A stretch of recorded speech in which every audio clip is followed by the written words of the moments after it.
and all I say, hello friends, welcome. How's it going? Happy Monday, Sunday. It's a new week around here, the weekend for you all still. Hope things are going well no matter what you're up to. It's been a lovely time for me this weekend, and hopefully a lovely time for you as well. And I'm pretty excited to get into a little bit more Victoria 3. I thought we'd be done with the playthrough by now, but turns out I'm playing slower than I should. And my great goal of taking over the world's furniture production, we're getting closer and closer to our glorious end of the playthrough. I think we got 10-15 years left in game, so maybe today, maybe tomorrow, and then on to something else. Beyond that, it was a good weekend, like I said. Noms and I watched a movie last night, more about that in a little bit. Our friends and I went out for, our friends and we went out for a deep dish pizza night. That was pretty good also. Just nice to get out and spend some time with some friends, especially on a somewhat cooler evening. Right now we're swinging back and forth from muggy, humid days to occasionally raining evenings.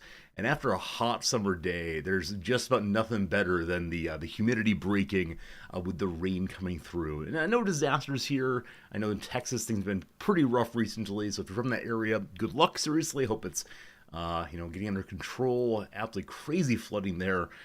What hath God wrought and so on. But over here, the rain is a pleasant thing all the way. How were your weekends? Anything especially interesting happen? I see that Klaus is currently watching a USA-Mexico Gold Cup final. Good luck to the USA. The men's side of the USA has had some fairly embarrassing performances in the past 4 or 5 years, so hopefully they've brought it back together. Hopefully things go well for them. Wrexham are now in Australia. They're in this hemisphere more fully, and so we'll be watching some Wrexham versus various Australian teams over the next few weeks here, I guess a week and a half or so. So excited to see the team play again and see how the new players slot in. More about that, I guess, as the matches come up pretty soon, but very exciting that my favorite sporting season is nearly back again. And then the question comes, can I maintain 2 special interests simultaneously? As many of you know, during the autumn, winter, early spring, I watch a whole bunch of football. And then in the summer, I play a whole bunch of Magic card collecting. And so I do sort of wonder, will I be able to do both simultaneously in the upcoming fall? Or should I instead just choose one? Because of course I'm going back to teaching then, and there's only so many hours of the day, etc., etc. And I spend time with you all, and it's just too much. The world is too full of amazing things to do. And I think one of my more important realizations as I got to, I don't know, early middle age, we'll call it late 30s, was I cannot do everything. Some things will not be doable, even if I want to do them, and I think is why people come up with bucket lists, so-called, possibly. Regardless, hello to you, Putzaroo. Hello, Unnamed Comet. George, it's good seeing you. Steve, welcome in. Game Urchin, hello. How's it going today? Jim, Fernanthus, a pleasure to see you. Fernanthus, thank you for your activity over on Discord. I've noticed that since I gave Fernanthus that moderator topic, they've been more active, both in the chat room and on Discord. This gives me an idea. I should make everyone a moderator, and that way you all will talk more. Not that that's a major goal, but it's nice to see anyway. I think there was a channel on Twitch a while back, and maybe it still exists. Any person who came into the chat room and talked was immediately given a moderator badge. I suspect they don't do that anymore, because being moderator can cause problems to the streamer and so on, but it was an interesting shtick, we'll call it, and people could put the chat into timeout, chat into motes only, and so on. Kind of a silly thing to do. Hello, Klaus again. Raw, good seeing you today. Fluke, hello. Marks, hello. How's it going, Thula? How's it going, Dark Crystal? Welcome, Antiviral Cat, and everybody else. Yeah, it's just nice being back again. You know, it's always a good thing. My wife's feeling a little under the weather again today. I almost convinced her to take a sick day. But the fiscal year just ticked over, and maybe she'll need those sick days later in the year, and so we're going to save them. Of course, last year expired with her using no sick days, and so I think sick days are to noms as as large health potions are to Rizordi. We save them until the final boss, then we don't use them there either, of course, but it's okay. I'm sure she'll soldier through, etc., as always. Do they roll over any? Nope, our school rolls over absolutely nothing and pays out absolutely nothing. Now, it might be the case she has some vacation days roll over, but there is a cap on how many they can have, and she hit that cap in her second year, I believe, and has since spent like 1 or 2 a day every year. We're not going to talk about Nam's habits towards perks, and I say like these are part of your compensation, and she goes ha ha ha he he, and it's how it goes. Is it holiday time for students? So Antiviral Cat, it is currently our summer term here in Japan. Like school goes all year round, partially because the Japanese school calendar ends in April.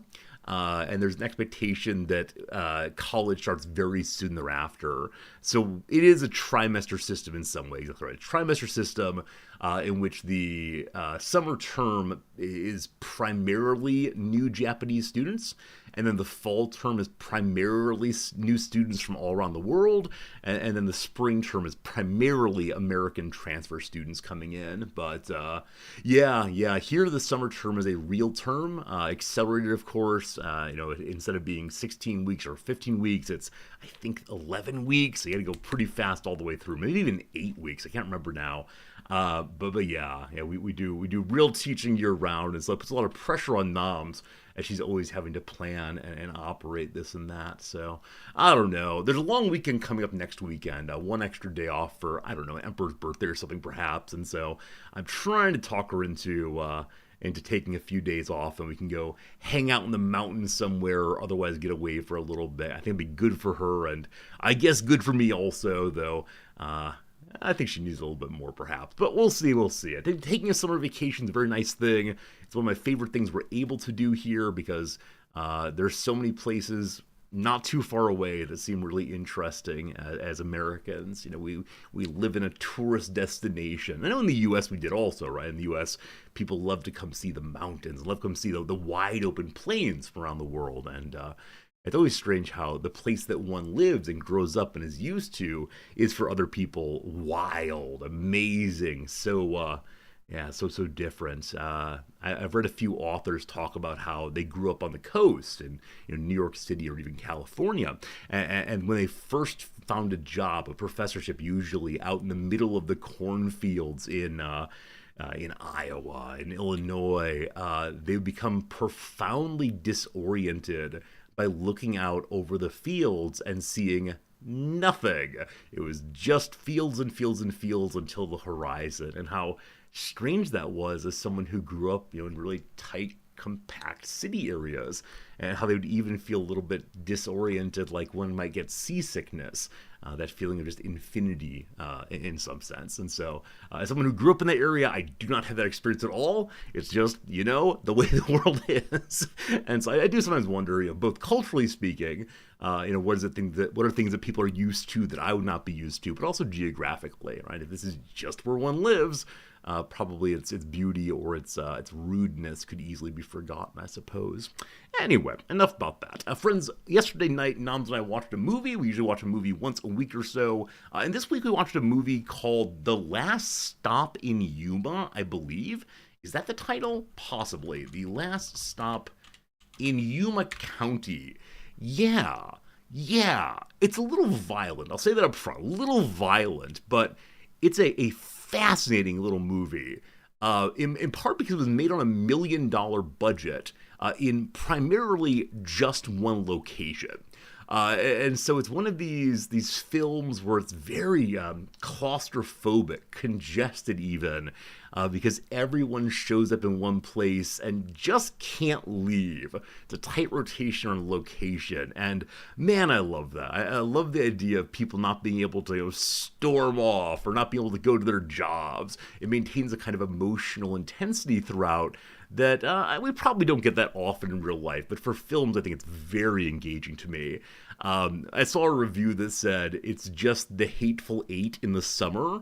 Hateful Eight being a Tarantino film about some cowboys and such being snowed in and some out of the way place in Montana, perhaps. But yeah, I mean, it's a really striking film about relationships, about strangers and friends and allies and crime and morality and it was shot on a cheap budget, and apparently the money it made in theaters was like $70,000 or something, and so not a huge financial success by any means, but it did lead to the director being very well regarded, and as you can see, the Rotten Tomatoes score over here is 97%, so the critics loved it, though it seems that perhaps the ordinary people, the viewers generally, were not as big of fans.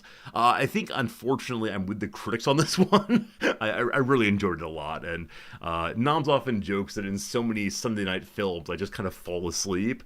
Yesterday, I did not fall asleep at all. I was awake and good throughout. And this actor in particular, Richard Brake here, is someone that I've never heard of before. If we click on him, I'm sure he's in something we've heard of. Wait, is he really this guy? He's Merlin the Night King. I had no idea. So he's in Game of Thrones, I guess. Yeah, but he is so good at playing the force of evil. You know, the person who is without compunction or scruples, and acts as much as he needs to for his own purposes. And, seeing that kind of character, it's similar to what Javier Bardem's character in No Country for Old Men, like the force of evil in the world, the purity of destruction in some ways. And it's really quite good, He's seen several things. I see he's a Welsh and American actor. That might be why I like him so much, because he is partially Welsh, it seems. So, a supporting role is Joe Chill in Batman Begins. Who on earth is Joe Chill? Oh, he's the fellow who kills Bruce Wayne's parents, rather. Oh, I thought he was perhaps related to the Iceman guy, played by Arnold Schwarzenegger. Okay, so he plays the fellow who kills Bruce Wayne's parents, who sets him off to being the Batman. Yeah, again, for the sake of the Bruce Wayne story, the Batman story, this is the force of pure evil, and pure chaotic evil, right? Not the planned out version. It's just a random mugger who shoots someone, I guess. Crazy. Doom, Hannibal Rising, Mandy, Barbarian, Perfect Skin, various Rob Zombie films. I haven't seen any of these, unfortunately, and not any of them. But yeah, I was in Game of Thrones also. So I love it when a film introduces me to someone who I know nothing about, and the actor is so well cast in their role. And yeah, I wonder what it is to be typecast as the bad guy. You know, I'm sure there have been many actors throughout time who are, always seen as the knight in shining armor, or the hunk who leads the cast. This fellow is not going to win any glamour awards, I don't believe, but he plays his other roles so well. In the same way that Steve Buscemi plays the weird guy consistently. I wonder what that is. I wonder what it is to lean into one particular type of typecasting. Now, I remember hearing some actor, I forgot who it was exactly, but someone who's quite a bit larger, saying, "I'm so tired of being cast as the fat, funny friend. I would love to be seen as any other way than that." But if you're something like, the powerful force of badness, the character that you love to root against, maybe it's empowering in some way. Again, that love to root against, as opposed to just seeing the actors being, a trivial inclusion, perhaps. But yeah, this film, strongly recommended. I'll say 2 thumbs up for me, though it is the case that if you're not into violence, there are a few scenes of violence, and they're not over the top by any means, but they are there anyway. All right, there you go. That's my movie recommendation of the weekend. Other than that, I don't know. Once again, my friends, I've been an emotional vampire. And you might recall a few weeks back, my emotional vampirism was in the form of watching people sitting across the table from their secret crush and having a little conversation on video, and then revealing that they had a crush and seeing what the response was. And yeah, I found this very, very satisfying to see other people engaging in what I think is important emotional developments and honesty. Other conversations like, mom, dad, I'm queer, and seeing the responses, which were at worst measured and at best profoundly affirming. But recently, my friend the YouTube has recommended to me this documentary series, I guess, by a Vietnamese American man who's probably in his 30s or so. And people write into him and say, "Hi, I'm a Vietnamese person who was adopted into an American family. I don't know where my birth parents are. I'd love to meet them, but they're from this very rural area that doesn't have internet, and I can find no way to find them, not on Facebook or anything." And so Brother Man like hops on a plane to Vietnam and goes to these remote villages and just starts asking random people, "Hi, do you know this guy? Hi, do you know his birth parents?" And it's often this experience of doing some detective work and asking hard questions and going to weird places and just knocking on doors. And with all the ones he posts, he finds the people he's looking for. Sometimes he's said, especially in the smallest villages where there's only 100 or so people living together, the very first person he approaches and says, "Hi, do you know this person by name?" They'll say, "Oh, sure, let me take you to their house." And there's always this moment where this random Vietnamese American guy approaches the birth parent and says, "If I say this name to you, does it mean anything?" And so often there's this moment of recognition of, "Oh, that's my child."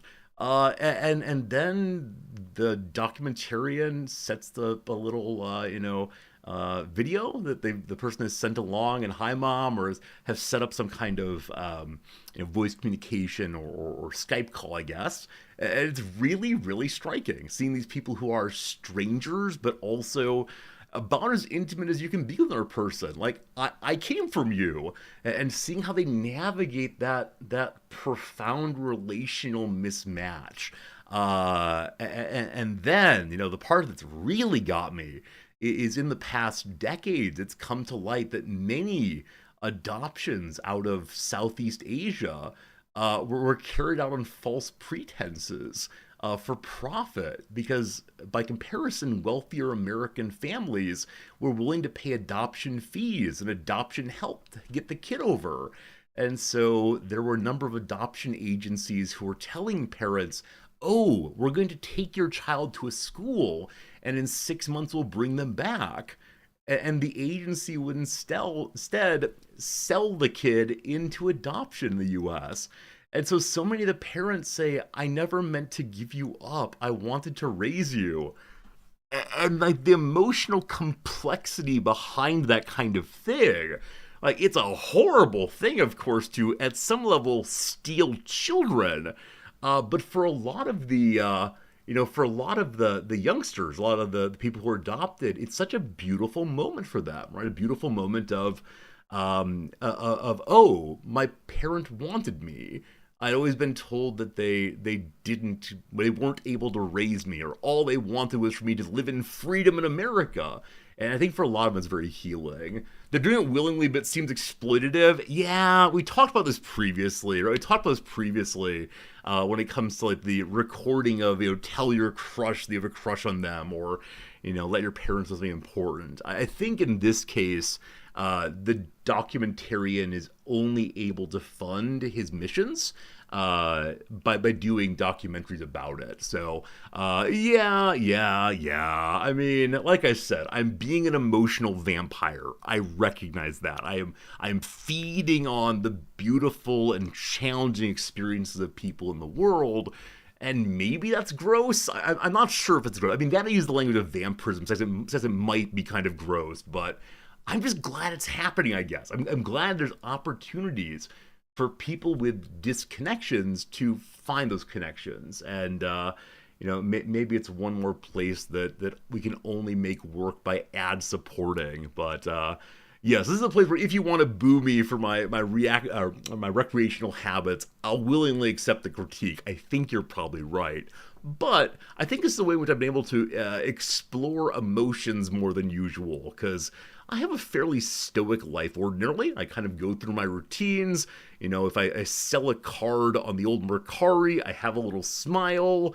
If I'm sitting with my wife, I have a little like, this is nice. But rarely do I have experiences of emotions that are, so profound. And so getting to experience them through other people, I'm a fan of. But I'm ready to receive a critique on this one that maybe this kind of thing shouldn't exist at all, or maybe they should find a different funding stream. Though what that would be, I have absolutely no idea. I believe that the Vietnamese government has been investigating these selling via adoption situations, but I don't think they're interested in publicizing them as much as perhaps would be right for the families involved. But who knows? Speaking of selling cards on Mercari, friends, this weekend I made a sale on Friday. Very exciting. The card sold for about $20. Hooray. And so I went ahead and packaged it up in the normal way I do and sent it across town. And a couple days later, namely yesterday morning, I received a little message from the buyer that said, "This card is damaged. Why did you send me a damaged card?" Unfortunately, I did not take a picture of the card right before sending it. I looked at the card pictures I'd posted when I put it online. No damage there at all.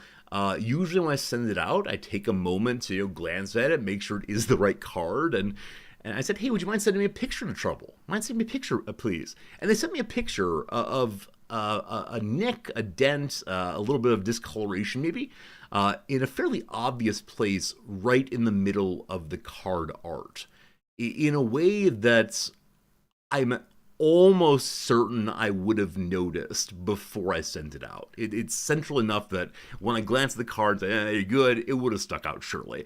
And furthermore, I want to mention at this point that the way I send the cards here are in a basic plastic sleeve, a hard-sided top loader sleeve, wrapped in cardboard that's taped shut, wrapped inside of a bubble mailer. So there are layers of protection, right? It's not just being quote-unquote raw dogged in an envelope, but so it was surprising to me. It surprised me this happened. And I looked into it some more. I asked them what they wanted, and they said they wanted a refund and to keep the card. And that didn't feel especially great. Now, again, it's only $20, so it's not the end of the world by any means. It's not like I'm going to go to, debtor's prison over $20, but still, that's not nothing, certainly. That's real money. It's multiple meals, it's part of the rent, etc.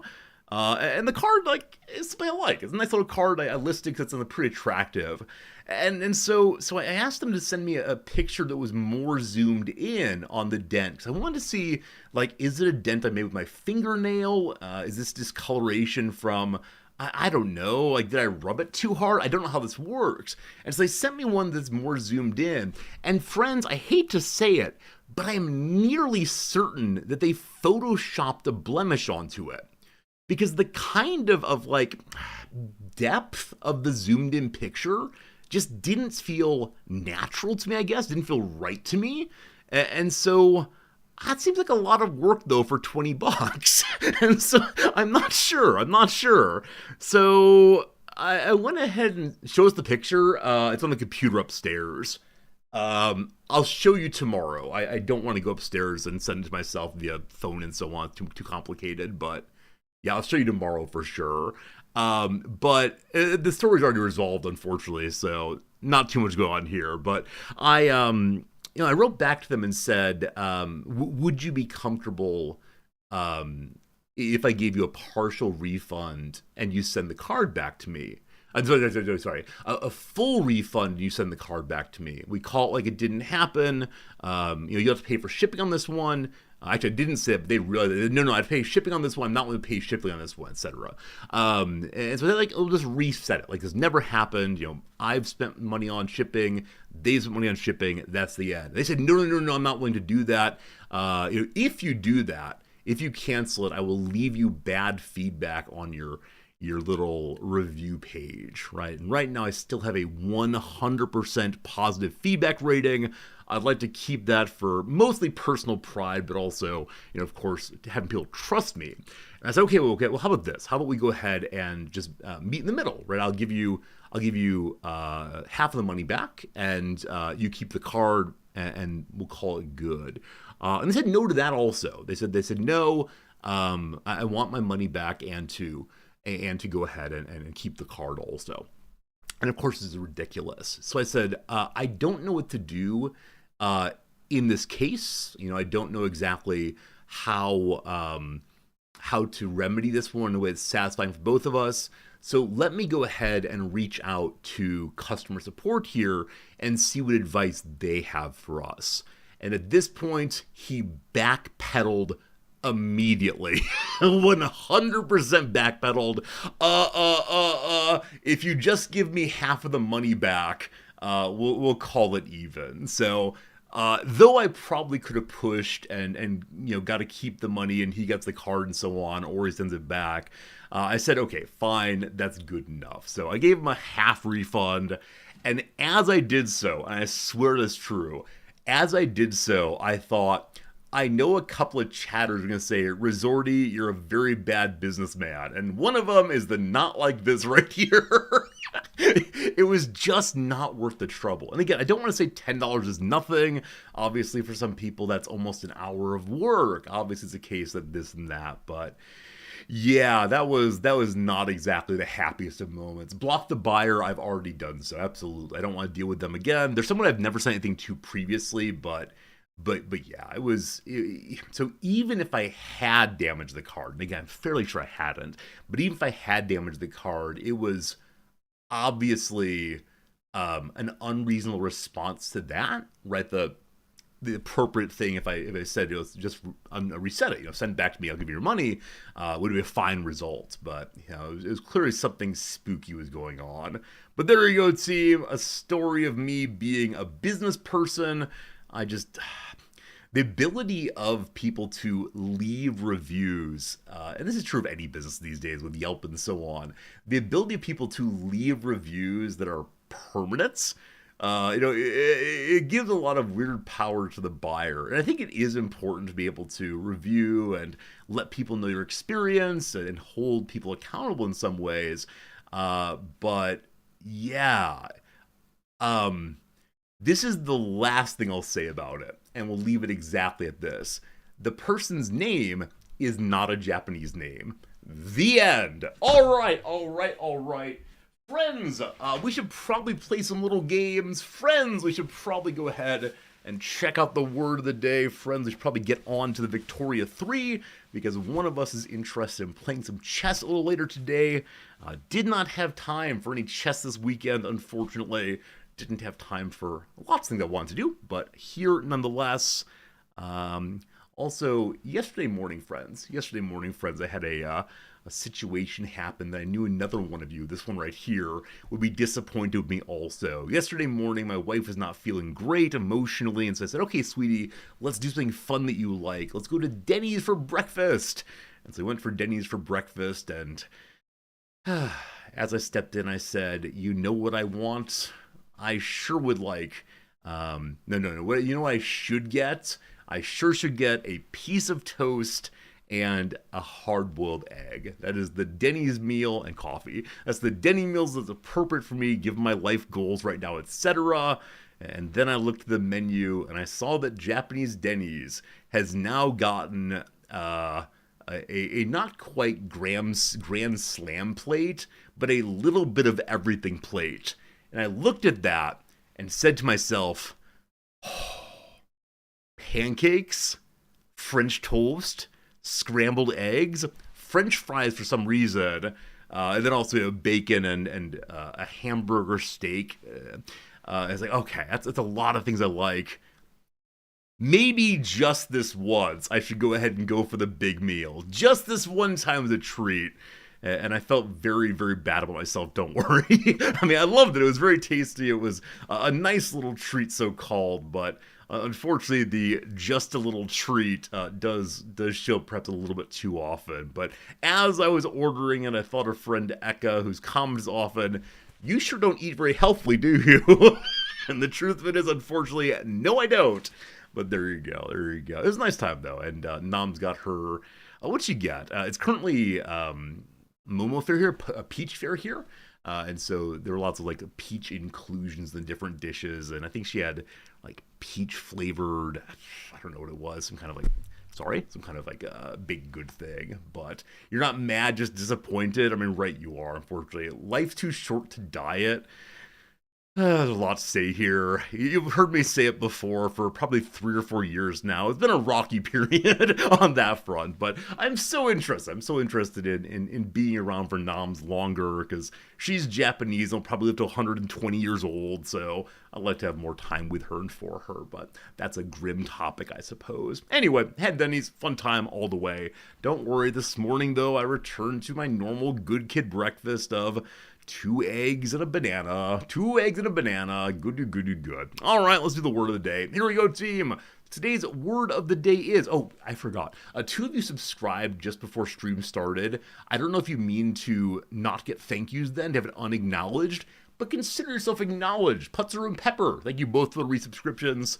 If someone subs at, like 3 a.m., I don't call them out. But if it's like 2 minutes before stream starts, I don't know, I get confused. All right, what is today's word of the day? Friends, it is antic. Antic. I bet you know this word. You probably know it's both a noun, meaning like a playful joke. There's also a mood that can be antic also. Something like that. Just because a person eats healthy does not always help them live longer. Yes, but I'm trying to play, what is it? Play the odds. Not always, but possibly a little bit. You're familiar with antics thanks to Rizordi? All right, look here, you. It's not antic, it's bits. All bits all the time. Antic refers to attention drawing, often wildly playful or funny act or actions. It's usually used in its plural form, is often used disapprovingly. Here is an example. It wasn't clear which students were ultimately responsible for the antics that unfolded in the cafeteria that day. Speaking of antics, on the Saturday stream, I believe, I came up with a very funny Swedish-based pun. And so I immediately ran to r/Sweden and asked them a question about my funny joke. And the first like 25 or 30 responses were exclusively negative, and in fact hostile. One person had pulled up my profile on the Reddit and said, "Is this another attempt to advertise your stream like everything else you do on Reddit?" And that hurt. That hurt, honestly. And so there was one person, the very last person who responded, who said, "Hello, I'm a Swedish person who lives in America. What is happening in this thread is a cultural mismatch of humor. The American has made a joke that is funny to Americans. It is not funny to Swedish people. Please be nice." And then the moderators deleted it just afterwards, calling it a low-effort post. That's not true. There's a lot of effort in understanding the English language well enough to say a post asking for dating advice. Dating advice. Do Swedish people call each other, when they're in romantic relationships, sweetie? Sweetie. I thought it was a good one, but unfortunately they disagreed with my antics. Crubzilla, thank you for the bit. Thank you for the bit. I appreciate it very much. All right. Did you know, when referring to the grotesques, the fanciful, often fantastical mural paintings found in the ruins of ancient Roman buildings, the Italian descendants of the ancient Romans used the antico, meaning ancient thing. In 16th century English, antico, itself a descendant of the Latin word for ancient, antiquus, became antic and got applied as both a noun and an adjective in context, referring to decorative art. Sculptures, paintings, architecture, etc., inspired by the original grotesques. Antic shifted in meaning over time, eventually gaining the sense that we more often use today. Antic is an adjective, describes the absurd or whimsical, and antic is a plural noun, refers to attention-grabbing, playful, or funny acts and actions. There you go, antico. The weird, sticks out, is noticeable.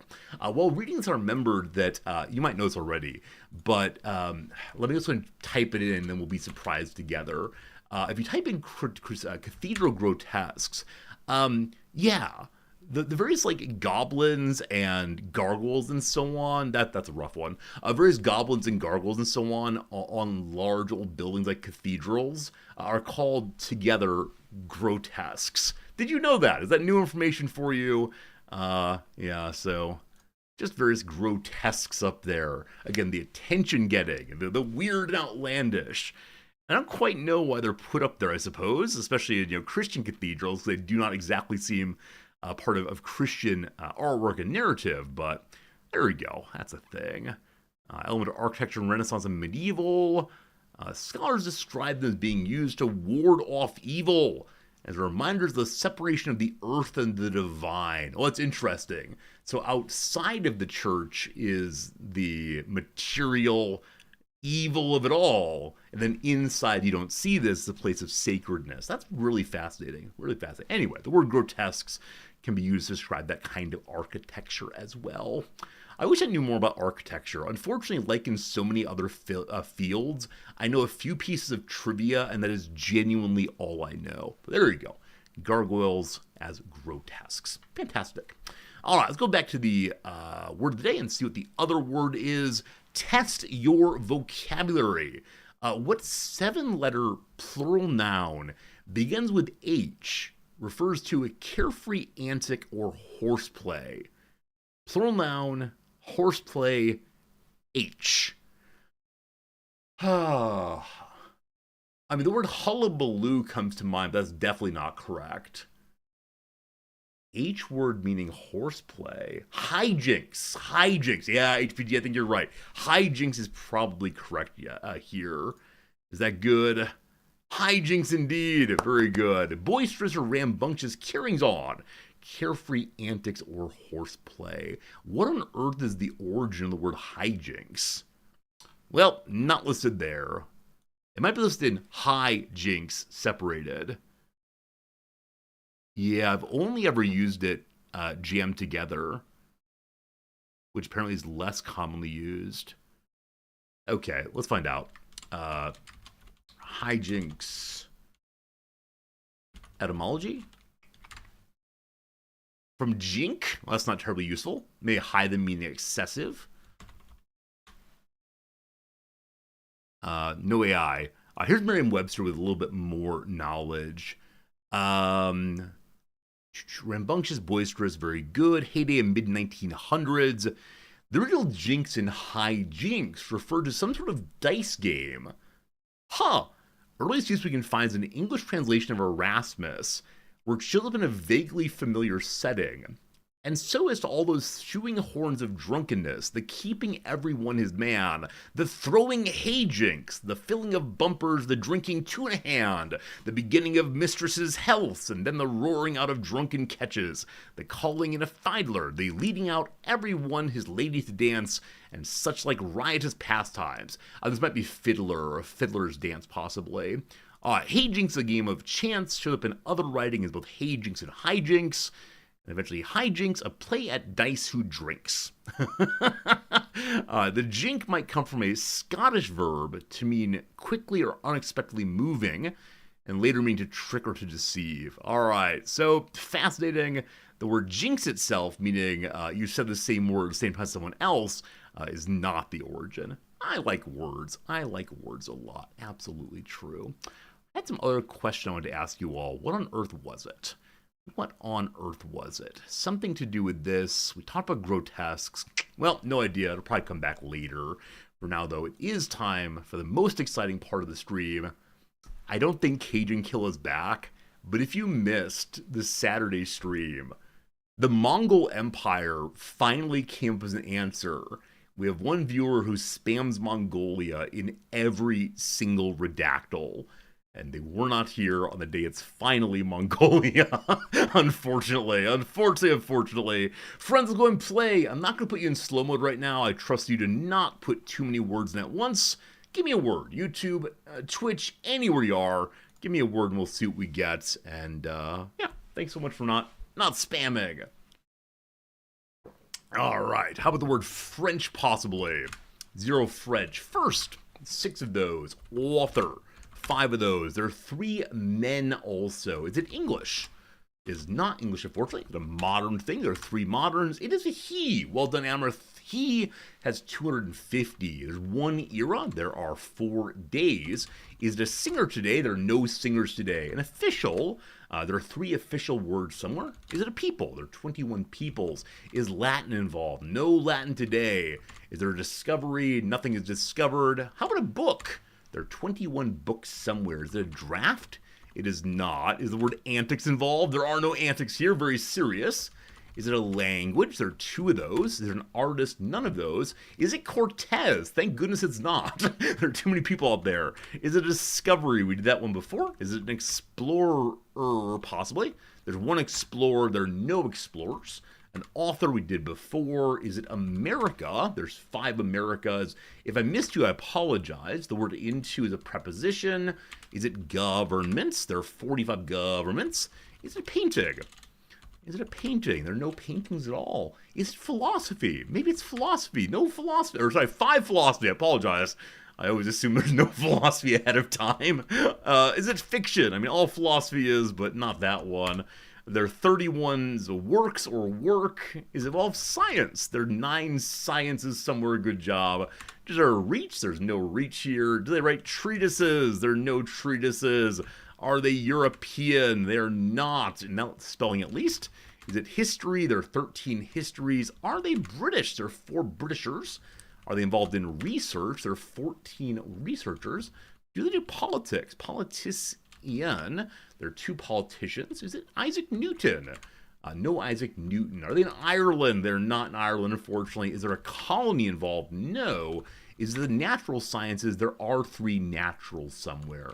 Are they involved in general things? 4 generals.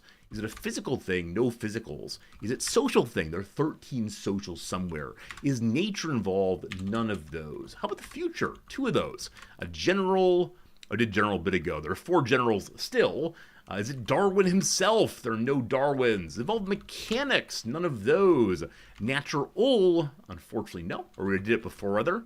Chemistry? No chemistry. Are they an autodidact? They did not learn on their own, apparently. Are they a polymath? They did not learn a lot, apparently. Is it chemistry? No. Is it a Charles? There are no Charleses. Does this person exist? There are 3 existences somewhere. Is it a record or a record? It's not. I think we did Newton before. Is it a chemical? I think we did it before. I'll check again, though. No chemical today. Is it involved the government? The word government is down there. There are 45 of those. Absolutely.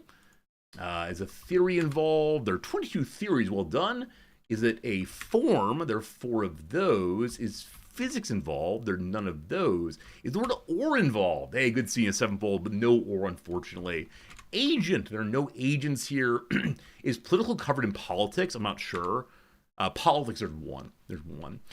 Animal, we did not do yet. No animals. Physics, I think we did. Agent, there are none of those. Nobel, there are 13 Nobels. Good job. Political, I think I did. Nope, didn't. There are 20 politicals. I apologize.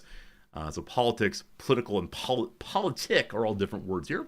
Is it a law? There are 8 of those. Is America involved? Well, we did America earlier. There were 5 Americas somewhere. How about a century? There are 6 of those. Is it an English person? There's 0 English things. Did they discover? Did discover earlier. There are none of those. I've forgotten the words we've done earlier today, unfortunately. Is it American? There are 8 Americans. You never can say the Americans. Is it economic? There are 54 economics somewhere. All right, who are the American economists you know? Good luck. Medicine, there are none of those. Are they involved in trading?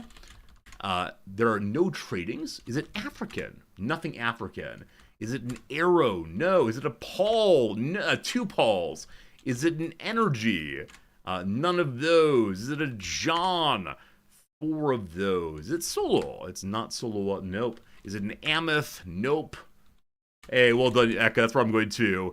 Is it a Freedman? It is a Freedman. Yay. We're not alone in this one, Eka. Good job. Is it a Johnson? There's one Johnson somewhere. Are they involved in games? No, they're pre-game theory. I don't use game theory in this respect. Is it a Milton? Is it a Milton? Milton Friedman. Good job, team. Hooray! Surely the greatest economist of our time. Surely the architect of the most wonderful system of all times. Surely one of the ridiculous humans in history. If you want to go read the book The Road to Freedom, it's written by what's his name? A recent economist, Nobel Prize winner. It's a takedown of all of Friedman's work. Regardless, here's Friedman, American economist and statistician who received the 1976 Nobel Memorial Prize in Economic Sciences. You probably know this. If you don't, this is not a real Nobel Prize. It is, I'm nearly certain it's not one of the normal ones. Yes, it was first established in 1969 by the Central Bank of Sweden. It is not one of the normal Nobel Prize, and this is because Alfred Nobel passed his prizes for the good of humanity. He wanted to recover himself after inventing TNT, I believe. Not a real Nobel Prize. Just don't forget it. Don't forget, economics is not part of the Nobel Prize system. Very good, very good. All right, where are we going with him? I left him too fast. All right, here we go. First, research on consumption analysis, monetary history, and theory and complexity of stabilization policy. With George Stigler, Friedman was among the intellectual leaders of the Chicago School of Economics, a neoclassical school of economic thought associated with the faculty at the University of Chicago. They rejected Keynesianism in favor of monetarism before shifting their focus to new classical macroeconomics. In the mid-1970s, several students, young professors, and academics were recruited or mentored by Friedman at Chicago, went on to become leading economists, including Gary Becker, Robert Fogel, and Robert Lucas Jr. There you go. There you go. He, in my view, focuses overly much on rational processes of economics, blah, blah, blah, blah, blah, political philosophy, advisor to Ronald Reagan, Margaret Thatcher, blah, blah, blah. I'm sorry, alphanumeric spam. I promise I respect economics. I just think that Friedman led a lot of the major Western nations in directions that are not exactly great for human flourishing. Blah, blah, blah, blah. Who on earth wrote this book recently? I read it a couple months ago. Road to Freedom. No, not the Fallout version. Book. Joseph Stiglitz. Stiglitz. Very, very good. Okay, that one's done. Let's go and play some trivia. Let's see if we can do well today. Last time we did okay. Bunch of twos, one failure. Today, though, we're going to get a perfect score. Today, I'm ready to show you all the depth of my knowledge. Steve Henson's SoCal Steakhouse was the birthplace of what salad dressing flavor?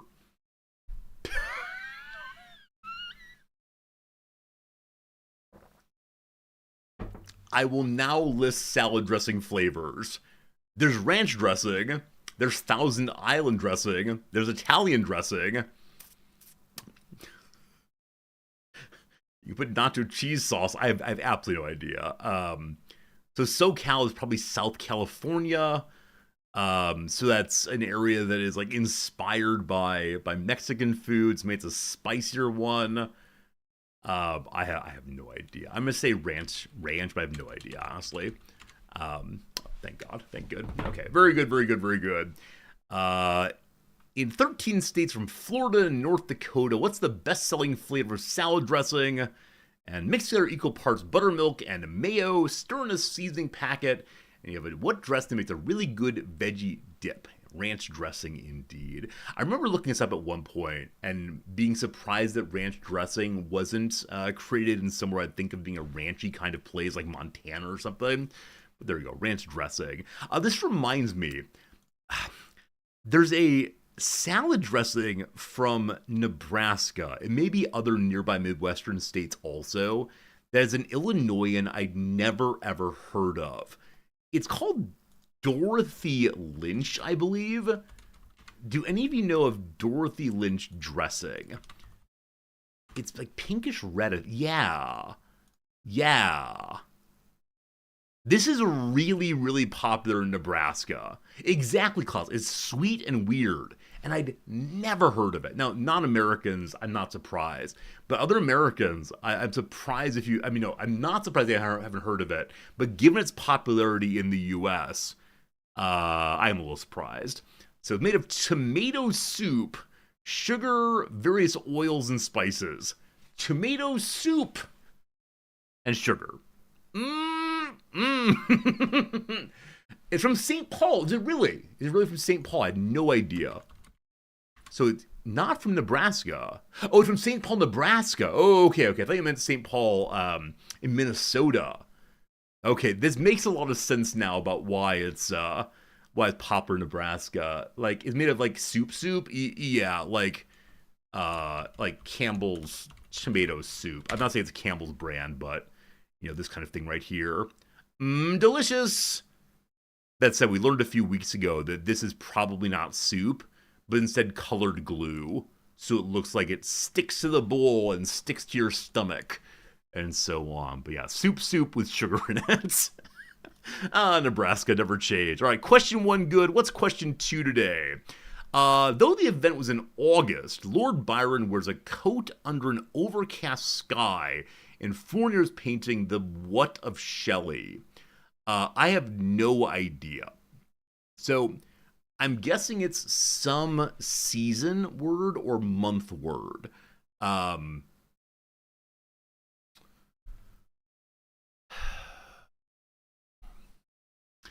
Like, the word fall would be funny to me. Doesn't Shelley... no, who is it? Someone has... Like, October is the cruelest month, I think, or May or March. One of the months is the cruelest month, though I don't recall who the poet was. It may have been Shelley or Byron. But the October of Shelley feels very ugly. The January, the March, the May, the April. Nah, I don't like it at all. I'm gonna say the fall of Shelley because the double meaning delights me. Wrong again. In Irish tradition, keeners are women. Oh, it's funeral probably. Funeral? Huh. In Irish tradition, keeners are women who get hired to scream despairingly at what sort of event? A funeral. Yeah. Okay. Why on earth is this here? Is he just indicating that that it shouldn't have been overcast in August? Or just a bit of misdirection for old Resorty? It's just the coat and overcast in August. All right, makes sense. All right, the funeral of Shelley. I don't know this one at all, I don't think. Or I don't know by name at least. Let's see together. That's misspelled. No, I've never seen this. Don't know this one at all. Huh. Oh, yeah, there he is on the pyre. There's the pyre indeed. I wonder if pyre burials, funerals, were common in the 1850s, 1860s. Yeah, the combination of overcoat and open flame and August seems a little rough. Huh, fascinating. Louis Edward Fournier. Or it's said in a way of Louis Edward Fournier. I have no idea. Fascinating. Glad to learn about that a little bit. My apologies for not getting it right away, but good to know. The places that you're from, I know at least one of you is Irish, but the places that you're from, is there an expectation that at funerals people get what as an American I want to call excessively weepy? There's an over-the-top reaction is expected. Because here in the U.S., at least the kind of Protestant tradition I come out of, has the sense that mourning is a quiet, buttoned-up affair, and occasionally one might see a stronger outburst of emotion, when the mother first sees her child in the casket or something like that. But yeah, somber indeed. Remain quiet. In Sweden, overtop reactions are never expected. Yeah, I know that in I think it's Chinese culture. There's an expectation of weeping and carrying on.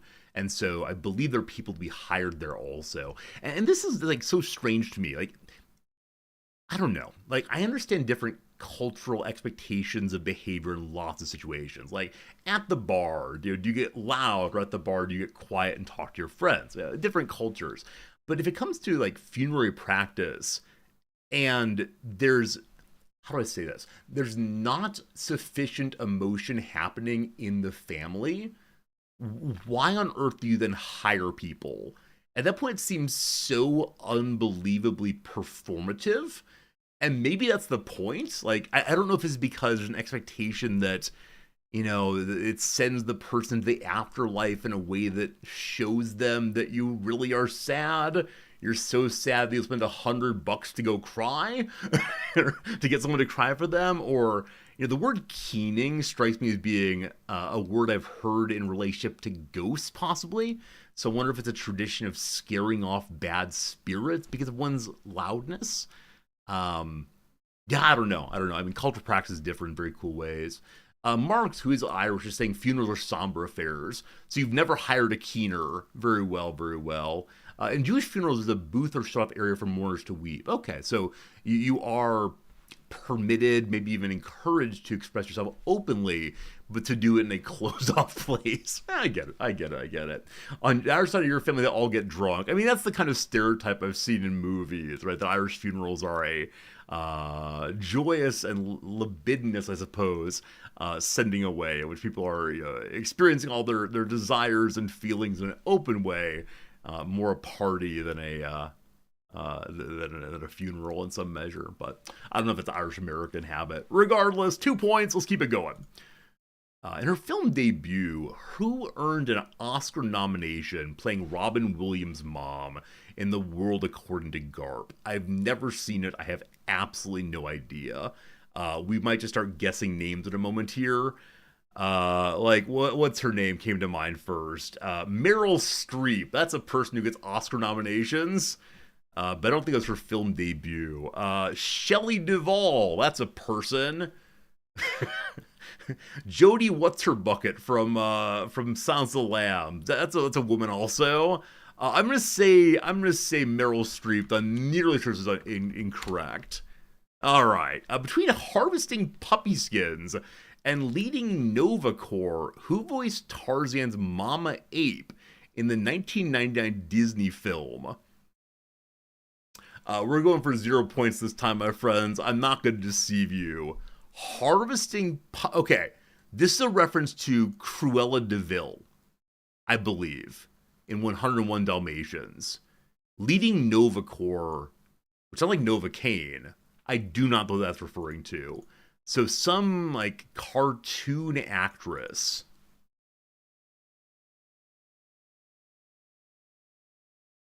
I just don't know. I can vaguely remember the voice of Cruella de Vil being, extended and smoky and all. I'll get you, that sort of thing. But no, I just don't know, unfortunately. So I'm going Shelley Duvall because her name came to mind. Wrong again. All right, Fatal Attraction and Dangerous Liaisons were probably the nearest to what 8 times nominated actress came to actually winning an Oscar. So at this point, again, I want to say Meryl Streep because she got a lot of nominations. She may have won recently.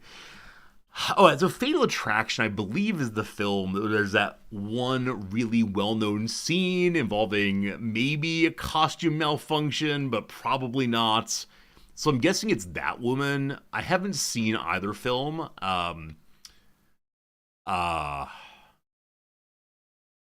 Yeah. Pop culture, my true enemy as usual. Over the weekend, as a joke, I referred to one of my students who's 20 years old as being my life's only true rival.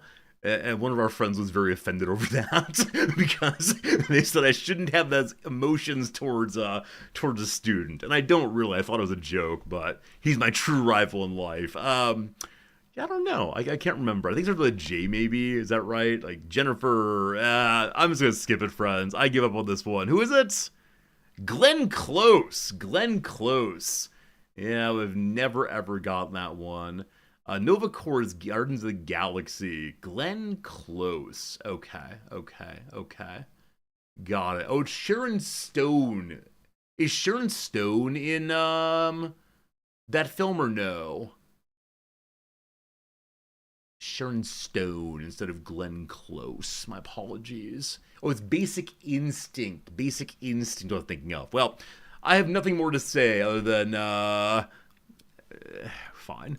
Pop culture. What 19th century Massachusetts man took a daily 4-mile walk across the Potomac, including in warm weather, a skinny dipping break? I mean, right. So Thoreau comes to mind right away. I would not be surprised if it's Thoreau by any means. Now, there's also a president who swam naked in the Potomac regularly, and I wouldn't be surprised it's him. If I remember which president it is, that sure would help. I mean, Fillmore is coming to mind, but that's probably incorrect. We're doing Thoreau because during the Walden years, he took a lot of walks. So let's see. Was he by the Potomac? Not sure, not sure. All right, the politician guy. Over his political career, what indecisive Nepo baby shift from the Federalist Party to the Democratic Party, Republicans, and then the Whigs? Is it John Quincy Adams then? Might be John Quincy Adams, son of another president. Is that right? There we go. There we go. John Quincy Adams. Well done, team. Well done indeed. For specificity's sake, we always say it. What 6th U.S. president was the first who even had a middle name? John Quincy Adams. Another 2. That's fine. I don't think Thoreau spent time by the Potomac. I think he's the wrong part of Massachusetts. I actually don't know if he went to D.C. ever. Flying squirrels glide by means of the patagium, which is otherwise known as the flight what? Patagium.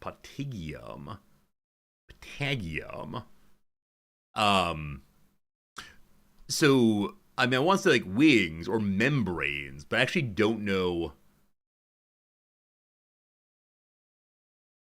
Yeah, I don't know the etymology of the prefix here. Patagium. I mean, I think it's a thing that. Is it bladder? Bladder comes to mind. It's not, of course.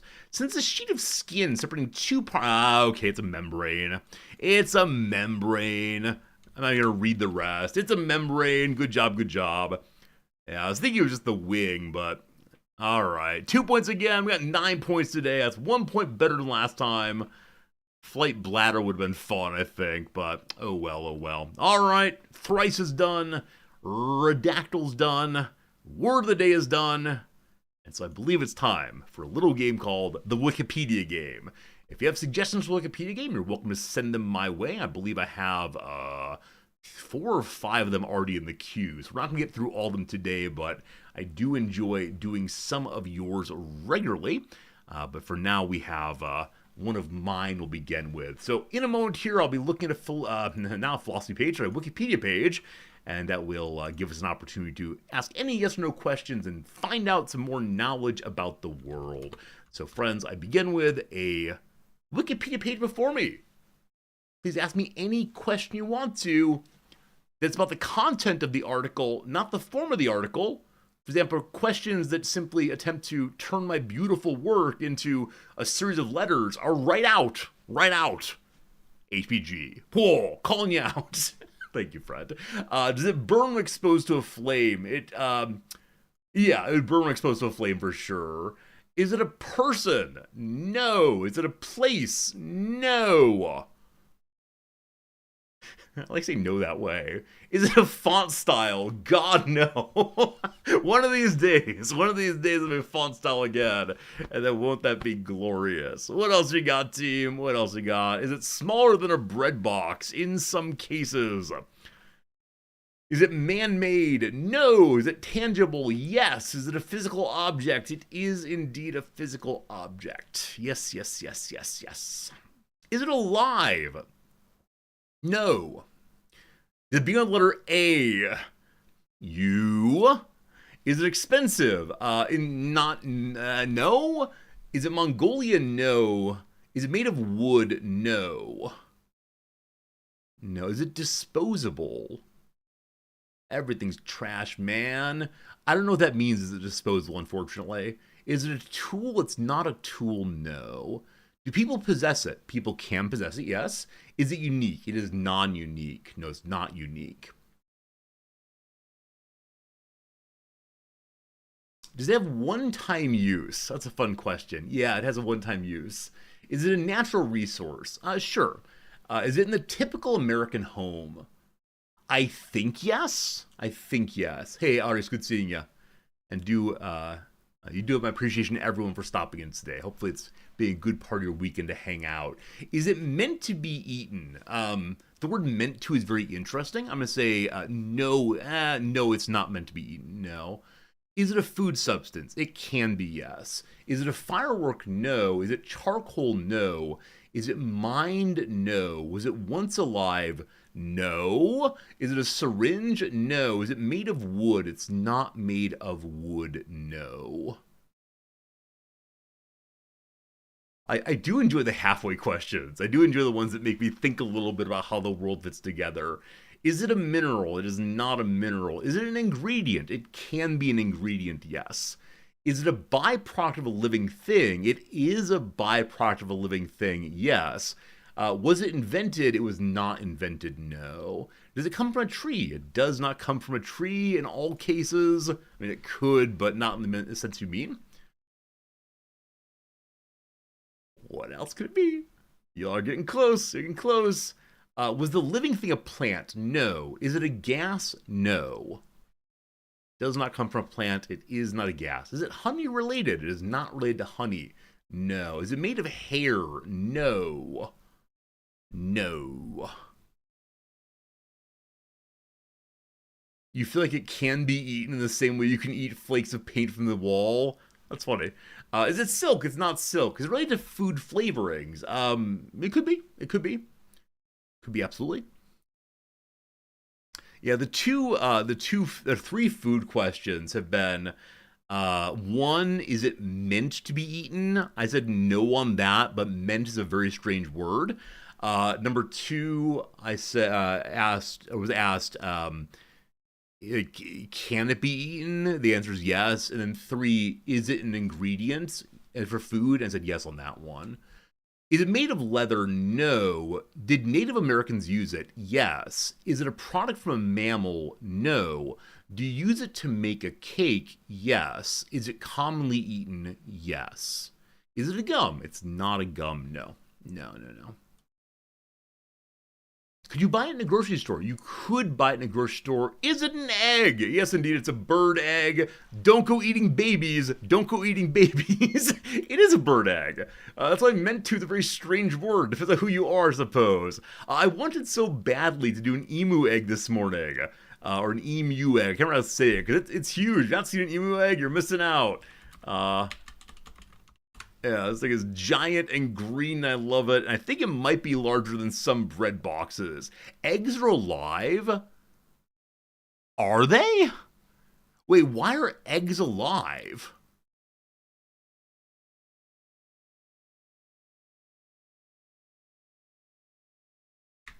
There's a baby bird in them. I mean, they... So, not all eggs have small birds in them. Like okay. Okay. From biology, here we go. Yes, even an unfertilized egg is alive for a while. Holy moly. Friends, I currently have skin, an epithelium. I presumably just knocked off some cells. Are the cells alive? The ones that went flying over there? Are those alive? It feels like that kind of thing. Or, I don't know, like, I have spermatozoa inside of me. I guess those are alive? I don't know. The word alive is a strange word. Okay, team. Okay, team. If you were asked the question, are eggs alive? And you're thinking of the eggs you find in your grocer's freezer, and you go and buy them, do you say, I am buying 12 living things? Because I most certainly do not. And I've been told with some enthusiasm, Resorty, just answer the question as given to you. Don't make it weird. So I don't know. I don't think of buying eggs as being buying living things. And in fact, if they have a living thing inside of them, I get very, very uncomfortable very, very quickly. That's how it goes. Why did the grocery have those eggs? Because they wanted to sell them. If you're asking the question of where do eggs come from, I mean, there's a very long story about that, I'm sure. And I mean, we can think about other things that humans' bodies make. I don't know. I struggle with the word living in a big way. That said, I'm cool saying if I took the random human off the street and said, here's an unfertilized egg, crack, crack, I now cook it for you. Before I cooked it, was it alive? They would say no. They would say no, of course. Don't you all be weird. Stop being weird, chat. Of course, eggs are not alive. The end. The end. The end. No more debate. QED. All finished. Thank you. All right. I have an old one that was sent to me recently by our friend Quinn, who goes by Jewel of the Sea in here. I've got one before me. I'm going to pull it up. Here we go. If you all want to continue the debate, you're welcome to do so, but why would you argue against truth? All I gotta say. All right, friends, I have here a Wikipedia page before me. Ask anything you want to, and we'll see if we can figure out together. Would it burn being exposed to a flame? It can be yes. I'll just say yes. Is it a font style? No. Not a font style. Being weird your specialty? That's okay. You all can keep being weird if you want to. I will just not engage with that particular brand of weirdness. Was it from before the first year Common Era? No. Is it a proper noun? Yes. Is it a group of people? It's not. Is it a place? No. Is it a train station in Yorkshire? Oh, you're so close. It was in Derby. Is it alive like an egg is alive? I want to say yes. I want to say it's alive like an egg is alive, so I can become very, very cross with you all a little while. But no, it's not alive. Is it man-made? Yes. Is it a person? No. Is it related to politics? Not directly, no. I'll say just no on that one. Oh my goodness, you all. Is it alive like an egg's alive? Is it a work of art? I'll say yes on that one. I'll say yes, it's a work of art, but that's a big, big category. Is it larger than a person? No. Is it edible? I mean, yes. Is it made of metal? No. Is it animated? No, it's not animated. No, not animated. Could you go visit it? Let me go ahead and, yeah, okay. So Commander Keen asked the correct question here. It's not unique. And so, yes, you can go visit it in some sense, but not like a tourist going to, going to Alhambra or something, Alhambra or anything. Alive is any cell that metabolizes biochemicals into other biochemicals.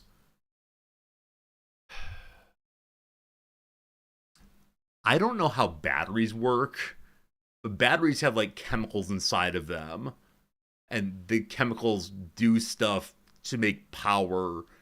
Something. Are batteries alive? I'll tell you right now, this is outside of my field of expertise. I just want batteries to be alive, possibly. Is this a movie or TV show? No. Could it be in a museum? Probably not. I mean, it could be, but probably not.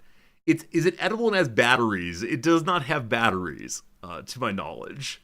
Is it made of wood? It is not made of wood directly, no. Is it intended to be worn? It's not intended to be worn, no. Is it in Europe? It is in Europe, sure. It is in Europe, absolutely. Is it tangible? It is a tangible thing, yeah. A non-unique tangible thing. Batteries are inert until attached to a circuit, man. Was that true?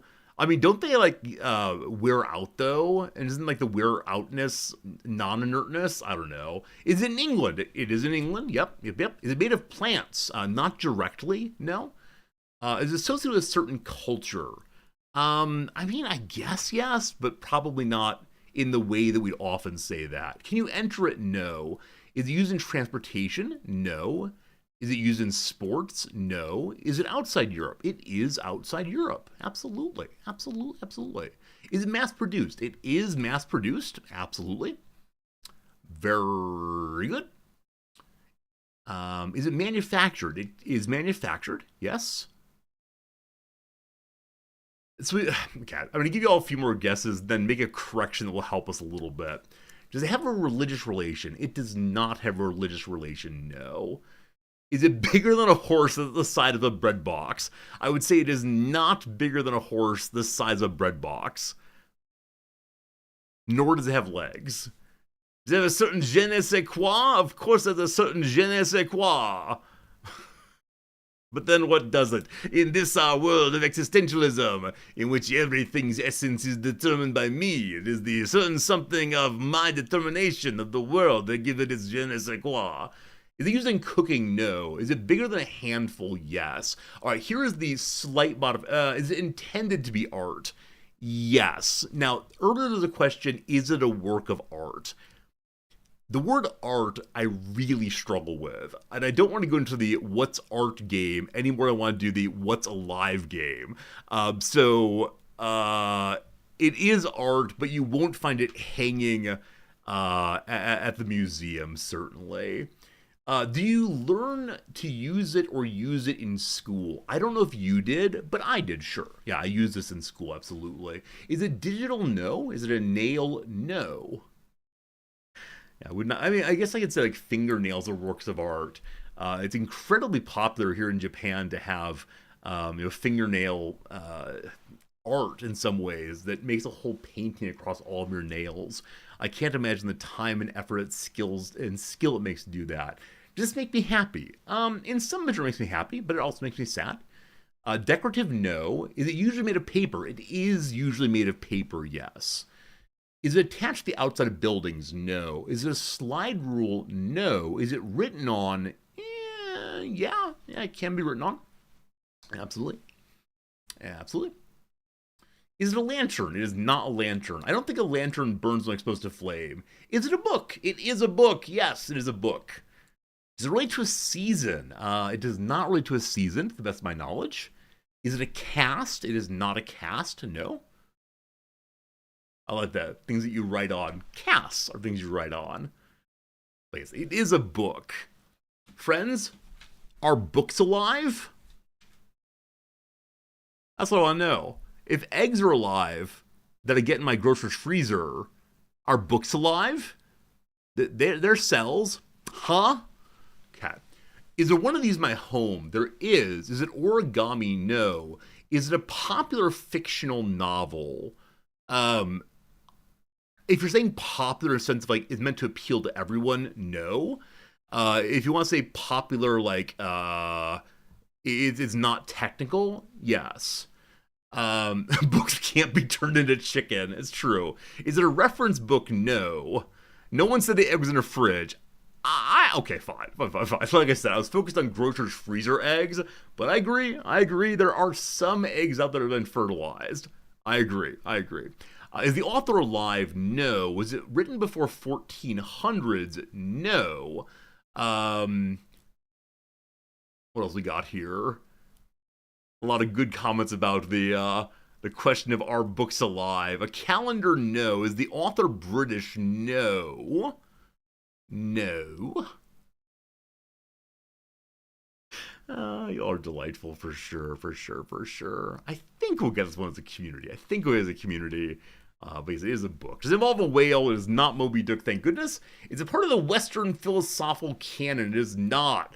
Was it written before 1800? No. Initially written in English? Yes. Is the author male? No. How can a book be edible?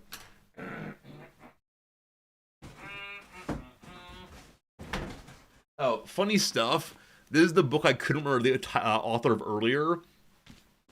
Yumpa bumpa bumpa ba yumpa ba yumpa ba yumpa bumpa bumpa bumpa yumpa ba.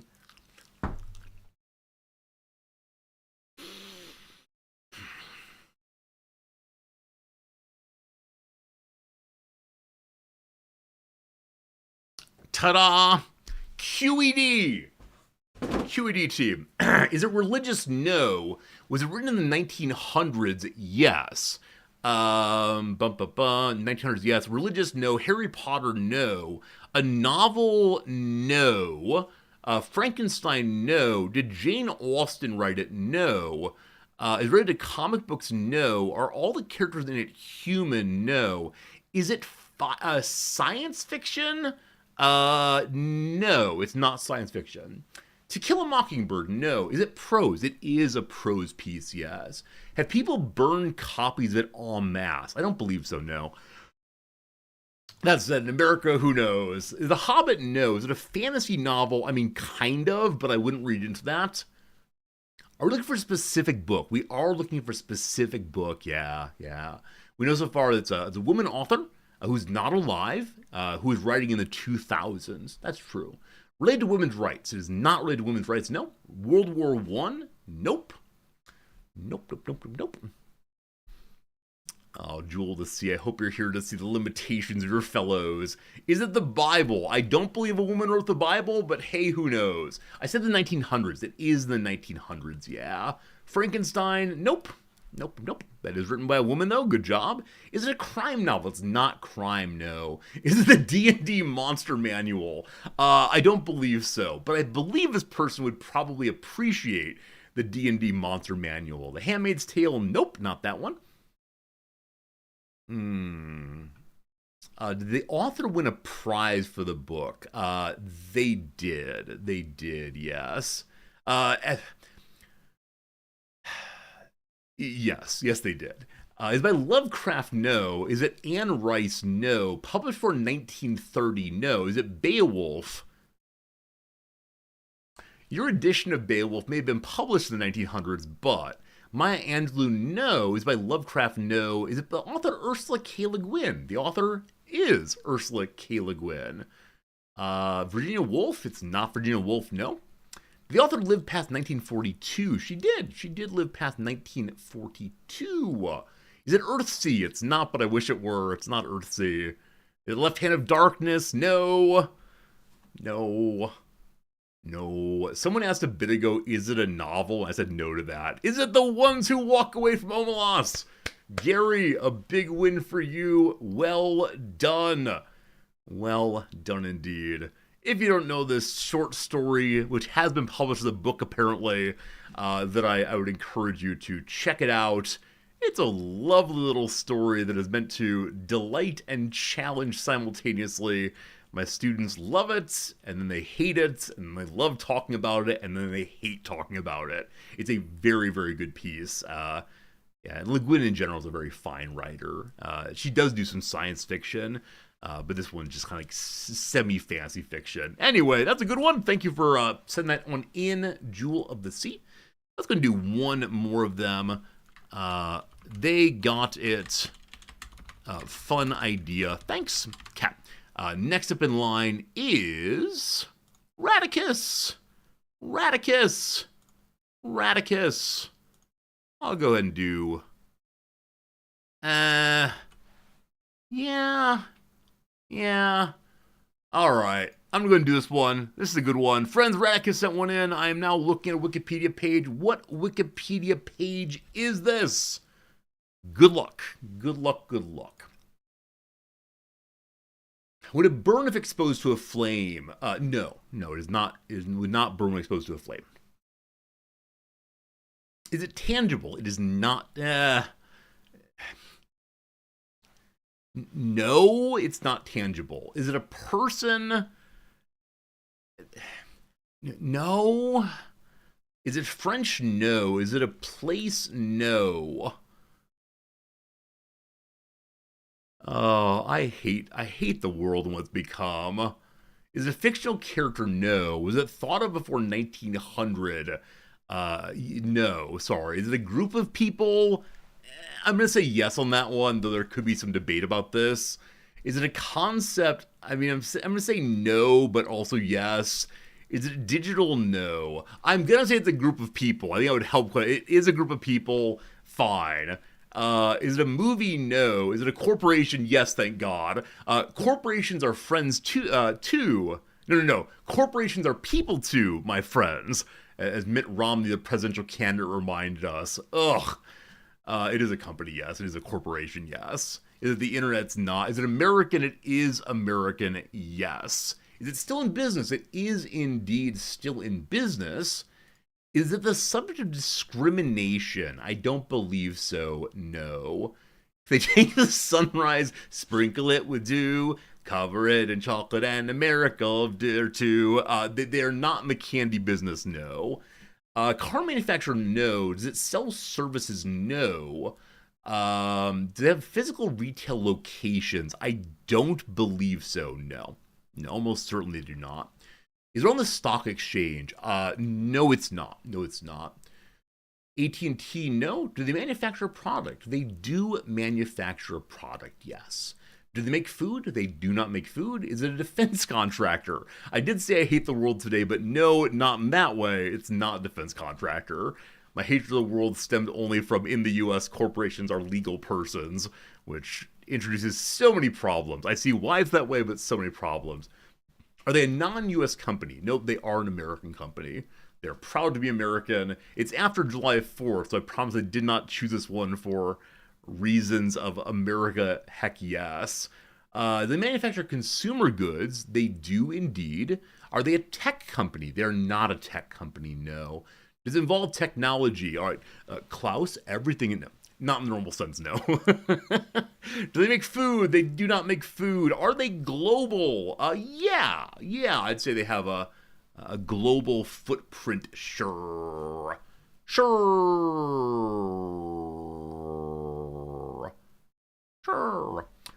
Do they make drinks? Nope. Do they make vehicles? Nope. Do they make appliances? Nope. What else do people make? Could they be their items be found at a convenience store? They could be, but I don't think they usually are, no. Do they manufacture electronics? No. Is it craft foods? No, sorry. Do they make things that we use in our homes? Not everyone, but some people, sure. Is the primary product they're known for smaller than me? It is smaller than me, yes. That said, you don't know how large I am or how small I am. I know I appear imposing here on stream, but I might be a little guy. I'm a little guy, who knows? But no, I mean, yes, it is smaller than me for sure. Do they manufacture bread boxes? No. Is it a subsidiary of another company? Yes, it is.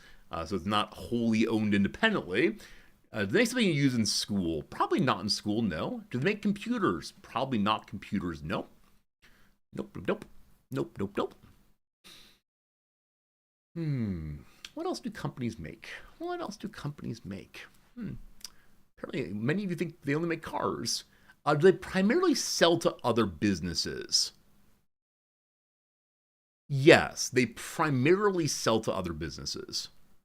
Yeah, they do. Do they make candles? No. Would the average European know the company?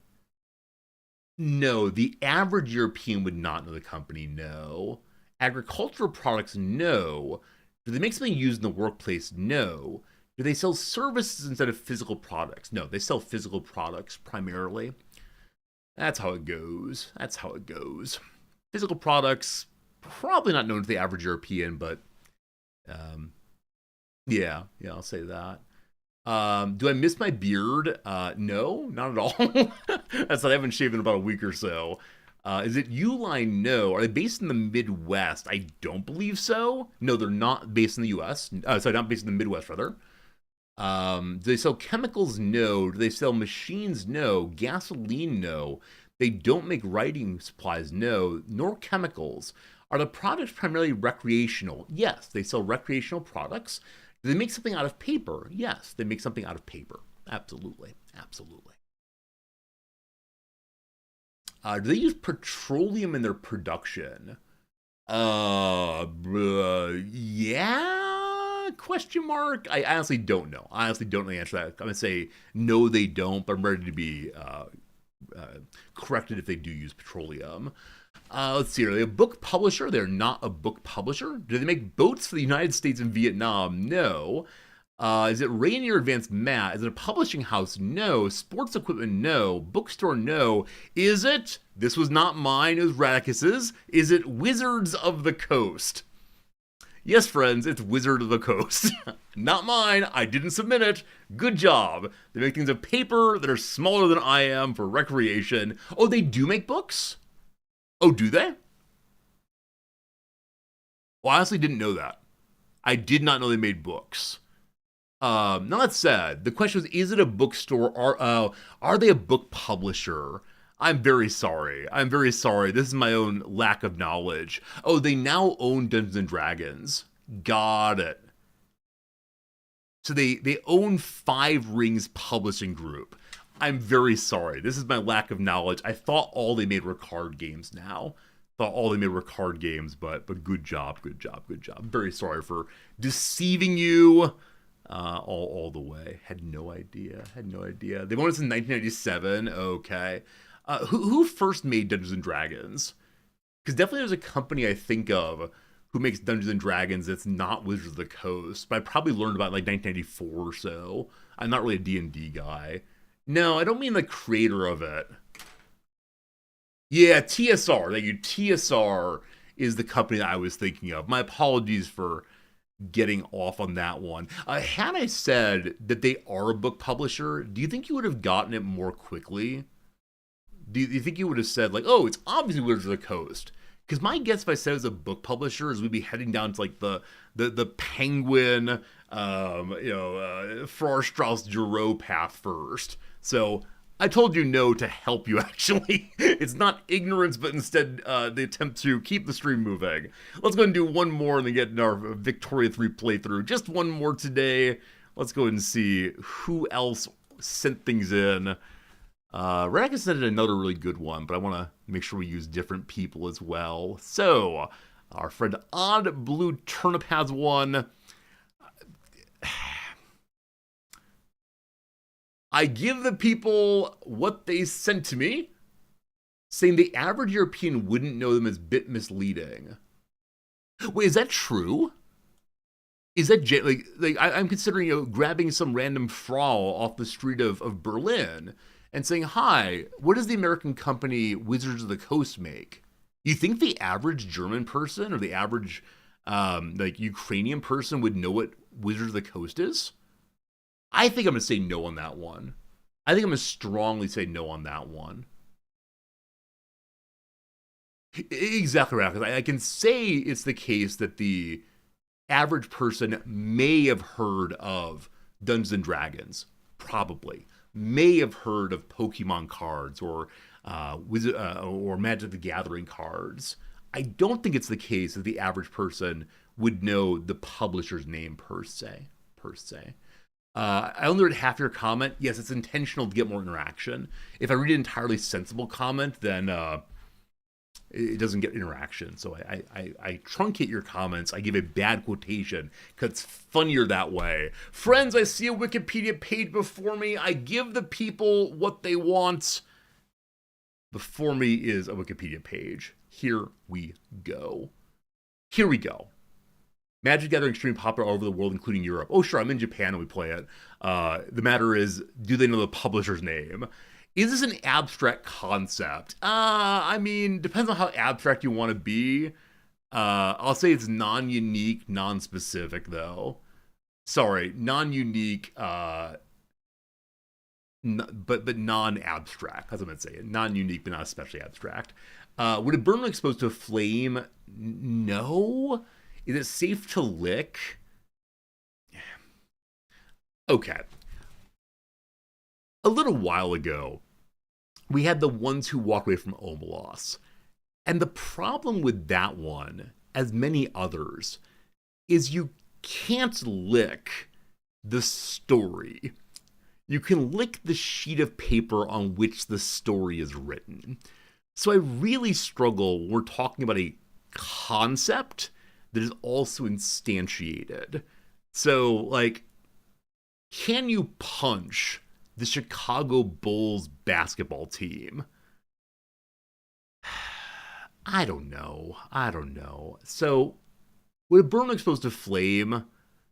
I'm going to say the thing it refers to would, but the actual term under discussion would not. Is it a place? No. Is it unique? No. Is it a person? No. Is it tangible?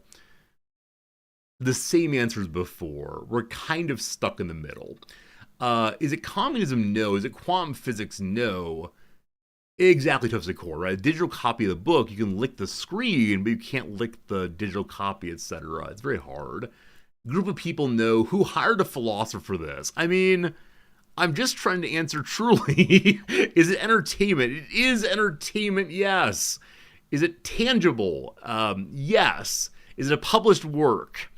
No. No. No.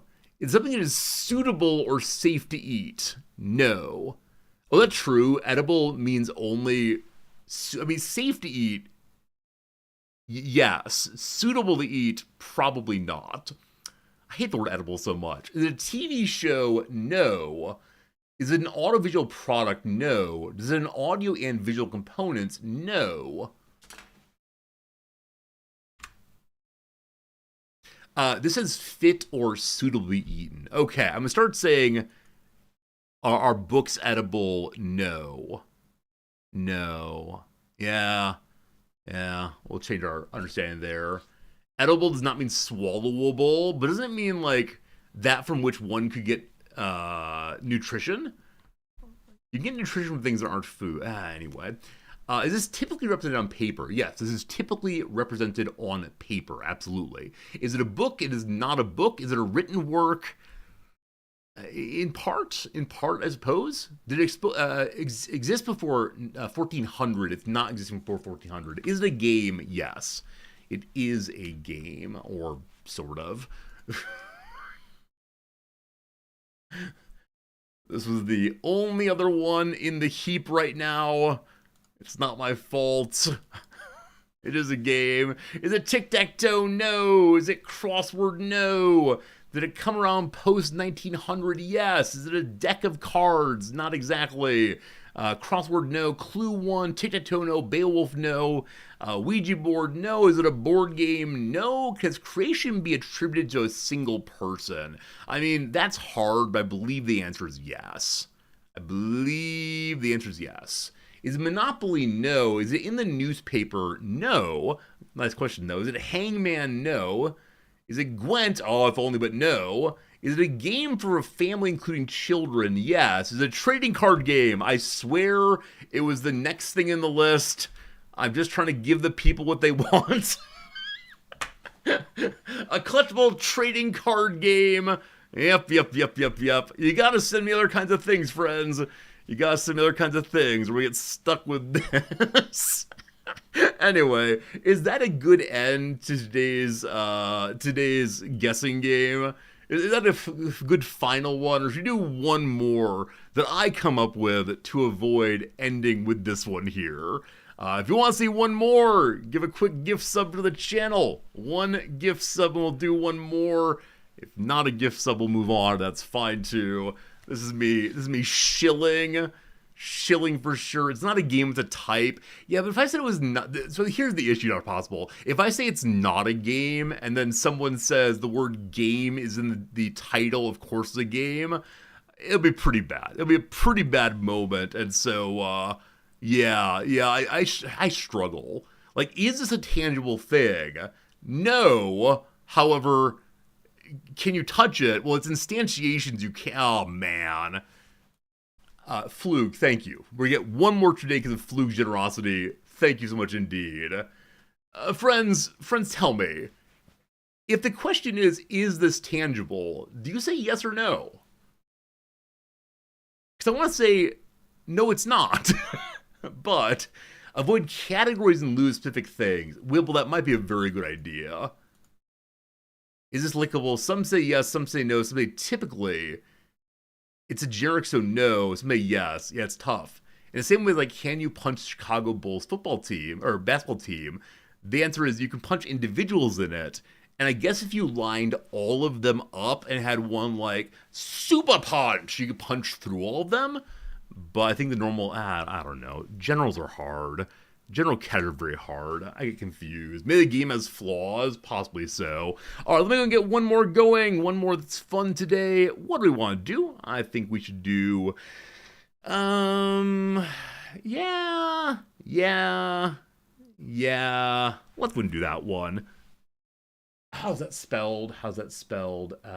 Got it. Okay, I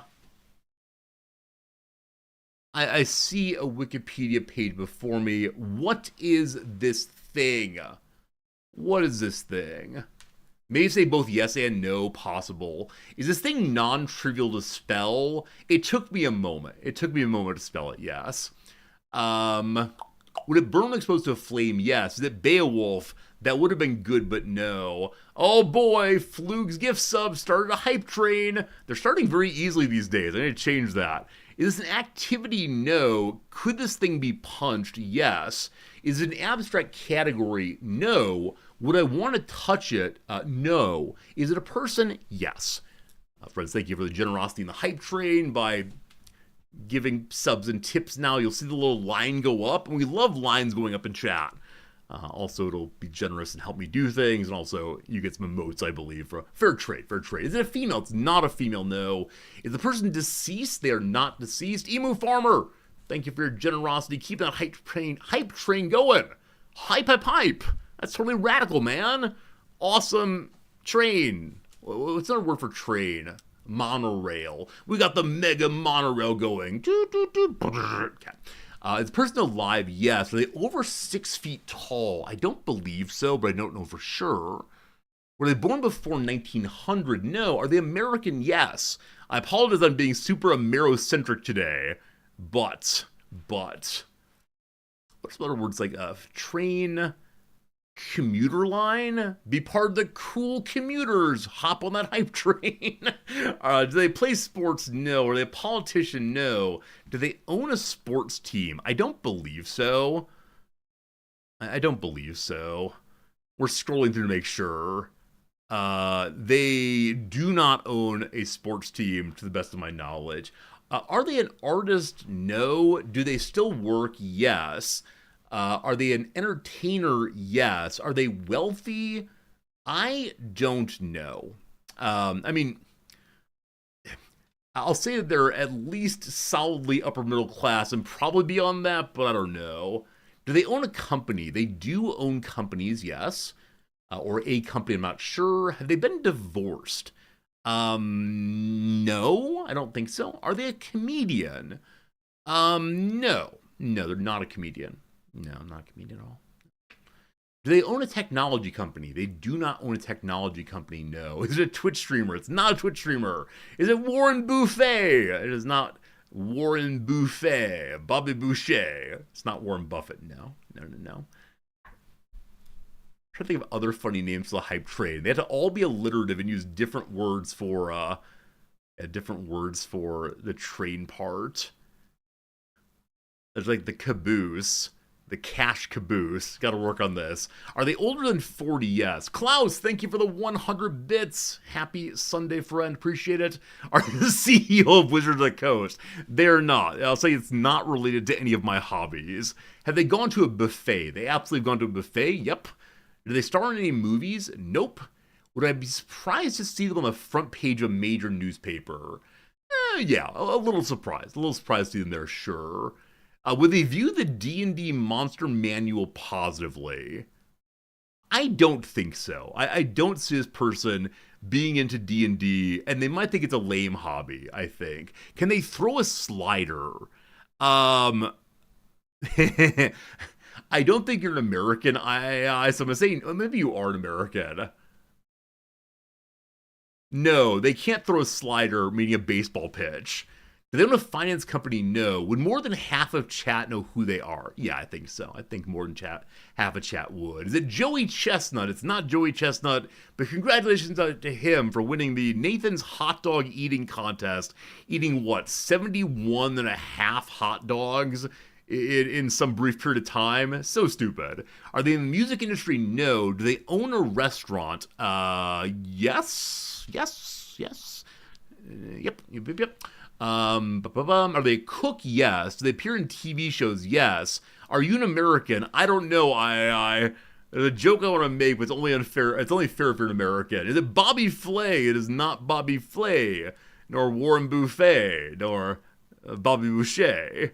What are other people's names that rhyme with those? Is it Gordon Ramsay? No, is it Guy Fieri? It is indeed Guy Fieri. He's an American restaurateur, author, and Emmy Award-winning television presenter. There you go, team. Guy Fieri, welcome to Flavor Town. Welcome to Flavor Town. He goes to like some low-class references, and so sliders are also very small hamburgers, and so he can throw a small hamburger, sure, and he probably has done so at one point in his life, but not a baseball slider, no. There you go. Good job. I think more than half of you would know this person, because I believe, though he is an American and on the American food networks, I expect it's also the case that he's known somewhat outside of the U.S. There you go, team. Fun opening today. Thank you for the generosity on the hype train. We got 2 sub gifts and 100 bits, all very, very kind to you. Let's go ahead and play some Victoria 3 now. It's time to move to this screen now and return to our Sweden playthrough. Been live now for about 2 hours, a little longer intro than I would like. The Brit never heard of him, never heard of them. I'm sorry, non-Americans. Sometimes the intro is not made for you. And I feel bad about that. Like, clearly it's the case that you deserve an intro made for you. How about tomorrow I only do Wikipedia pages the average American has never heard of? That could work. Definitely. Tomorrow's an anti-American stream. For once, they'll not feel like the dominant culture on Earth. Oh, those Americans. Late game Sweden. Chairs. If you were not here last time, we continue to have the same problem we've had for the entire playthrough. Our population is capped, unfortunately, and I'm unwilling to force the women back into their homes to produce more babies. And so our economy has grown about as big as it can, and I just don't know. I just don't know what on earth we're gonna do. We've tried to change the law about racism. We've tried to change the law about open borders. It's just not going, unfortunately. That said, it looks like we are not as bad as we could be here. Enacting cultural exclusion, plus 43, negative 51. It might just go through. We shall see. Man. This is awkward. Oh, maybe less awkward. Okay, so Anhalt here are little buddies in the Swedish market. Unfortunately, all of the small interior states that are unable to touch the sea do not have functional markets and can't engage with my market. I'm unwilling to fight my way through all these Prussian dependencies to free them, so I think they're going to have very sad economies forever. Now, because one of these is our buddy and part of our market, I told them I'd try to defend them. Unfortunately, they have no army, and also I can't find a way to get over the borders. I have a what's it called, a military access agreement with Denmark, so I can march to the edge of Denmark, and then we have a couple friends here who let us in, but after that I couldn't get any military access, so I'm unable to get to the warfront, unfortunately. And so I said I would help them, and now unfortunately I can't do so. It's how it goes. Friends, we're working on constructing the Suez Canal also. The Suez Canal has been dug. The building exists, but we're struggling with, as usual, population. And so it's being unable to hire effectively. And part of that is what? I mean, they have world market access. They're trying to buy things, but it's just not working terribly well. And I'm hoping as we give it time, they'll get more population here. At least the lead mines and livestock ranches are working. But yeah, if anyone has any clever ideas for how to get Swedish Sinai working, I'd be very happy. The problem of 2 races hire Egyptians. I think you're right, Radicus. Hopefully cultural exclusion goes through. And then I can work on the next level, multiculturalism, hopefully. But yeah, our racism is making it all very difficult. There's now a way to plan invasion through third-party land. Oh, is there actually? I did not know that. If I can plan an invasion through land we don't have access to, it'd be absolutely amazing. So here is the army. And plan an invasion of an enemy state. I'm not at war with them. Huh?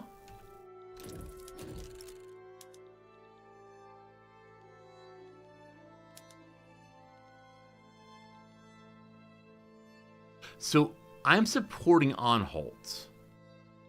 And their border is right here.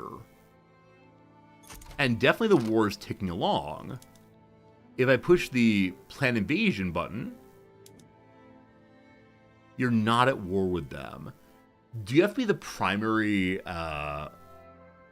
war target to plan invasion as a buddy kind of help? Oh, the war hasn't started yet. Oh, okay. I didn't see what phase it was at. Thank you much indeed. Ah, there we go. Countdown to war. Good catch indeed. Good catch all the way. Telephone's too pricey. Government bad. Yeah, I went from being an absolutely righteous government to this. And the issue is in my attempt to make the nation more multicultural, everyone is revolting. It's definitely a problem. We'll fix it someday, but the university is not teaching them good multicultural habits. The war has begun. Here we go. Belligerents go. Can I get to that border in time? Let's find out. Cultural exclusion went to phase 2. It might just happen. Okay, so can I push through now? Army invade. No coastal provinces. The front exists.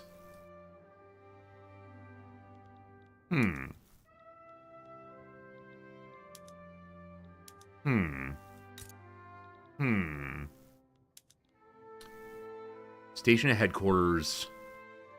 Strategic objective.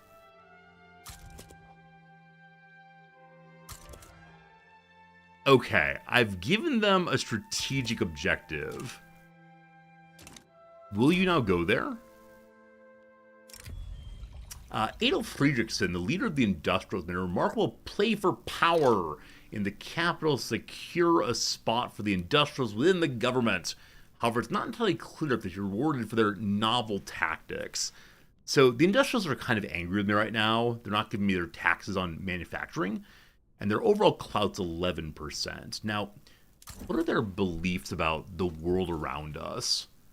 I don't remember if the Industrials care about open borders at all. Let's see. Their belief in democracy doesn't matter. Laissez-faire economy. They have no beliefs about borders at all, surprisingly. Individualist. No. Oh, they want no migration controls. That could be useful. Yeah, unfortunately, it's the case, though, that the trade unionists want migration controls to continue. All right. I'll make them a little stronger. If we can get them in the government to help the communists, which makes no sense, that's a good thing. All right, so now the war's firing here. I wonder if other people will give me access if I ask for a military access. No, it's just not available because we don't share the right kind of border. No strategic adjacency. Now, what if I go through Denmark and ask Austria-Hungary? I think they're going to say we have no adjacency also, but yeah. I'm sorry, little buddy. You can't help people in the middle of Europe right now, it seems. I'm the worst ally ever. Now, if I went through Finland, through Russia, just send my troops, can I? Oh, they're not mobilized. Someone forgot to mobilize his army. Well, that might affect it somewhat. Goodness. The things we do and do not do. It is always a fun time in Resortyville. Come on, team, you can do it. They're almost mobilized. Can't they get to the front then? I'm hurrying, I swear. Our friends are on fire.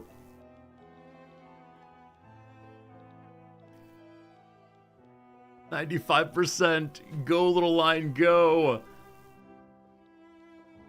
3, 2.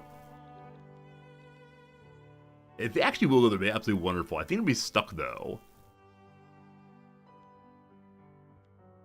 What? Ugh. One more. You can do it. Maybe watch pot, etc. Stuck at 99. There we go. Fully mobilized. Okay. So they're still stationed. If I put invasion now, yeah, it has to be a naval invasion, unfortunately. So I believe it's the case, it's just not possible. Now, if I click to send them, we can't see the front, unfortunately. And so with no front, I guess this is the front, right? Yeah. There's nothing going on there. I don't know. I raise my armies in an action of solidarity towards them. I worry the war might go on forever. The Anhalt has no armies and no defense, so... Strange. I could send them money. I don't know. Station them in Anhalt? I don't think you can. We can check and see. It'd be pretty cool if so. I can send them to the Nile. Yeah, we have no path to North Germany, unfortunately. I'll ask Prussia again if they'll let me through. No, just doesn't exist. So, if you have other solutions to fix it, I'd love to know, but right now we're just kind of stuck on that front. Ha ha ha, front, get it? I might demobilize to save money. Alright, so we can't use them for 90 days, but it saves quite a bit of money. I can return to my building of the power block statues, which give me more prestige, I believe. We need to hang on to prestige. We have a number of timed bonuses that are going to fall off. It's only plus 5%, so... I believe we're still at number 2 on fancy chairs. And the problem with fancy chairs, we just don't have the workforce to make more. We have so many furniture factories sitting ready for when people join our nation, but it is just slow. And maybe there's a way I can encourage someone else to join my trade union and then eventually turn them into a puppet, but I kind of doubt it. That said, is Denmark loving me now? Denmark used to hate me a lot.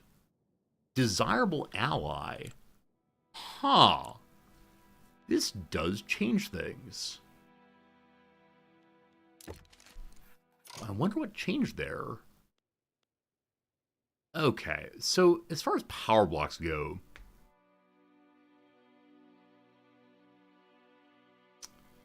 wrong side. As far as power blocks go, they might take an embassy. Alliance is plus 50. Defense the same. Okay, I'm gonna give you a defensive pact. I'll give you military assistance. Are there items you care to... I don't want them to sell things to me. I'll take the embassy if I... Oh, I can't do this. Why? Can't do this because... I have no bird mana. As usual. Is it time to rival someone again to get bird mana back? Let's see. Who hates me? Finland hates me again. The Ottomans hate me. Mexico hates me. Mexico, it's the second time we're going to be rivals, I believe. We're already rivals, unfortunately. New Granada hates me. We've never heard of them before, but it's time to say, you know what? I loathe you. Oh, I can't loathe them because they're too small. The Ottomans, though, I believe are of similar size to us. So they're not actually unrecognized regional power. So who else sort of major powers that I could engage negatively with? Please stop doing that. Please stay. Wait, I'm clicking on it and it's immediately clicking off. Why? I'm clicking it one time and it disappears. I'll pause and see if that fixes it. There, nope. Well, who knows? Bureaucratic imbroglio. Imbroglio. I don't know how to say that word. Lawmakers working towards the enactment of cultural exclusion found themselves mired in bureaucracy once again. So we can lower the chance of going through or cut through the red tape. Lower the speed of it going through, more radicalization, but I need this law to the point that will corrupt the government in the process. Okay. Yeah, Power Block Embassy is negative 93, but by giving them things, they possibly fix that. I mean, hello? This is a strange bug. Like, can I go in a different way, possibly?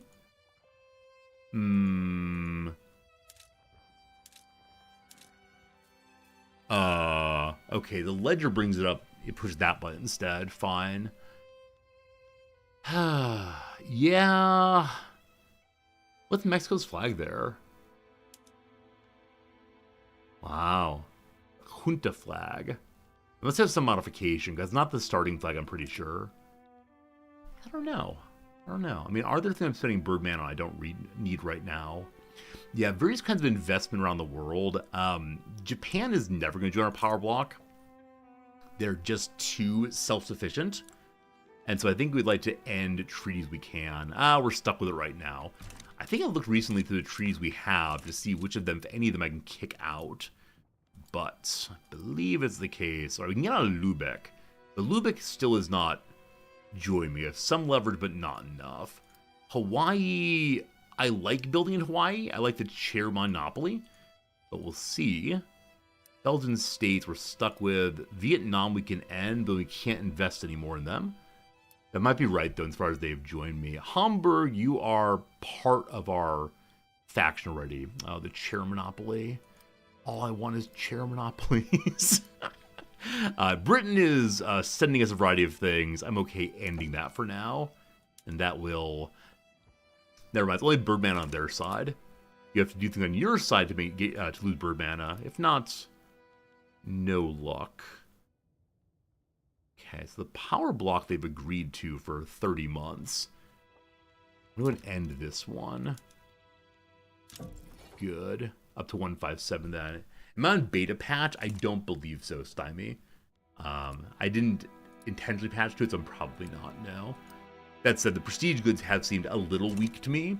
So, I'm glad to hear that they might actually be kind of strong, but at this point, they're not strong. At this point, prestige goods just feel kind of sad. They're negative 42 right now for all of this. Are there things that you would want that I have for you? They want some groceries. Their people are starving. I can't send any, though, because they're in the Prussian market, aren't they? They're in the French market. All right, so France is currently running the show for them. Yeah. So maybe it's not worth trying for that. But what would be useful? There's just not many things available when one is trying to drag some out of a different power block. And I mean, I could send them a pile of cash. If we are building at this amount, we are plus 50. So I'll send you for negative 42, like 10,000 a tick gets them positive. With a 35% chance of going through. This is just dumb. This is just dumb. Oh, an obligation. That's plus 30. Thank you for reminding me. I'm totally fine with obligation. What's your attitude towards me right now? Is it positive, positive? Genial cordial is about as good as we're going to do right now. So here we go. I'll give you an obligation, help you. Plus 37. I could then pull back to like 7,500 a week, which is really excessive. We're still plus 39 then. 37 then. How about only 5,000 a week? 33? At this point, though, it's only a 77% chance to do it. Let's do it. Here comes the embassy. Declaration of Christiana is in. Christiania. Christville itself. Something like that. We're still plus 47. The private sector has not been building as aggressively as before. So I'm not sure why. Oh, I actually do know why. They've been struggling to find places to invest. They're struggling to find places that have infrastructure sufficient and are open to us. So can I help with infrastructure in these places? Dainan, we do still have building rights. And there is infrastructure availability here, and people are still unemployed. I'm surprised that the capitals aren't building here at all. Do we still have a monopoly on chairs here? No, I took a monopoly on rye farms. So I thought that was the way in which one gets an achievement of getting a company monopoly on booze. You actually have to ask for a company monopoly on grocery stores instead. We'll even get that one at this point. Swedish foods, grocery stores are negative 70. I don't see this happening, unfortunately.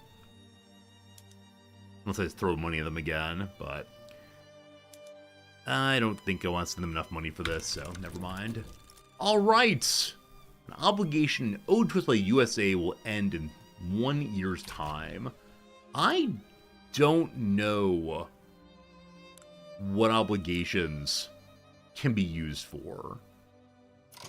Any clever suggestions of how to use an obligation? Oh, I can use it here to get some kind of relationship. They want me to give them military assistance. Is that right? What does this mean? Yeah, so I spend more military good. Oh, we both get good things. So we get more experience and they get better troops overall. I see how it's good. Okay, as of right now, they reject the treaty because there's nothing in it, I believe. They might accept investment rights. It's negative 109 right now. If I help their military and use the obligation, they will not give me investment rights, unfortunately. What else could I get that would help us that we need right now? I mean, we need food again, it looks like. I only want 1,000 or so. And would you give me money, question mark? Definitely not. They're in poverty right now. I believe they have a bit of debt. We'll save the obligation for now. They won't give me an alliance, of course. And you might recall the Americans have attacked me at every opportunity in this playthrough. Not attacked me, attacked Europe. Telephone's expensive, coal expensive. Are we currently tariffing coal? We're protectionistic in our trade policy, but we sure do need coal, so it's never quite clear how the tariffs are working. Now, we're at neutral tariffs right now. I can get more coal-making people into the trade block, possibly. But who makes enough coal that's independent right now? Hello, Chile. We have no leverage in you. Would you please show me if you have coal in your mountains? A number of my subordinate nations are getting rid of our treaties. They're probably exploitative, as I was able to have monopolies on our chairs. Who knows? Okay. Coal. They do have quite a bit of extra coal here in Patagonia. So, you're not part of a trade union or power block, are you? We have some leverage. And the British are going for them right now.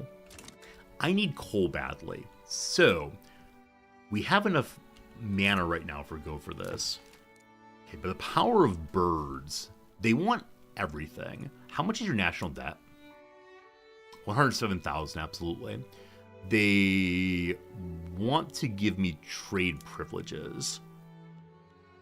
Okay, they don't want to give me trade privileges if I take on their debt. I don't understand why. The relationship between positives and negatives and how they change are very confusing to me. Regardless, what items do you need right now? You need some iron. How much you want? They don't want me to flood. They never want me to flood their market, but they usually take 10 or so over their current need. Alright, what else do you want, my friends? Let me flood your market with everything that we can help you with in the future. They need some luxury furniture. They need some explosives. They need some tea. I do enjoy the... they need furniture! Here we go. Here we go. This is what we're made for, my friends. Endless furniture production. Everything in the world will say, IKEA, IKEA, IKEA. They only give me plus 1 point for this, but that's absolutely fine. It stimulates the furniture manufacturers a little bit more. They're also a little short on explosives. Only plus 2 points. Yeah, but each thing we add into their economy makes them further enmeshed with us. And that's some porcelain. All these little tiny bits. Not so great, though. Okay. They're probably small enough they don't care about tariffs at all. There's not enough of a producer of anything, unfortunately.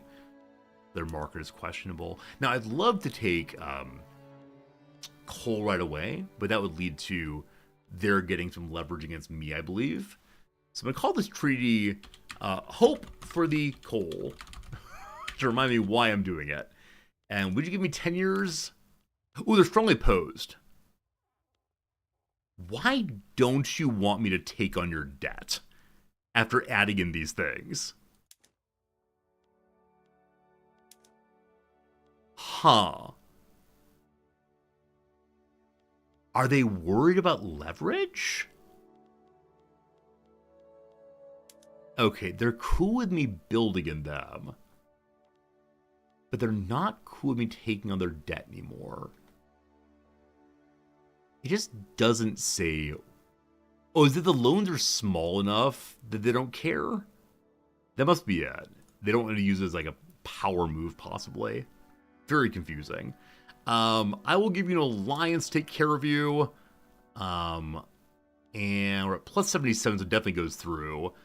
And will you give me a monopoly on something? Like, ideally a monopoly on coal. There's no way they give me this. There's no possible way. Nor do I have a coal company right now. I'll put some chairs. Alright, they're at 92%.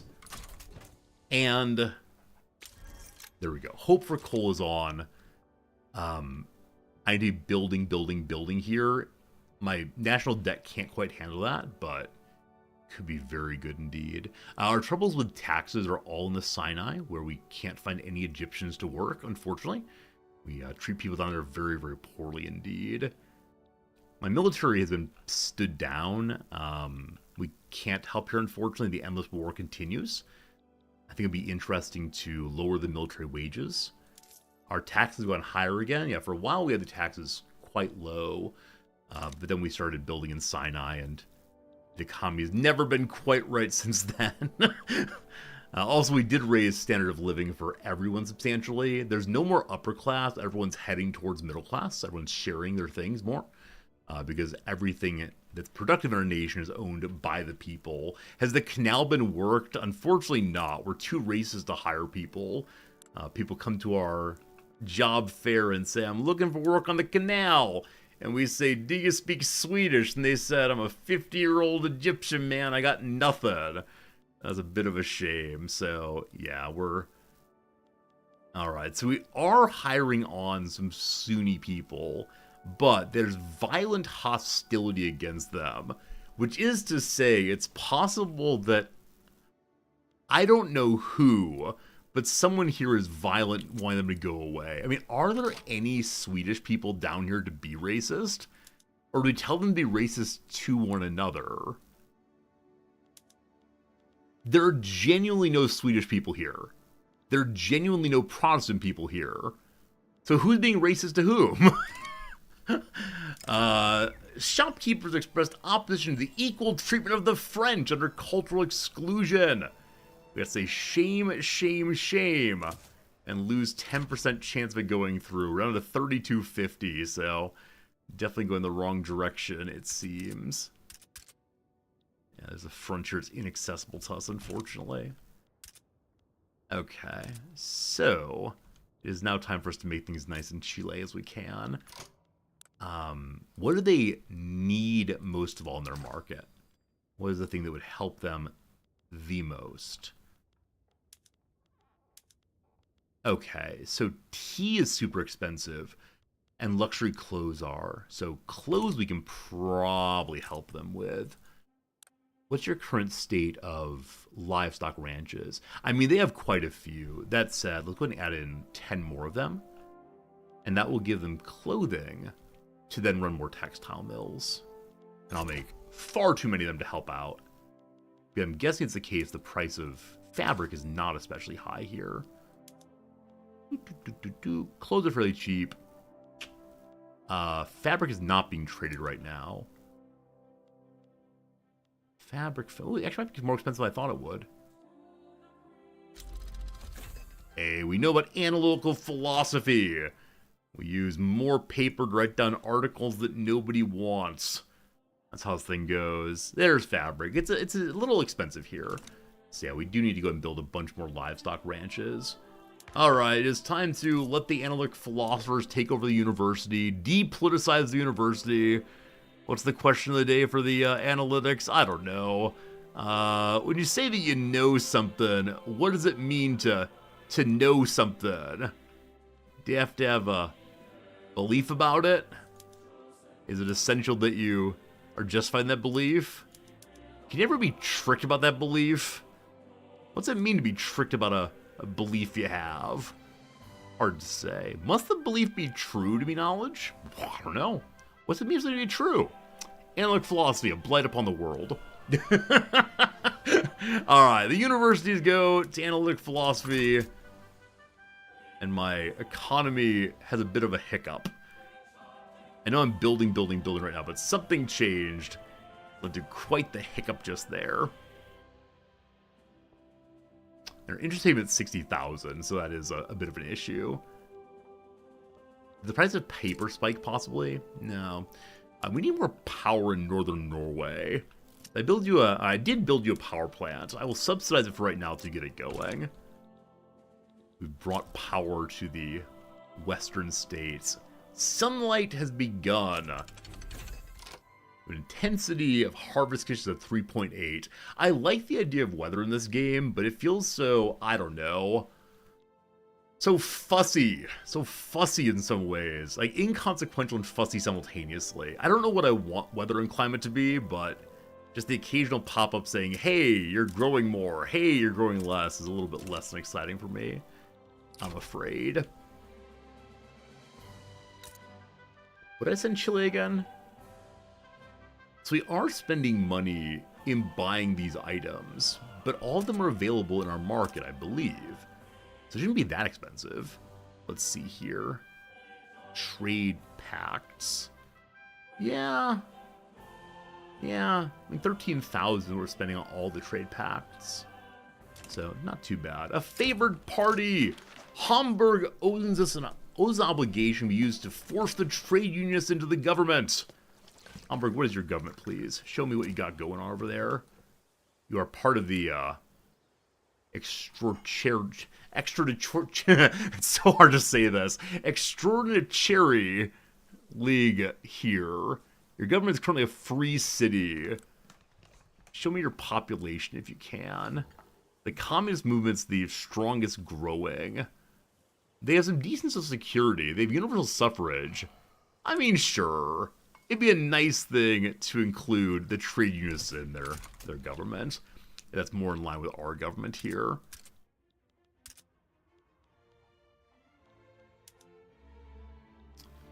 Now that we're building a little bit less, we're only at negative 8,000. Very strange economy to get going, but can't ever exactly work at full capacity, but man, it gets close. On the Suez Canal, we currently have social mobility going up and greener grass going up. So we're trying very hard to make a nice place to live, but with the population we got, which say people who hate people, as being an issue. You mentioned cultural exclusion passed early. Yeah, Thorn, maybe I should have done so. It's very, very hard for me to know how exactly to get it through now. Maybe their hatred of other folks has become solidified over generations. Is there any possible way I can get the rest of Sinai from you people? Negative 431. Cat. It's just the rest of what I own right now. How much money would it take to get positive 400? We got Sinai itself, like the Suez part, with 30,000 per week. That would not do it. How about 300,000 per week? That would not do it. So plus 48 is as high as going, it seems. They don't have a national debt. I think if we want the rest of Sinai, and we have to attack it probably. And for right now, we have nothing there. Do they even have a military here right now? I don't. We should probably raise a new army now that I think about it. Okay, how do we do this again? Brand new army. Do you do from the headquarters? No, don't march troops there. Oh gosh, please stop. Cancel, cancel, cancel, stay home. Okay. Do I make a new general? And then break him off, I believe. Who do we want? An honorable diplomat. Anything here help? Like, stop beating up on the people? I don't believe so. All the commander things, of course, affect just military abilities. Alright, come on, Fritz von Otter. Now, I can station... No. Split formation. There we go. Okay. The Second Swedish Army, that's a terrible name. Change instead to what? The Sinai Swedish forces. That works just fine, I guess. What flag pattern do you want? You're a defensive kind of people, and your flag will be blue. Lovely. Okay, so you all will go live in the Sinai area. Deploy to there. Okay. More troops around, asserting our Swedish power. If only we had access to wharfs there, then I can make Swedish fish jokes, but it's just not to be, unfortunately.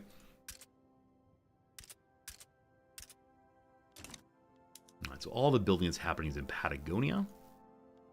I guess we've already gotten livestock up and going. I only had 10 of those.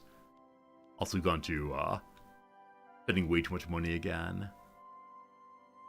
I need to find some ways to increase our funding. I mean, things like, you know, government buildings. We could just increase our paper production, etc. Is Patagonia a separate country? No, it's a state within. OBS, good seeing you though. Hope you're doing well today. Too bad I can't send an army and disband it to throw the Swedish people there. My hope is that the local soldiers have romantic and productive relationships with the good people of the Swedish Sinai. I don't think it works that way, but gosh, wouldn't that be great? Media endorsement, the intelligentsia, and the humanitarian Karl Berg want cultural exclusion to go through. Absolutely. And also say thank you to the intelligentsia, because their leader is someone who's humanitarian. Intelligentsia are people pushing this thing through. It's gonna be glorious. You don't like Swedish Sinai? Oh, in Egypt, I'm sorry. Egypt, I'm taking good care of it. Like, it is the case I have now deployed the Swedish military into Egypt, allegedly, but it's good. We're loving it, we're taking care of it. It's all kindness. And look at the lovely tourist attraction I've added. Now, can I make it work? The answer is no, but it's lovely anyway. The Canal of Egypt. Sorry, brought to you by the Swedes. That's the story here. I'm gonna look at this and feel bad again. It was about this level last time before, so it is going up just very, very slowly. Friends, an ad break is coming. The once-an-hour ad break is now 11 o'clock my time. We're going to pause the game right there, back to in 3 minutes. Between now and then, we'll do a little crossword puzzle. I want to say thank you for being here. I hope things are good for you as always. And yeah, I'll play this game for, I don't know, hour or two, probably 2 hours. And then we will play some chess. we did well on Saturday on chess. I think I won 2 games and lost 1.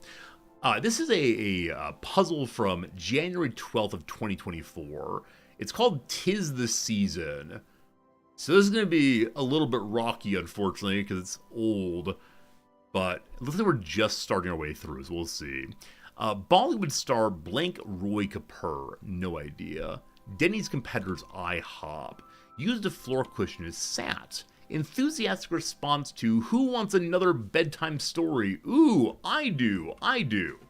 A French translation of R that's 1 letter off from 70 across. Isn't an R? Like, so et is summers, I know.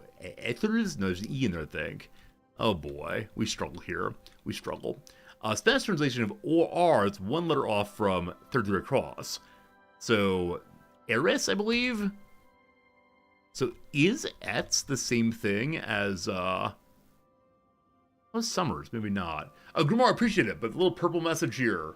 Please don't help me. I wish to remain helpless, but thank you for your kindness in trying to, do it for me.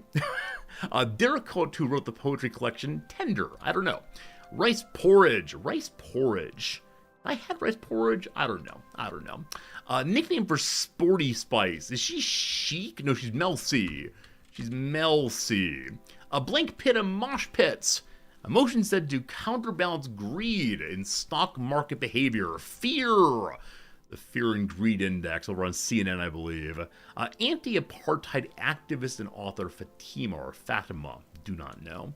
I May Destroy You Network. I have no idea what that show even is. Take a closer look while window shopping, say. I mean, you can go inside, you can, put your hands on the windows. I have no idea. Try on? No. A style that includes techno and dubstep. It's electronic dance music. A Cuba Libre ingredient. Is this pork? I know Cuba stuff has pork in it often. Diminish. Abate. Enervate. Lessen, possibly? Maybe. Pairs, a duo. Buttloads, a ton, a lot, etc. A Sephora competitor. There's OPI. My knowledge of makeup is very limited, unfortunately. Ocean State School. Is that Rensselaer Polytechnic? I believe it is. Fits out with new equipment. Something. Rehabs, possibly.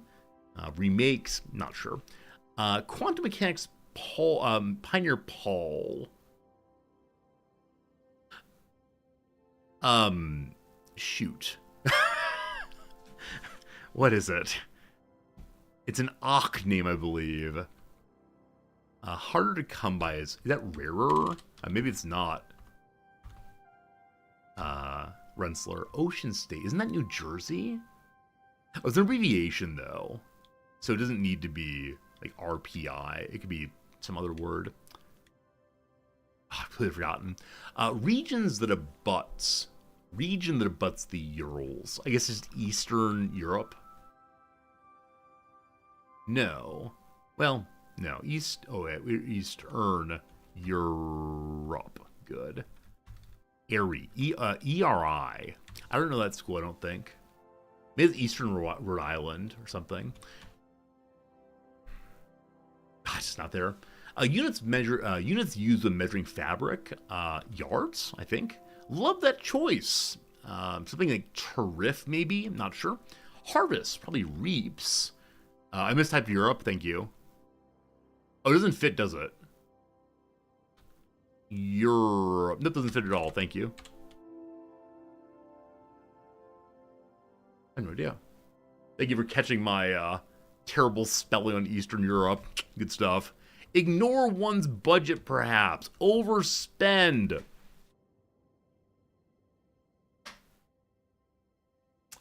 Friends, this is my collection of Magic the Gathering cards that are meant to be opened on the YouTube channel. We go through 3 of them a week. This is the Dark. This is, let's see what else we got in here. This one here is Betrayer of Kamigawa. Pretty exciting. Oh god, I dropped it. Well, worth nothing now. What else we got in here? This one is the Portal 3 Kingdoms. We're saving this one for a special day. This one's gonna be really, really stupid. Etc, etc. Etc, etc. All of the Twitch money has been going in to that, my friends. Are they worth much money? If you don't open them, they are. The minute you open them, they're worth nothing. Except they are worth YouTube views. One of my more recent pack opening YouTube shorts is up to, I think, like 15,000 views now. That's pretty exciting. So yes, it's an investment. The intention is to get people to like follow and watch there, to get ad money to buy more of them. That is the strategy. Is it all an excuse to let me open my magic cards? Probably. Am I enjoying the heck out of it? Absolutely. But yeah, if you haven't checked that out yet, I'll go and put the little link in chat. There's a YouTube channel where 3 times a week I open a pack of magic cards. It's very, very old, and I have a fun time with it. And it's my big hobby right now, so any tips you give go, frankly, directly to that after paying the bills. And it's too much fun. It's way too much fun, frankly. Okay. This wars me with this forever. I can make it go away for now, but I feel bad I'm not contributing the way I said I would. Are you done with the crossword? Is it still up? So we only do the crossword during the ad breaks. So we'll be back to the crossword again in 53 minutes. If you'd like to see a pure crossword stream, we could maybe do that someday. But no, for right now, I do 3 minutes of crossword during the ad break so people who are watching the ads don't miss any gameplay. And that's how things work here. Where are the capitalists investing? They're building paper mills, which makes a lot of sense. The price of paper's a little high. They're making more ports. I don't know why they're making ports. Like, infrastructure's fine, I believe. The infrastructure, we have double what we need. And the ports we have are non-productive. So why on earth are you making ports? I guess the price of Merchant Marine has come up a little bit. So we're trading more and more things in the world. The unheld communist revolts in default, they're more likely to capitulate. So the group that we are fighting against has run out of money. So will you all end up surrendering?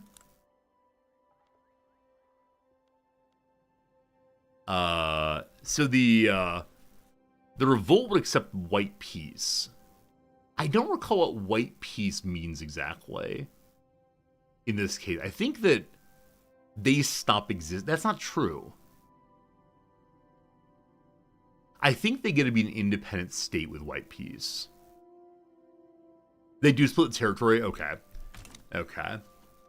They don't kindly rejoin the nation in the way we might want. Okay, I'm going to add nothing else to the work queue here. I swear, I swear, I swear.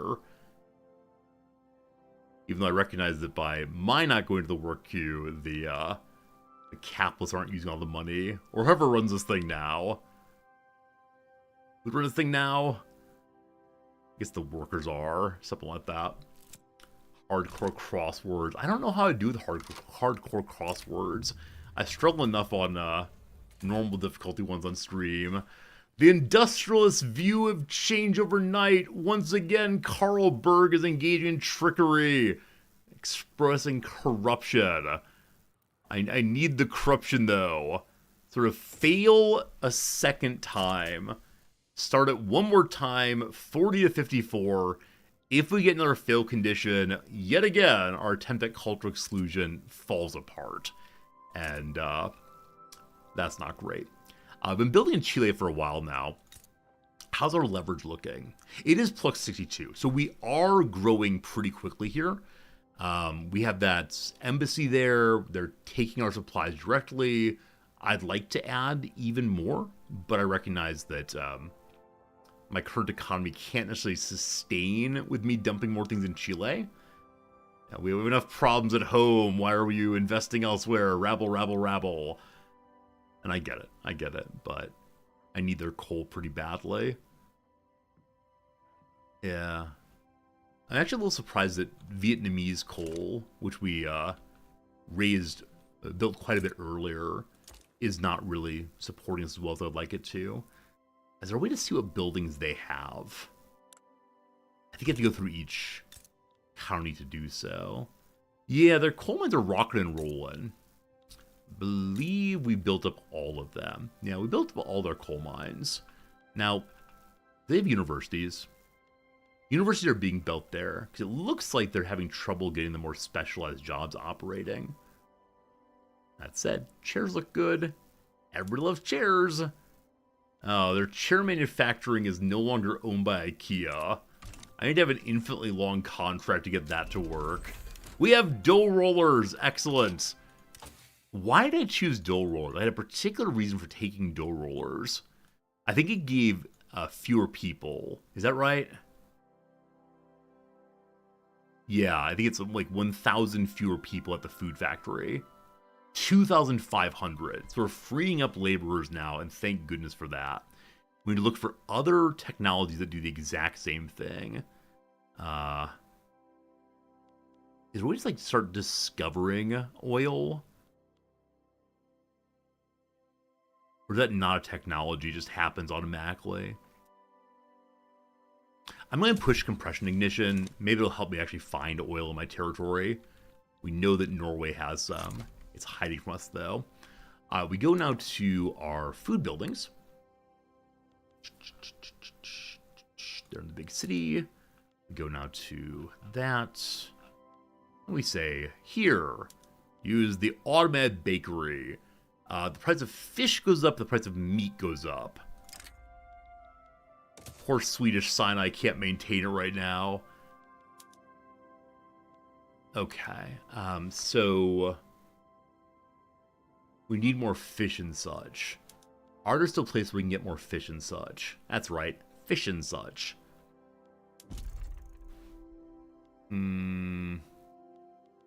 Yeah, various Japanese places that I really should go ahead and ignore. A lot of places with no population at all. Yeah, Santiago can have fish. Not very much, apparently. Got some lakes, maybe. But they have no population for it, unfortunately. No. What else we can do? The trade unionists petition the government. They want mass conscription? I'm sorry, what? I guess this means everyone fights together, so we're all equal in some way. But, I thought they'd want us to not have a large army. Okay, trade unionists. I'll give it a shot to do that one next. Mass conscription. Saxe of Weimar would give me a commander named Alfred Wentrop. He's part of the rural folk. Nah. Thanks, but sorry. Thanks, but no.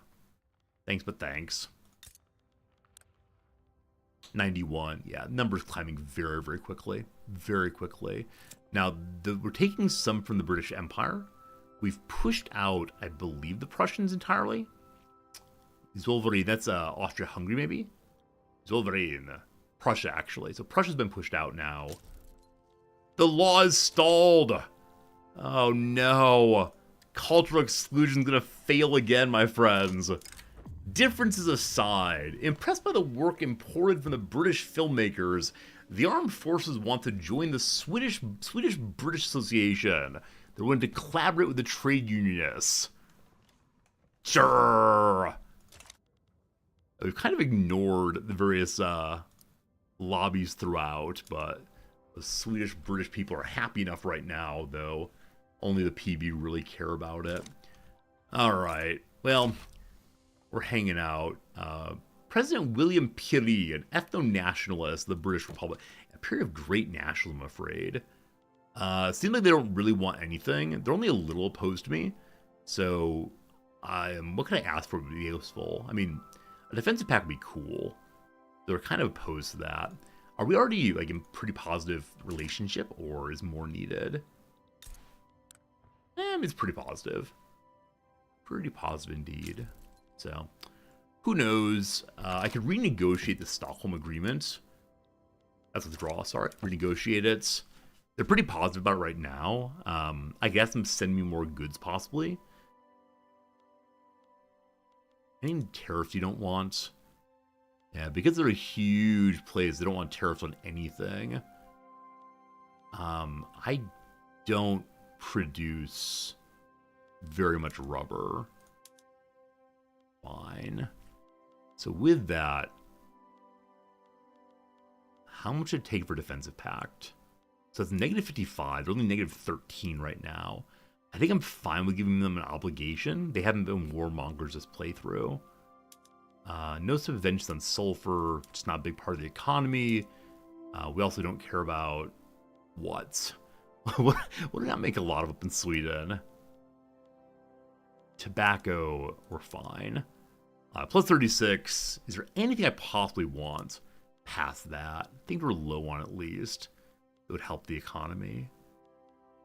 Nah, not really. I guess some ammunition would be cool. Hey, thanks. All right. We're getting closer to Sweden. Sorry, to British, making our British Association even happier. They're only showing +2 right now, unfortunately. Oh, I apologize. They want trade agreements in particular. So I can't renegotiate, but what if I gave you trade privileges and you give me trade privileges? They hate it so much. Yeah, they're willing to get preferential treatment in my territory. Oh, they declined? Wait, did they really? I misread? I thought it went through.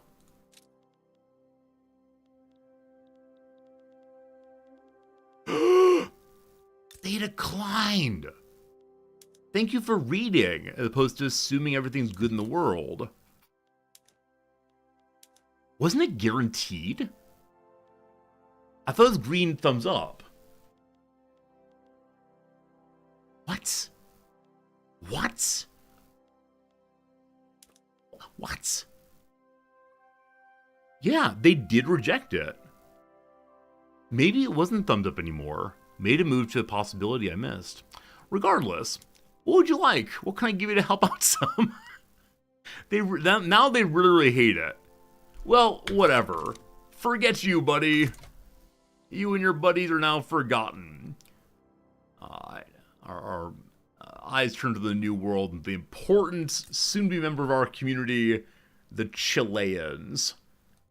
May I build more? Plus 100. Excellent. Number climbs. So in the northern, that's our Patagonia, in the southern area, we got a 3-state nation. What are local prices like? We got plastics now. That's the future, you know. Plastics. They have no electricity. Should I do a nationwide electricity campaign? Surely that would help. Power plants for everyone. Now, this is going to lead to them consuming more of the precious, precious coal I need. So, I don't know. You don't think my leverage number will reach 200? Really? I think it will. Just got to keep on keeping on. Building them power plants. Building them railroads. For my friends in Chile. Everything. The world. The moon. A shiny new Australia. If you know that reference, we can be friends. Okay. Do you have power plant? You do. You have railroad. We'll give you one more. Coal mines are actually not all made. Given the state of the market, everyone still needs coal. Oil's not been found, etc. Explode stud also. Fine. Okay, back to spending way too big again. Trying to hang with this gang. Hey, if you have any questions at all, Grimoire, let me know. Yeah, if there's anything else going on, let me know. Ideological Union Power Black Statue OP. Yeah, unfortunately, we're currently on trade union, so it's a trade union of fairly major powers. I'm not sure it's exactly worth our time. Speaking of not worth our time, cultural exclusion, 25 to 53. We got to phase 2 this time, but It's just not going to happen this playthrough. Just not going to happen. How's the Suez Canal doing these days? 483! Hey! Last time we looked it was 475, I believe. Keep going, little buddy. You can do it. How is standard of living looking in Swedish Sinai? Has it gotten better? Yeah, it's 14.4 impoverished. They need cheaper groceries. Now, we have a grocery building here. Yeah. It's struggling. The law stalled. 10% chance of going through. It's all over, team. It's all over. Stop subsidizing the railroads. I think I've subsidized a lot of railroads as a hope. As a dream that they'll all get turned on eventually. Try to hire folks, but... yeah, I mean, a lot of things are subsidized right now still, but... maybe possible ideological union next run? Oh, possibly so. Yeah, I mean, I didn't plan to do a power block in this playthrough at all. I was planning to just build my chairs and learn the new DLC trade agreements, and we have definitely done that, and that has been a bundle of fun. Yeah, there was a suggestion earlier that I should stop all the production here in order to get people into the Suez Canal workforce. I don't know. And they need to have a decent standard of living, so I'm not sure. But yeah, I guess we could do a ideological union. I could spread my Swedish quasi-socialism, probably almost communism, ideology around the world next time. Look, we have 21 for lower classes. Services, a little expensive. Service a little expensive. Alright, may I modify the services button? Would that help things? That is this thing here, the urban centers. Which are actually over here, I apologize. I always forget which are development and which aren't. Motor industries, assembly lines, thank you. Price of coal increases too much. The opening of a luxurious cabaret. So this is the second time we've gotten the cabaret pop-up. It talks about it happening in Paris, the Wernschweiland. I don't know why, but they're indulged in decadence. We can say hooray decadence. Our authority goes down by 10%. So it goes down by 70. That's a problem. Let's shut down the immoral joint. We lose bureaucracy instead. I pushed the wrong button. I pushed the authority button. You fool, you fool. Well, we'll take our penalty for right now, I suppose. Misclicking is surely the worst of all possible outcomes. Okay, so urban centers. Some of you have moved up electric, correct? Okay. So the main locations are all going electric now. They're struggling with finding workers, but that's how this goes, unfortunately. Wrong button feels bad. Like, I don't want the game to have, like, are you sure you want to do this on every click? But I'm annoyed when I push the wrong button for sure. Literacy's looking pretty good in our core nations, or core states rather. Looking a little bit less good down in the Sinai. Don't you worry, we have universities, we're working on it for sure. The correct move at this point would be to no longer try for cultural exclusion. With 10%, 53%, we are definitely not going to get it, unless some act of the math gods help us. And the problem really is our most powerful faction, Etho-Nationalist, does not want this. So we're going to have one or two more tries of that in this game, but we are stumbling towards the end game. And again, the lack of population is holding us back. So yeah, we're climbing bit by bit, but we're not going to see an explosion. We're not going to become billionaire nations here with not the population for it, but... we can go for things like spike or prestige, lean into the items that we're close to #1 on making. What if ethnicity Sweden and birth rate maxing? I've already moved enough away from that I don't see us going back to it, but it is a possibility. We could stay like super religious and conservative and just try to make a lot of babies, I suppose. I suppose it's possible. I mean, we're towards the top on a lot of things. I wish this page showed who made it. You have to go into the actual market instead, I believe. A lot of ethno-nationalists has run, it's true. It's been really quite surprising. And part of it is I didn't disempower the PB. But I've been surprised at how many leaders are ethno-nationalists. Now, maybe it's the case that if you have a fairly restrictive view of citizenship, you produce more people who have that view. That we never found an agitator who wanted to have a political movement against our exclusion, our cruelty. Kind of bummed me out. Gone to the dogs! A horrendous first draft of cultural exclusion as every faction clamoring for desired changes. If we stay the course, industrials get cranky, it's fine.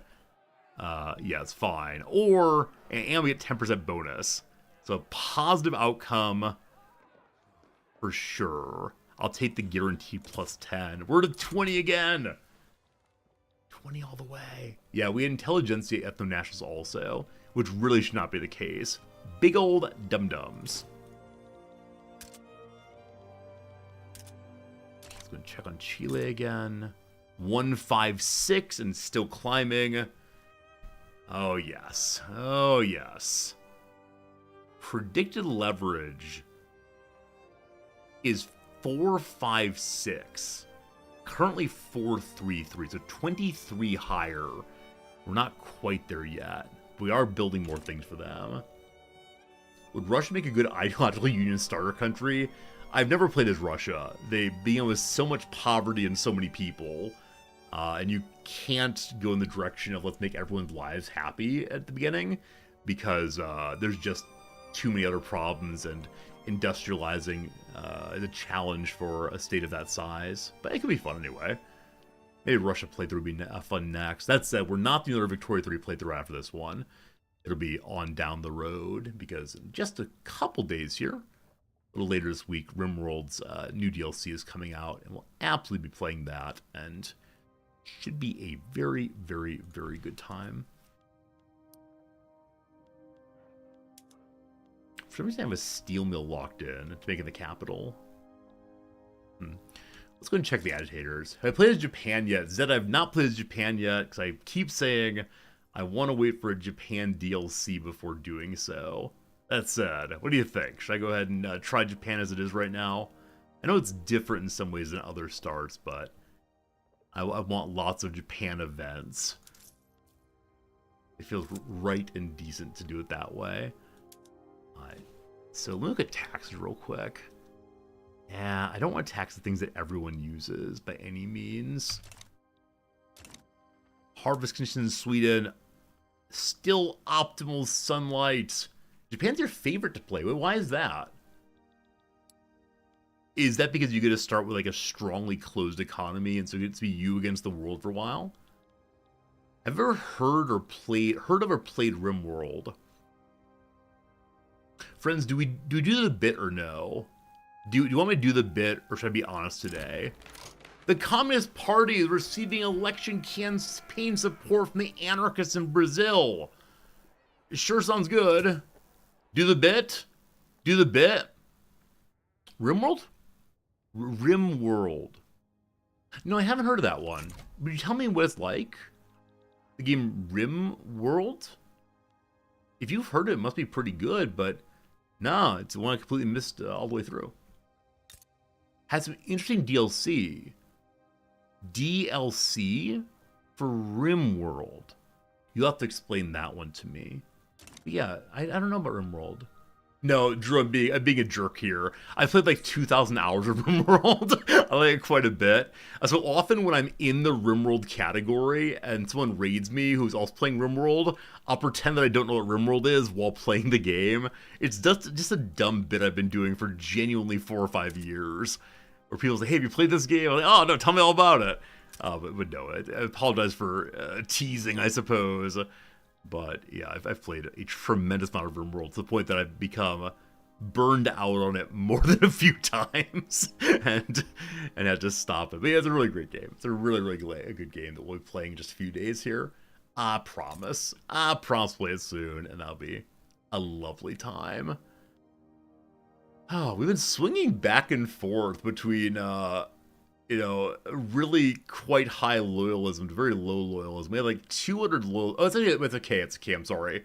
I was reading it says 19 million versus 6 million in a nation of 13 million. That's not possible. It's only 20,000. Now the number is going up. Happily, it's time for an election. Also, swindling futurity claimed that the Communist Party's policy of extensive money loaning. What do you mean? We're only $71 million in debt. Has saddled future generations with an undue burden, have caused the party to leak voters like a faulty sieve. Blessed are the young, for they shall inherit the national debt. Loans are a cornerstone of any healthy economy, or find a scapegoat. Blame Eric Gustav Blomqvist, the leader of the communists.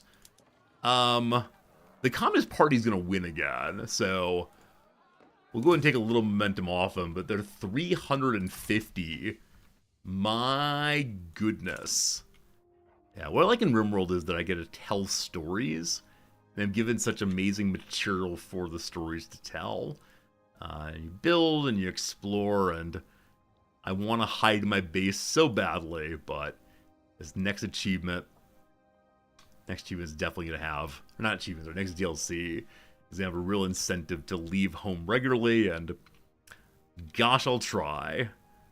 I'll do my level best, I promise.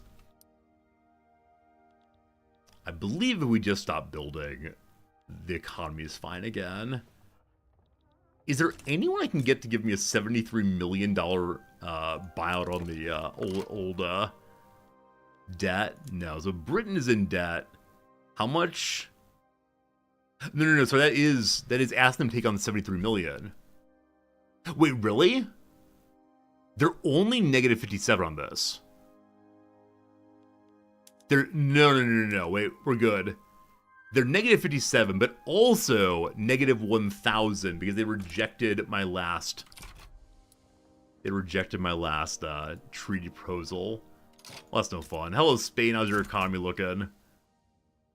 Interested in taking on my debt? They're negative 400. Austria-Hungary, how are we doing, friends? You're a little wary of me, don't worry. Negative 400. Yeah, it seems that Britain is the one that would in fact do so. But, we had a bad deal before. Should I go command economy? So, I've tried not to go full communist. Try Spain. Thought I just did, may not. Yeah, Spain's negative 400 also. It's not going to happen. Mexico hates me. The US, I believe, has debts their own. Is that true? Only negative 62. Alright, America. Take on my $71 million in debt. What's your GDP? 410. Okay, so their GDP is stupidly high. I always forget just how high that goes. But alright, America, hello. I'll give you military assistance. I'll give you an obligation. Negative 69. They don't like me enough. What's our relationship? Amicable. We hired the amicable, but did you guys ever ban slavery this run? No. They did not even have the Civil War, to the best of my knowledge. Okay, they don't want investment rights. It's fine. I don't think they want any of my items. Well, they really want iron, actually. Not too much, but... Okay, let's take like 1,500, I think. So they're 1,570. So take 1,580 of it, I believe. Yep. Okay, other blue numbers there. They're plus 10 on that, so we can get 40 more points in good transfers. So they want furniture. They'll take 229. Now, this is requiring the state to buy things up to give to them, but I recognize that,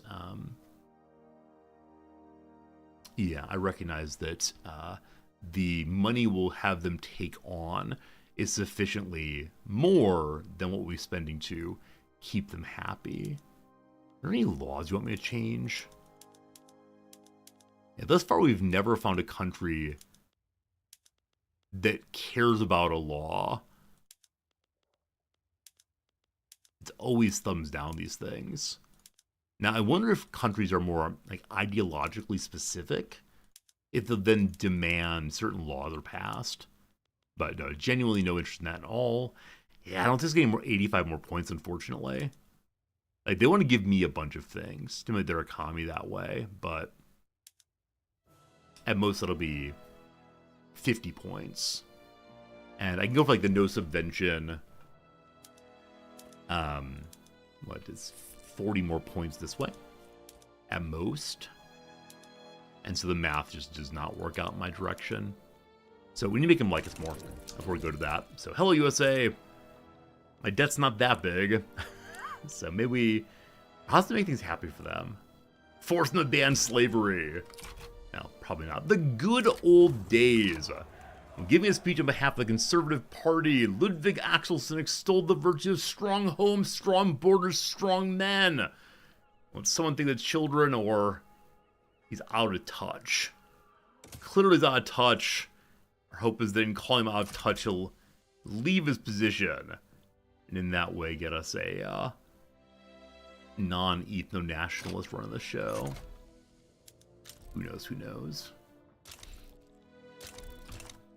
Fight for Portugal's begun. Or Portugal is attacking somebody. Let's see. Spain is doing what? Spain's attempting to make a protectorate out of Johor. Johore? Tiny baby little nation with 1 battalion. And the nations of Europe are lining up behind the Spanish conquest. Oh! Oh, it's getting big. Because China's getting involved in this thing. China's on board. France may go ahead and fight against them. Yet another Spain versus everyone war. Yeah, earlier I was Spain's ally. I'm so glad I'm not anymore because, like, what is your actual ideology that's leading you to do these things? Oh, also, the British took territory north of Gibraltar earlier. So they're growing a bit. You want to expand resources, strengthen the nation, and economic imperialism. How about join the war in exchange for my debt? I might get absolutely destroyed. I'm not sure it's an offer I can do, is it? Yeah. Yeah, you can't do that, unfortunately. Now, let's see here. They don't want an alliance or defensive pact right now. Oh, I forgot. One of the reasons that people aren't wanting trade policy or any policy with me is that I am untrustworthy. Earlier, when Spain called for my assistance against literally everyone in the world, I said no. And so we have a penalty of 45 points, or 35 points rather, simply because we didn't join a war earlier. Right. Right. That said, they want nothing to do with me. It's all Britain or nothing. Also, poor Britain, impoverished, 14.6. Let us be your rich cousin who sends you money occasionally. Cuba is with Spain. That's a negative 62 is better than negative wherever it was before. Neutral Swede, that's true. Pure neutral, true neutral. No chaos, no lawfulness, just hanging out and having a good time. Whimsically deciding what from day to day, or were we born a neutral? At negative 62, we can get plus 50, plus 40. Is that right? Plus 50, plus 40. And then maybe see what else they'd want. Okay, here comes potentially plus 50. I'll do it from their side instead. We cannot have them flooding the market. That's okay. What else do we need? Looking for blues. Little coffee. Lead's kind of rough. Oh, do you have bonus coal now? Or is everyone still missing coal? Everyone's still missing coal, unfortunately. I thought by now it would pivot over to oil a bit more, but no. Okay, so that is only plus, 23. So we can do even more. But Only blue things. Only blue things. Ammunition, please.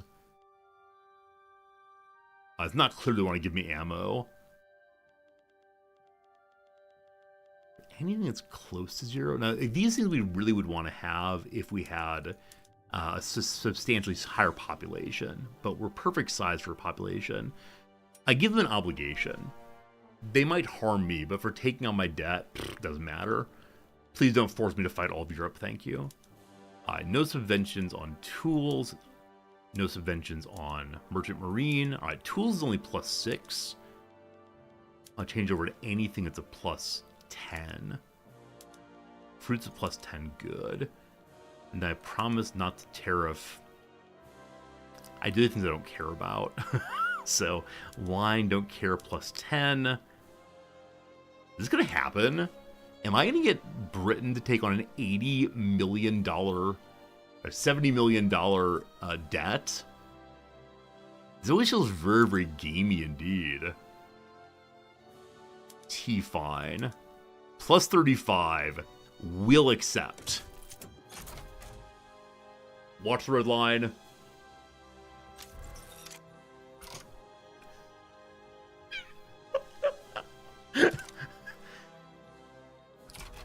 I know that colonial powers in debt and then forgive the debt of various colonial nations. Did major European nations take on one another's debts? Because that's insane. The economy is healed just like that. Craziness. Karl Berg speaks in favor of cultural exclusion. +10. Back to 30. The battle goes on. The French are against the Spaniards also. Well, land border happening for sure.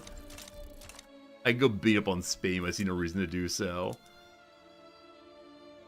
In just a moment here, our gold reserve will start filling up again.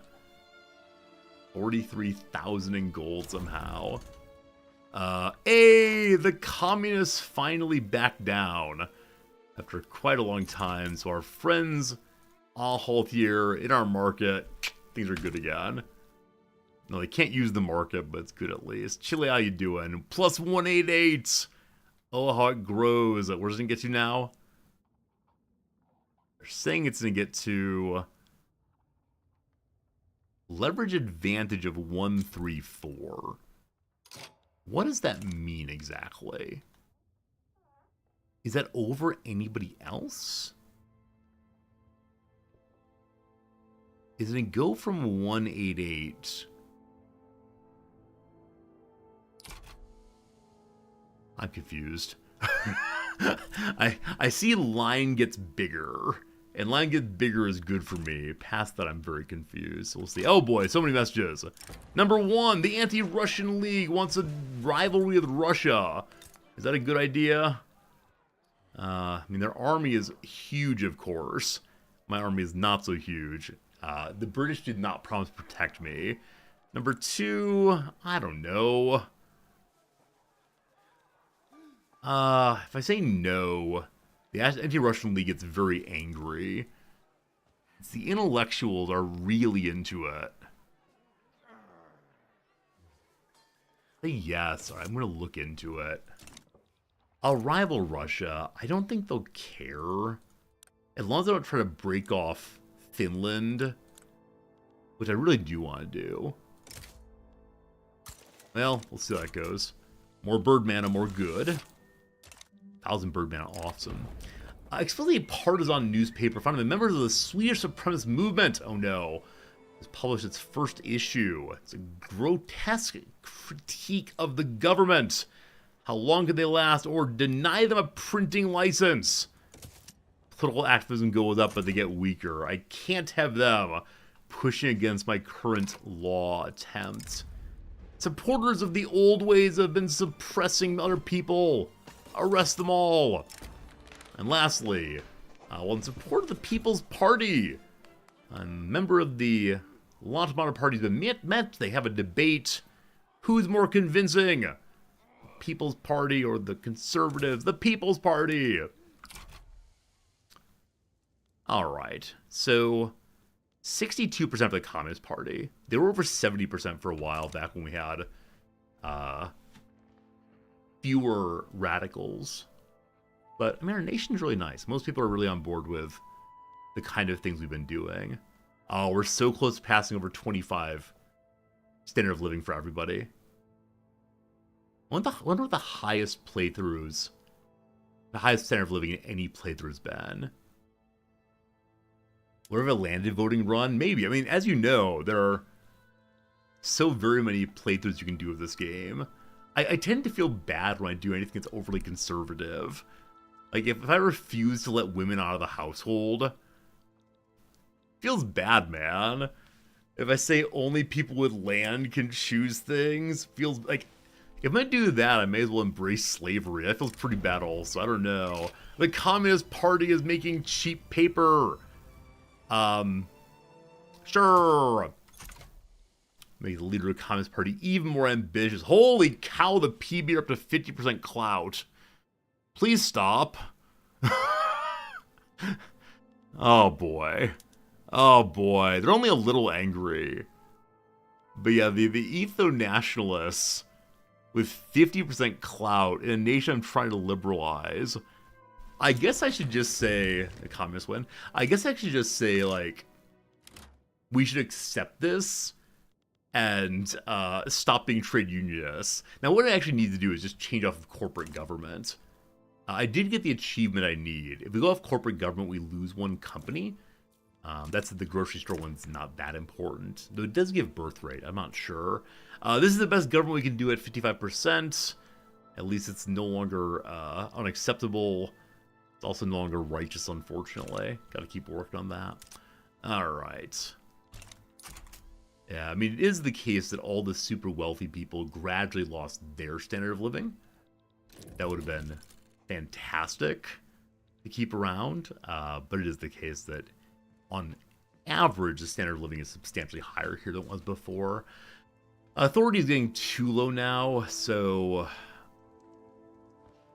I mean, our economy's going like gangbusters. If I lower taxes to normal, we're fine. I could possibly even go low taxes.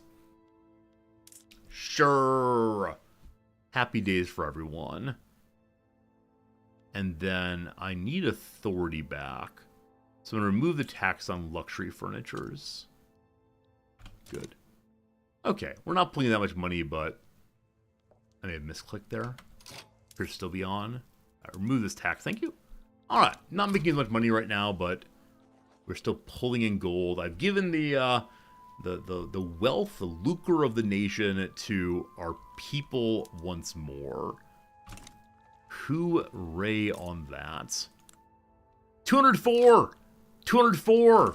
Alright. Chile. It is time. Nassau does not want this. Negative 31, but Chile wants in. This might fix all of our coal problems forever. But Nassau, why do you hate me so much? What's the issue here? Our relationship is not great. Our cohesion's low. Cohesion will go back up after Chile is integrated more fully, but... Yep. Over 200 barely, but it's not quite good enough. Hello. Hello. I can send a... No, already as full we can get. I can, like, do lobby funding. It's only 0.15 money a month. They're tiny there. We'll do that. I could set up a contract that just is nice for them. How much debt you got? 66,000 money. Sure. Sure. Any goods you need? What can I give you? Oh, they're part of the Prussian group, so it'll be harder to bring them in, unfortunately, but there you go. Your debt is my debt. Ravage's Day. September Convention, they call it. And Chile has joined. Okay. The price of coal has probably just collapsed. Real quick, where are we on leverage with? The nations are just barely. Brunswick, Salzburg, Schwarzburg rather. Yeah, so we're able to bring a large number of minor states on board if we want to. They have good cohesion. Bringing in major powers increases our cohesion, is what we're seeing here. All the little ones damage our cohesion, unfortunately. What a shame, what a shame.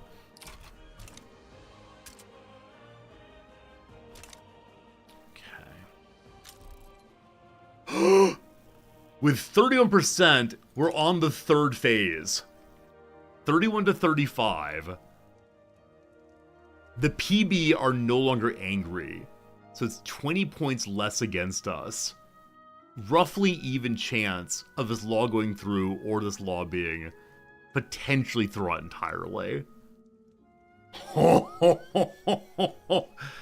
If we actually get cultural exclusion, everything gets so much better. I see we need more telephones. The lack of peasants is disturbing. Patagonia has nigh infinite peasants. Here, y'all are gonna learn. I actually need infrastructure first, but y'all are gonna learn how to use the cell phone, or I guess the clunky spin phone first. Rotary phone? Rotary phone. Now, I shouldn't be building anywhere currently, given my economic troubles, or economic barely surviving currently. But, well, infrastructure is your problem, actually. I can't do anything more for them. Okay, what happened to the price of coal, though? That was the big question in all of this. The entire reason I went there was to get the price of coal down. The price of coal has dropped from 37 to 35. Price of fine art has spiked. Price of telephones has spiked. So the question of fine art is, once upon a time we subsidized all the fine art buildings, and then we stopped subsidizing all of them simultaneously. So that might be the issue, possibly. One in Eastern Norway is doing great. It's not making films, I guess. I have trouble hiring people, I'm guessing. Yeah. Yeah. Okay, I'm going to subsidize just the ones in the capital. We'll see how bad that is for the economy here in a moment. I want that number to be green very, very badly. Okay, the PB are no longer xenophobic. We just got a whole bunch more influence. I wonder if I can sell defensive packs to poor countries.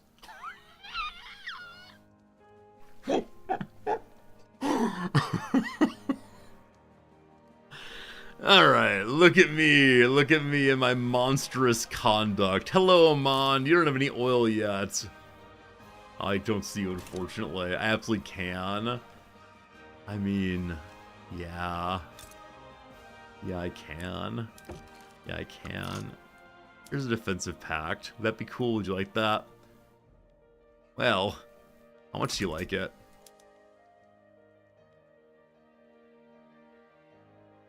Okay, so they're plus 22. Even 1,000 we could help. No, I can't do this. I can't do this.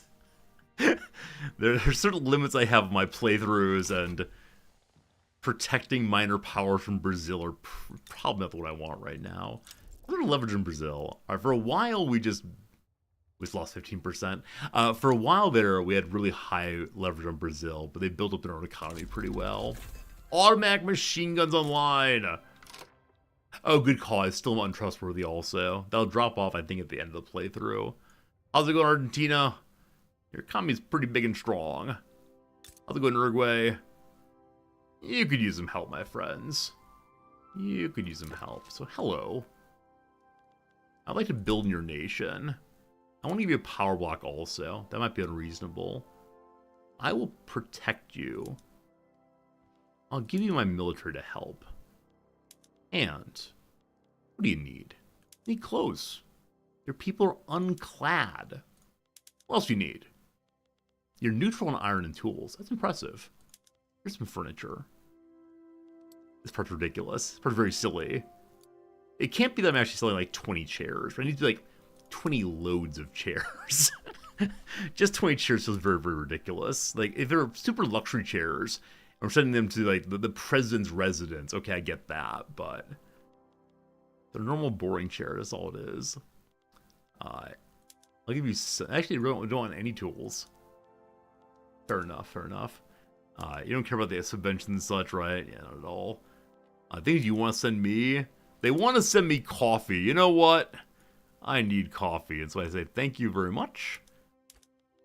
They want to send me Merchant Marine also. I don't really need that, but +2, I'll take it.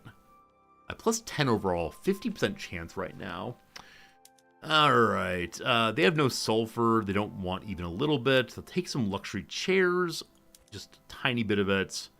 52. They want guns, guns, guns, guns, guns. Only +6 regardless of how many you send them. Okay, 67. I'll throw in 500 a week. And that should be, what, 65 or so? 75. It's gonna happen. Wait. Hey, wall of text! Have 10 or more articles in a single treaty. Nice. Did I ask to build in your nation?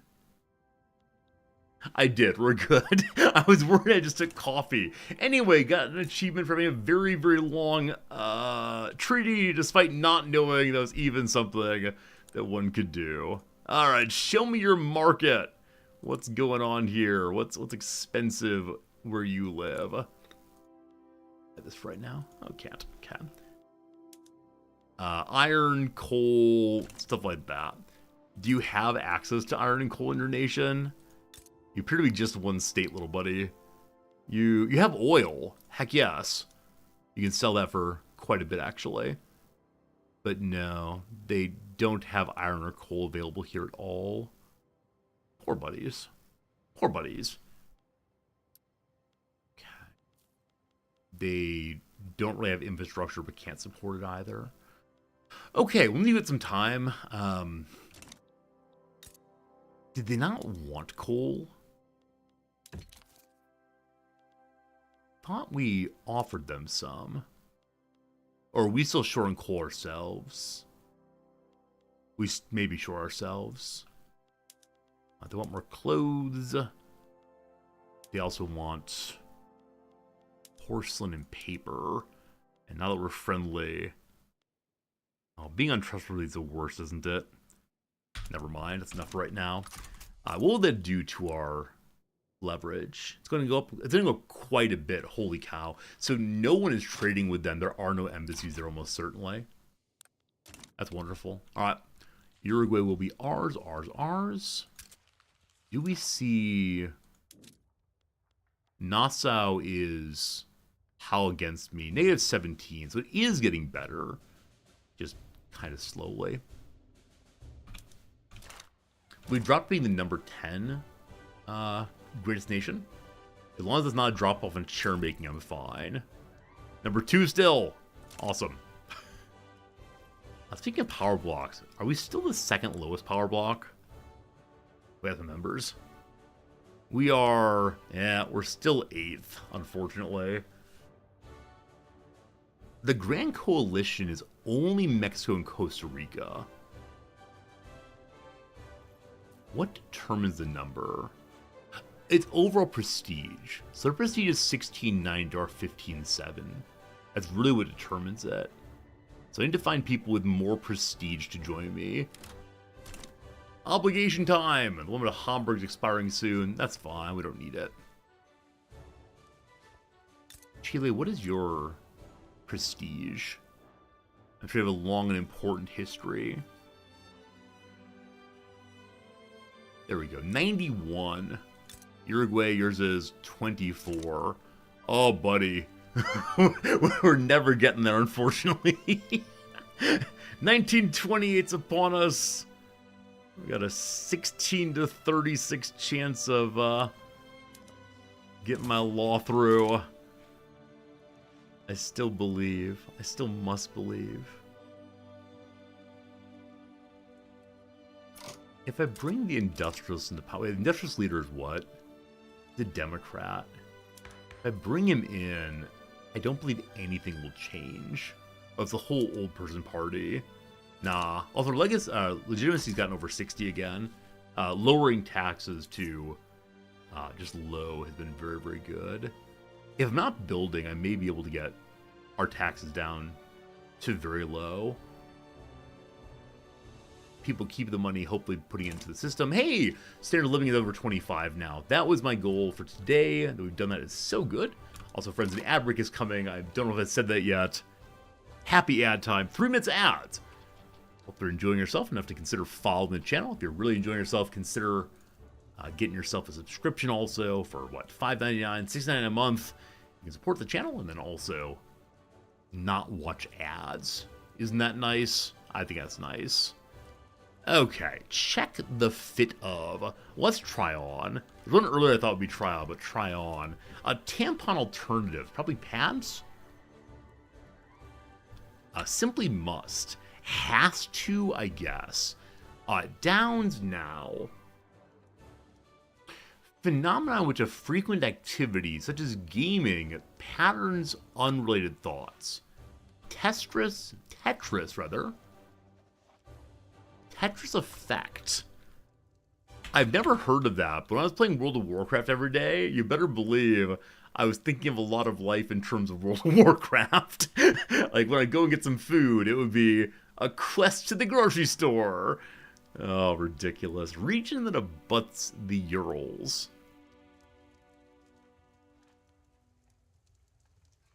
Europe does not fit here. What is it then? Wait, Europe is EUROPE. So I do EUR, Europe. So something else goes there. What it is, I'm just not sure. Very strange. Rosh Hashanah and Yom Kippur, and a feature of all those downs. I mean, they're high holidays. How's that work? That holidays.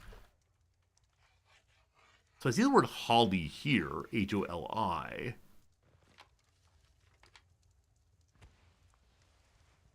Huh. How are the... Oh, the other ones have like a holiday in them? Oh, Tet. Okay, yeah, got it. Easter. Hey, there we go.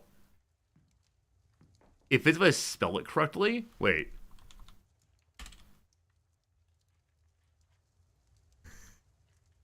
Is there a vowel here? I can't read on across, unfortunately. So, one second. One second. There's no vowel between the R and the N. I apologize.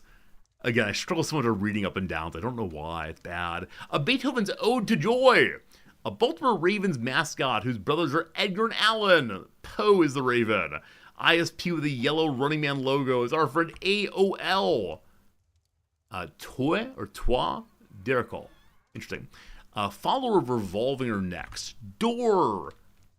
What's a Kangi? Rice porridge. Kangi. I don't know that.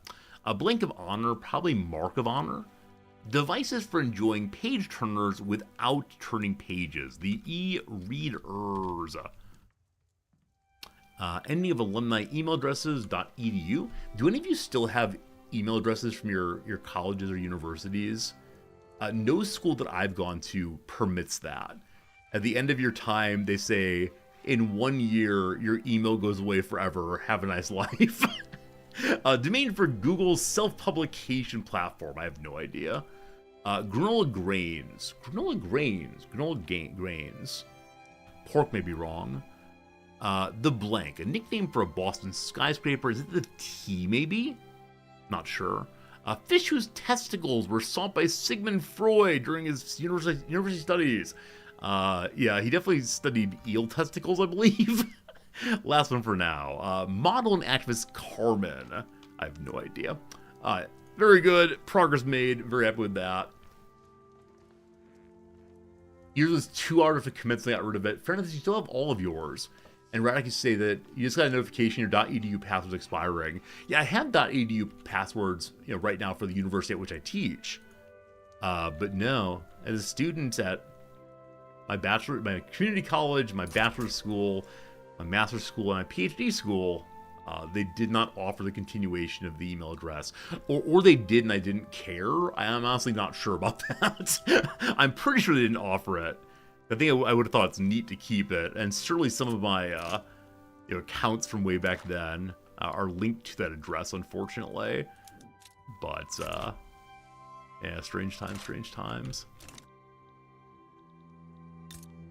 Uruguay is growing very quickly. There's a lot of unclaimed leverage here, so we're able to grab it very, very fast. Where ones that are more fully leveraged, everyone has affected everything they can there.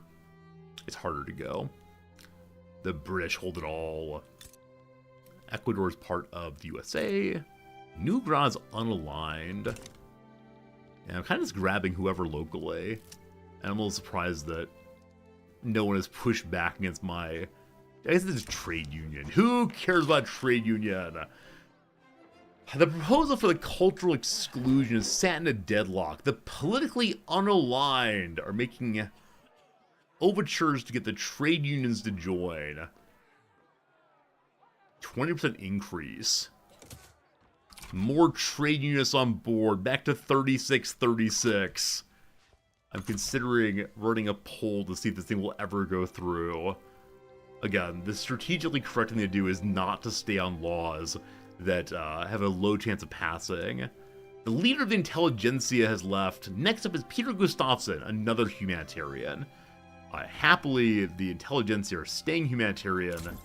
This is their new leader, what a lovely beard he has, and he's well-liked. Humanitarian intelligentsia. Charismatic political operator. Yeah. I'd love to have him as the leader of the state eventually, but the trade unionists have locked in that one pretty hard, and that's okay. Cool. Yeah, there was a period in this playthrough when I wasn't exactly sure we were going to be successful.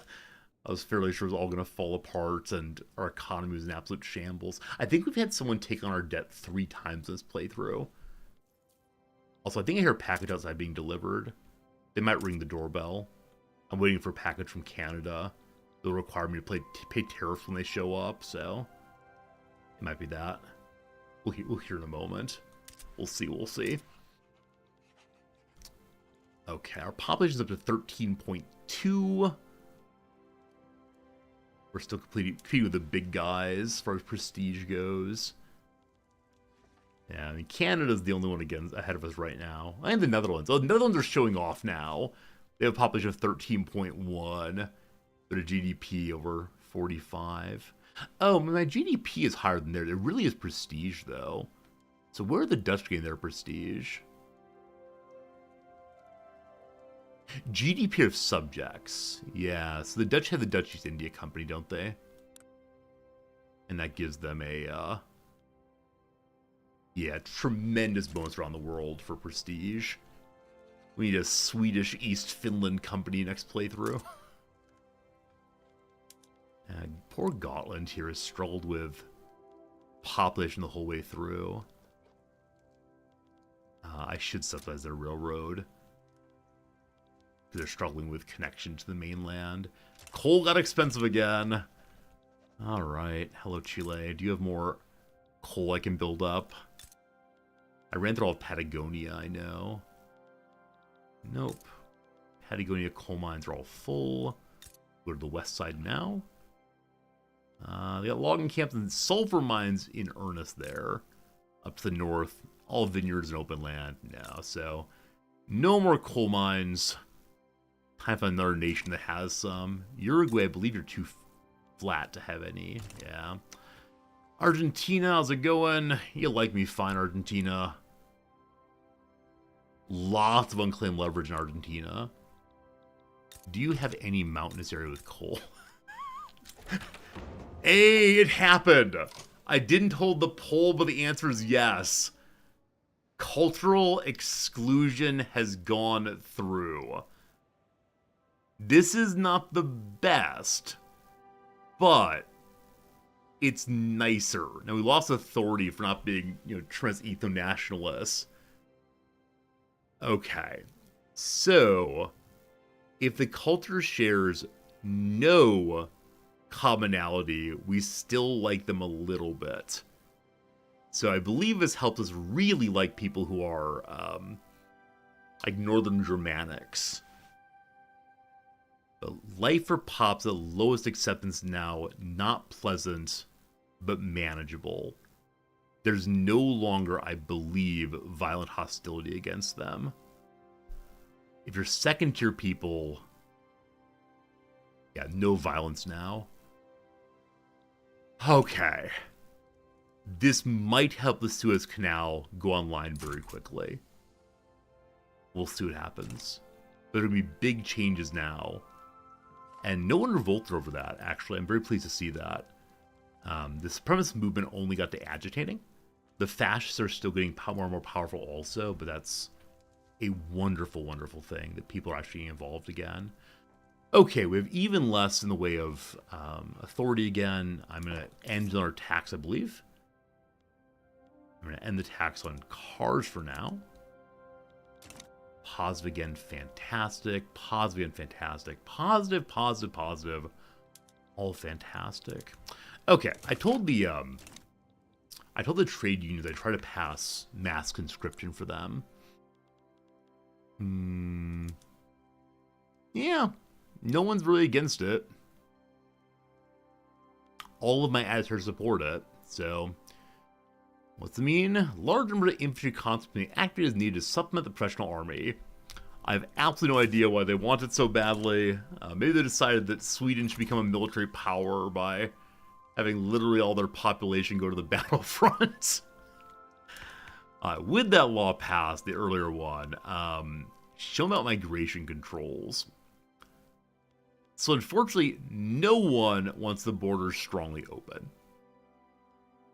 Except the industrialists, but they're too weak. The PB would go nutso. I think moving off of cooperative state and either to the Republic or to Council Republic.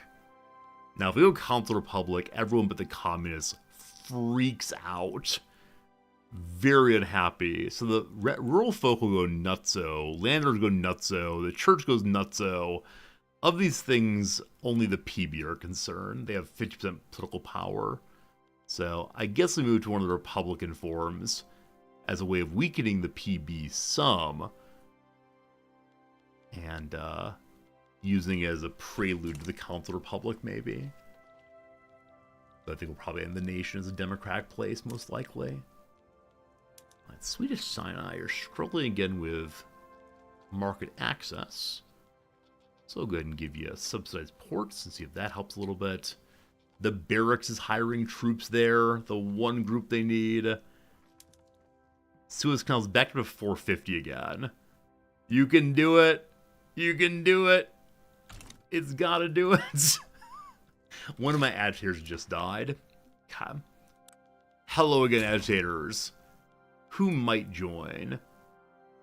No fascists, thank you. So I'm scrolling through looking for anyone who's, peace, love, dope, humanitarianism on the movement side. Nothing of this sort. So, yeah. I mean, the labor movement's been pretty cool. This fellow is Romanian and pretty darn disliked. Also a bandit and a grifter. Not the kind of person we need here. Petrus von Ziel, absolutely beloved, authoritarian, let's say no. Mildrag Blagnichiknyak, sure, a radical wants to come lead the liberal movement. Yeah, we're seeing lots of people who are just wanting us to choose a nice, stable parliamentary form. Where's the fun in that? What are you? You're communist. Etho-nationalist there. It's very strange having a Guatemalan friend come and argue for etho-nationalism. Very, very strange. Okay, let's go ahead and bring a labor movement guy in. The PB won't like him, but yeah, keeping the communists a little chiller through labor rights, but maybe not ownership of the state seems good. Denmark, how you doing these days? Right, Denmark is really into me now. And I believe my goal is to get them into my alliance, or at least get them voting in favor of my becoming Scandinavia. It's probably too late in the day for that, but wouldn't it be cool to see the possibilities? Okay, we control 11 out of the 16 regions. Because Denmark wants me to be Scandinavia. Finland does not. Hello, Finland. So, if I try to launch Let's Be Scandinavia, I mean, I can form it immediately, right? We can be Scandinavia missing some other parts. Denmark wants me to be Scandinavia. Now, I don't know if being Scandinavia means that... I think it means that Denmark joins me immediately. It does! Cool! We have more population! In contrast to the unequal unions of past Nordic hegemonies, the newly formed Scandinavian state equally embraces Norwegian, Icelandic, Swedish, and Danish citizens. They're all primary cultures. Cheers lined the beer halls, a fresh layer of snow dusted the ground outside. On the walls above the roaring fire were 5 flags, one for each constituent and one for the nascent union. Gone were the days of one king's domain or another's empire. Today was a day of revelry and splendor. A new bear roused the north and may all know its glory. We get prestige and a claim on Schleswig-Holstein. Well, we look south at you, my friends. They're a little wary. This is great. Also, I'm a Scandinavian, another achievement. I didn't think we could pull it off, but then we did. That's great. Suddenly, people want radios.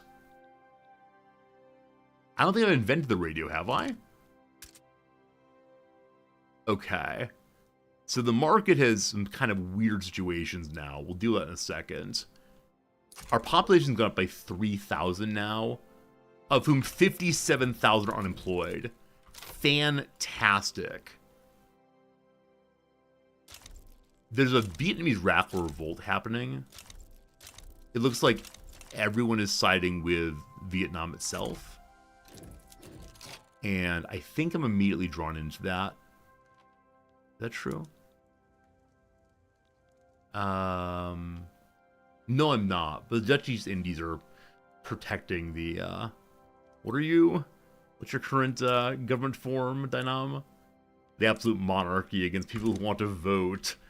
Dutch East Indies want nothing to do with that. Hello, Jutland. Do you need things? If our standard of living dropped, unfortunately, I bring in new people. Or GDP... I want to change the name of Scandinavia. Is that possible? I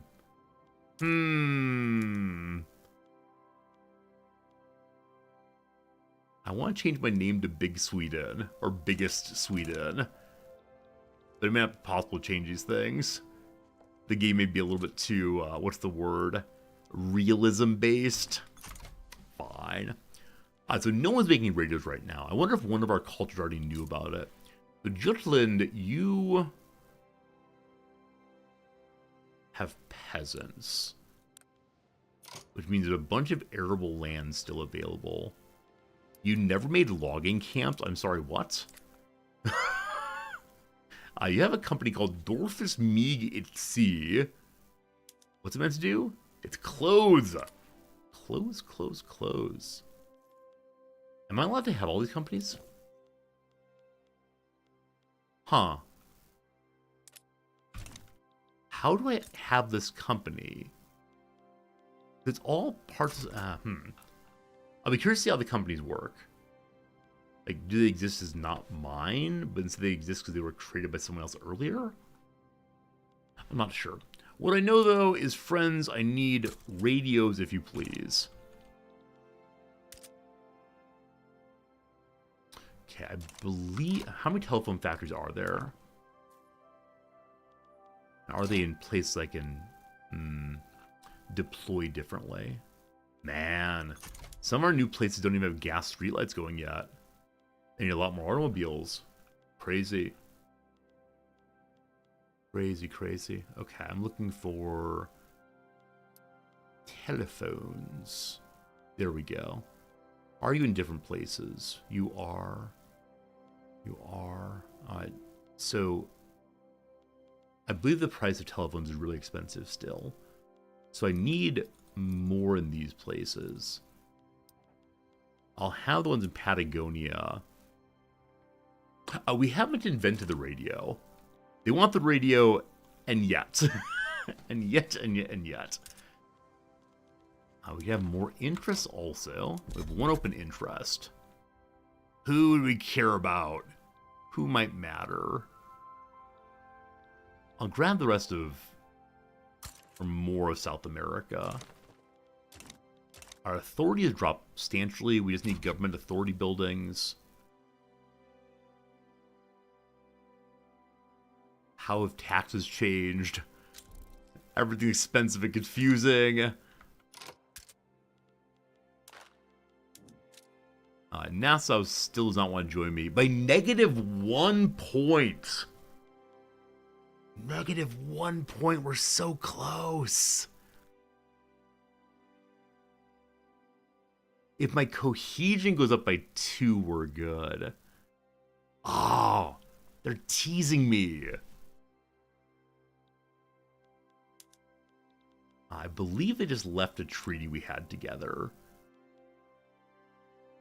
I took on their debt. I'm not allowed to build there anymore. I just want to build where you are and get the embassy back in there. I'll guarantee your independence and give you military assistance. They're all over it. Okay. Mass conscription level 2. So we are getting them closer and closer to joining me. Okay, so Scandinavian Pegu. I'm sorry? Someone has taken over native land? Pegu. Where are you, Pegu? I don't know where you are. Can I move my mouse over it so it flashes as I go? Hello? I don't see any flashing outside of Europe right now. Can we import radios? Oh, good call. I could subsidize radios. Burma or Bengal? Is it part of India? Oh, there it is.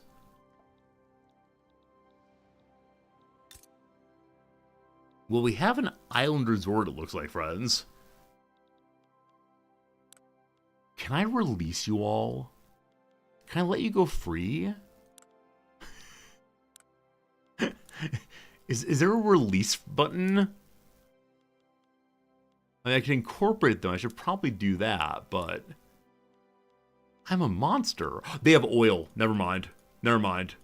They may have oil. This changes everything. But of course they're mine. They've always been mine. What are you talking about? Not being mine. Outrageous, outrageous, outrageous. Incidentally, yeah, the question of radios is important. I wouldn't be surprised if almost no one is making radios right now. It's very, very early days. Truthfully, no one wants them. We just have a note that someone could want them possibly. So, if I subsidize them a little bit, we'll see what happens. It's import good. Okay. In the whole wide world of Scandinavia, such as we are, have we found oil anywhere yet? We got rural areas. Okay, there are 4 oil rigs in Uruguay right now. Scandinavian Pegu has the one. The good people of Japan have found oil.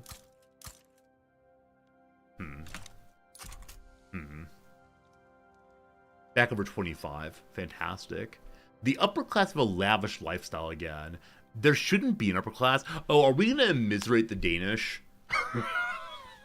The poor Danes said, heck yes, we're happy to join you. Swedes and Nordral the One. Also, North German people are moving in now because we no longer are discriminated against them a little bit, even a little bit.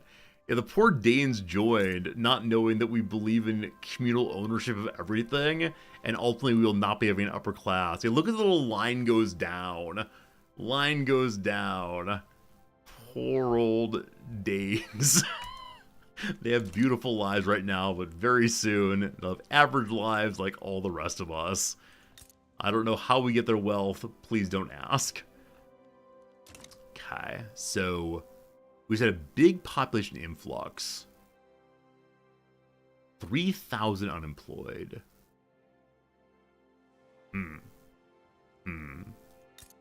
So Western Norway just picked up more people. Are they the ones that need jobs? One peasant. So I wouldn't be surprised if Pegu is part of it. Scania, you're fine. I think I just saw low availability on some weapon, possibly. Not seeing it. Engines got pricey again, so we'll build more engines in the capital then. It's automobile industry is full production. Motor industry less so. I really don't want to subsidize them. I don't think I checked if they have population availability. They have job seekers at least. Oh, will Gotland get people? That's a great question. The number goes up. There's one job seeker. Maybe. Someone needs to be unemployed. One peasant. Hunting for the unemployed. I wish to help you. 999 peasants and unemployed people. Jutland needs help. That's what we're seeing here. Hello, my friends. There's plenty of places to be employed. You have no university. They have 4 universities, or I'll give you a 5th one. Also, we're now spending, $250,000 a week over what we should be spending, unfortunately. Also, we need to fix our infrastructure problems. -7 tax waste everywhere.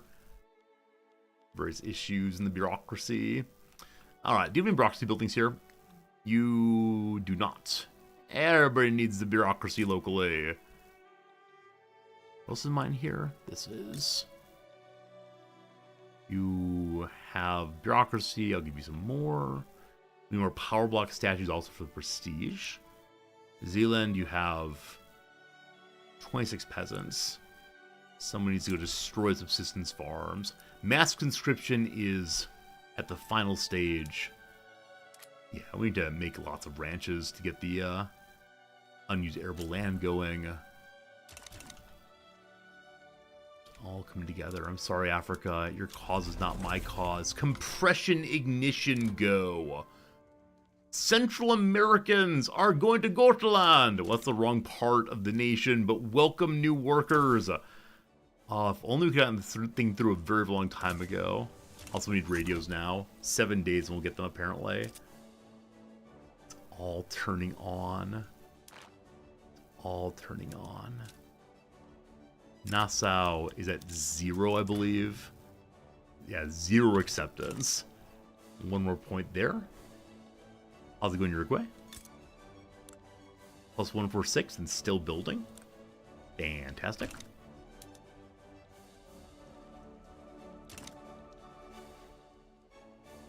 Is there any way to... there's the radio. Fantastic. So I need to now change production method somewhere on radios to ensure we're meeting that. Patagonia... Actually, is not allowed for Scandinavia. Is it just outside of my? Oh yeah, that's I don't. That's not my nation yet. Okay. I wish it weren't all or nothing. That's how it goes. Gotland, you're going radio production. Telephone gets more expensive. That's why I'm adding more here. Oh, Brock's at top of queue. Thanks for catching that. The page 2 somewhere. Yeah, very smart. Thank you.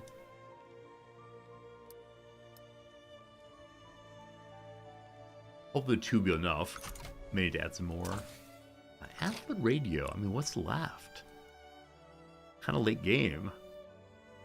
Mass propaganda is nearly done. Behaviorism. Ding, here's some food. More influence, not a big deal. Modern financial instruments will help us maintain a modern deficit-based economy. I love it's spending like $250,000 per week, and it's still a white number, not a red number. I think it means the interest is largely manageable, which is fantastic. Phase 4 of construction is not available yet. Arc welding could be available, but yeah, we need a bunch more tools and explosives, etc. So, we haven't listed make more chairs in a very long time, but as we're getting more workers, number 1 telephone, number 1 radio, number 1 fine arts, number 2 stylish furniture. It's still Austria-Hungary we're against. I might go to war over this. That's ordinary furniture. Stylish one's number 2 still. Austria-Hungary, 4,000 more. Unfortunately, we are sending out 17,000. And there are only 13,000 people wanting to buy. Purchase for slaves. Wait, do we have slaves in our nation now? Our laws didn't change. Like, slavery is still good and banned. Hello, judge? I'm not a cat. COVID humor. Absolutely COVID humor. Where on earth do I have slaves? The industrialists want the brigadier general to get a promotion. Sure, fine. And then, Alemannic businesses and homes attacked across eastern Norway. No! You must stop. The leader of the Church Retires new fellow traditionalist takes over. Fair for fair. Telephone expensive. More declared interests. Who do I want to see next? All good in blue. Arctic Russia. I don't know. Central America it is. A whole bunch of bird mana, so. I don't know why we're seeing chairs for slaves. I don't think you see chairs for slaves unless they're in your nation somewhere.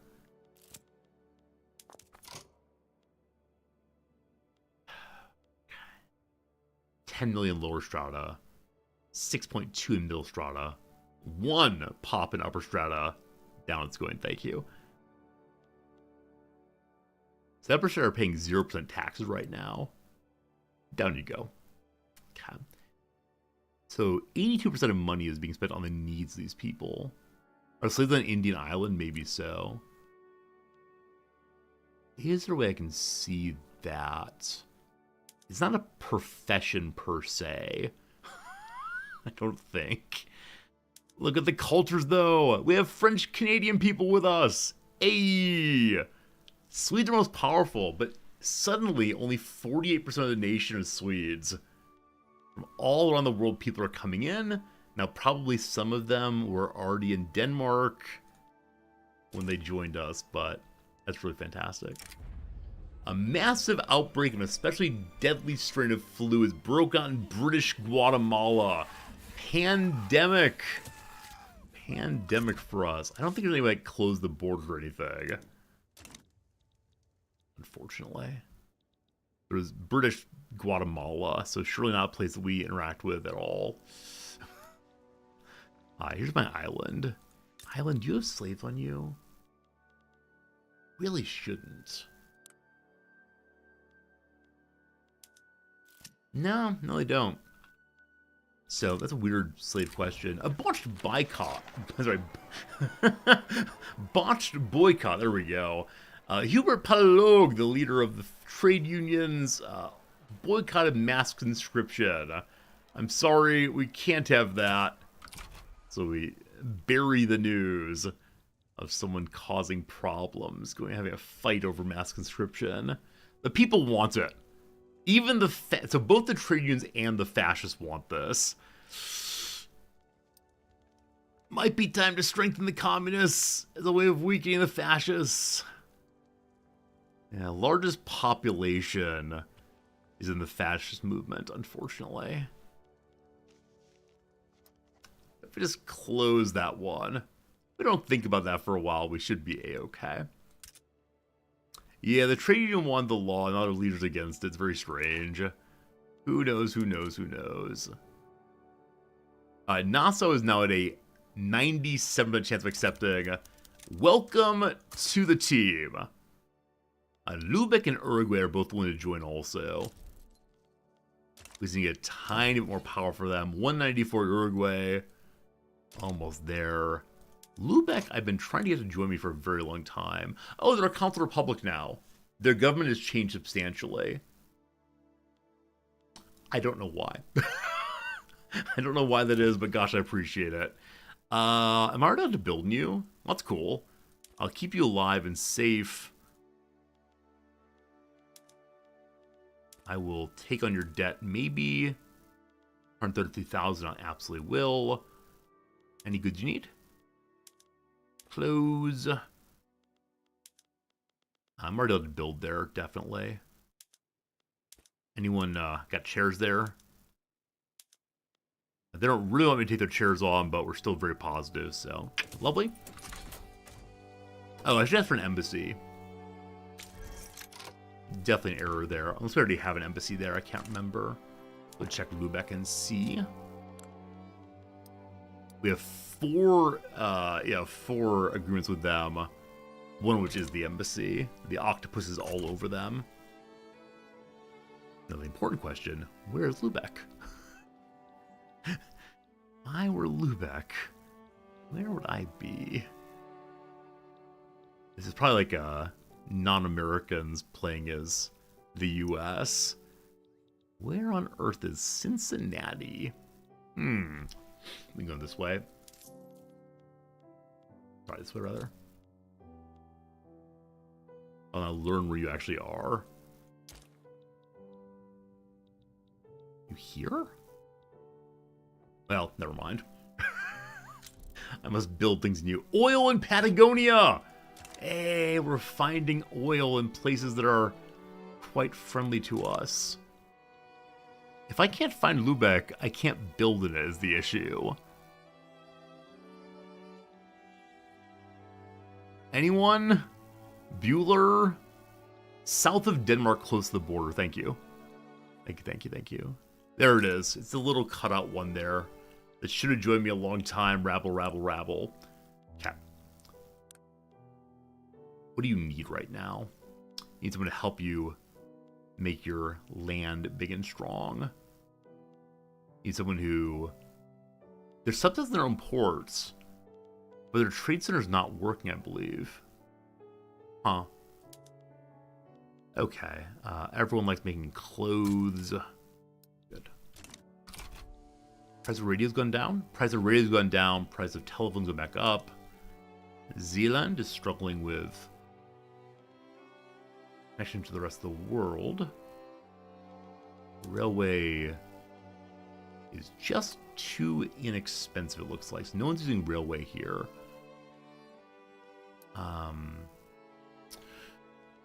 Who uses railway? I don't recall. Various rural folks do. I think the fishing wars can have rail cars.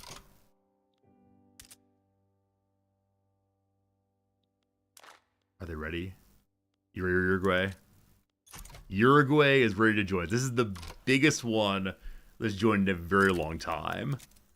Fantastic. And then who are we working on these days? Scroll, scroll, scroll, scroll, scroll, scroll. Endless scrolling. Uruguay's joined in. Now, they don't have that much prestige, but still. So, if New Granada joined us, the prestige over 400. Are you you're unaligned? This is one that's worthy to work on. They have actual prestige that would really help our growth. 552. Okay. Our diplomacy is really quite nice right now. I would like to build in your nation. I'd like to send you an embassy. I will give you a defensive pact for this. I might give you an obligation, we'll see. They need furniture. No problems there. No problems at all. That's plus 10, I believe. Plus 13, even better. They need iron pretty badly. Now, iron, the basis of the industry is like quite a bit of. Okay, plus 35 they'll definitely accept. So because of that, I want to dump an embassy in also. I'll give you military assistance. Negative 104 now. So they don't want the iron if I give them military assistance, it looks like. Or they don't want it at all?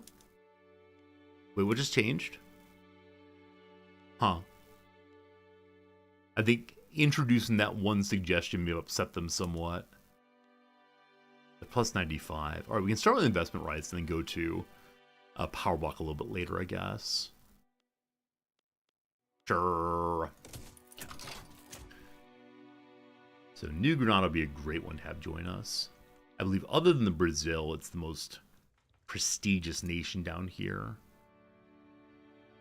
That's 100 points there. Paraguay, 35 points. Peru, Bolivia, 56. Yeah, a little bit. Well, look at this flag. Holy cow. I wonder if it's an actual flag that was used at any point, or a way in which people thought of themselves. The Aymara, a Catholic theocracy with an 8-bit flag. I am in some measure am deeply interested in making you love me, so I can have that flag as part of my banner of the many nations of the world. It's sort of a waste of time.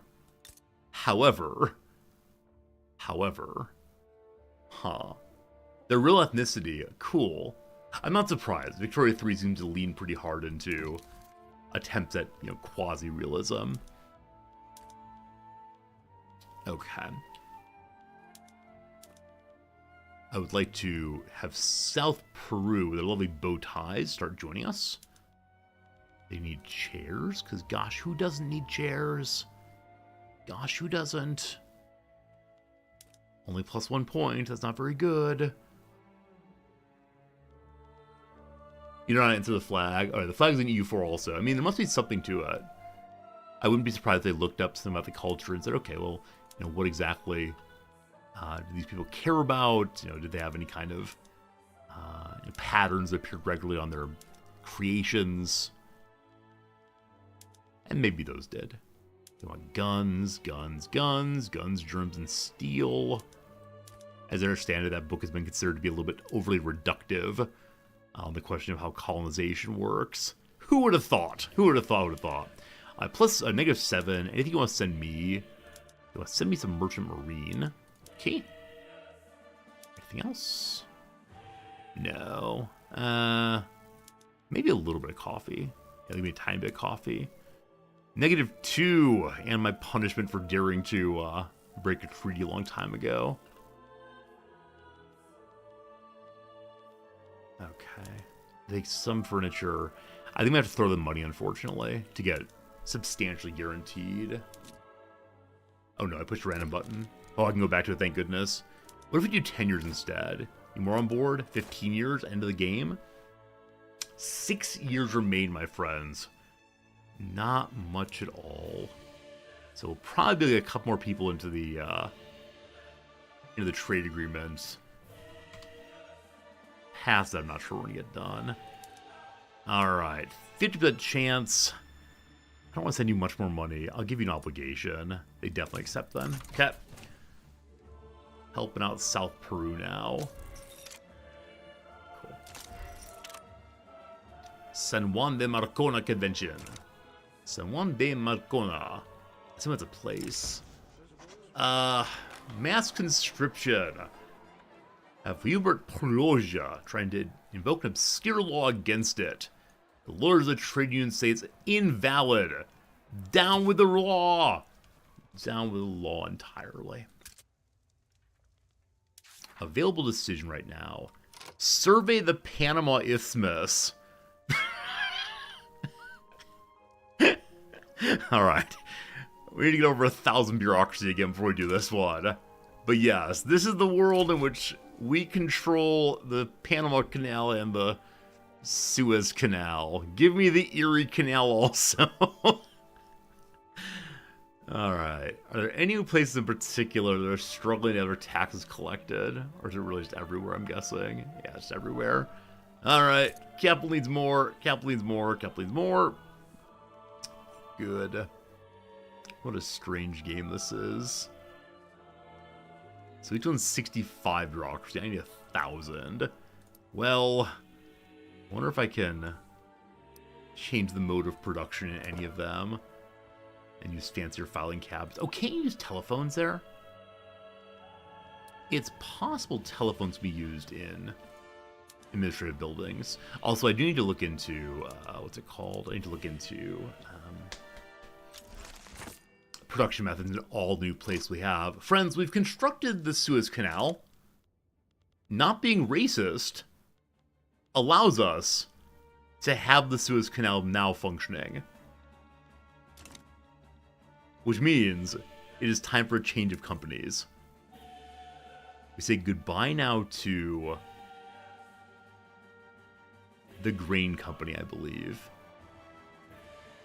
Goodbye, my friends. It is time for the Suez Canal Company. Where are you? The Suez Canal Company. What matters here? Oh, 50,000 tax income. Good,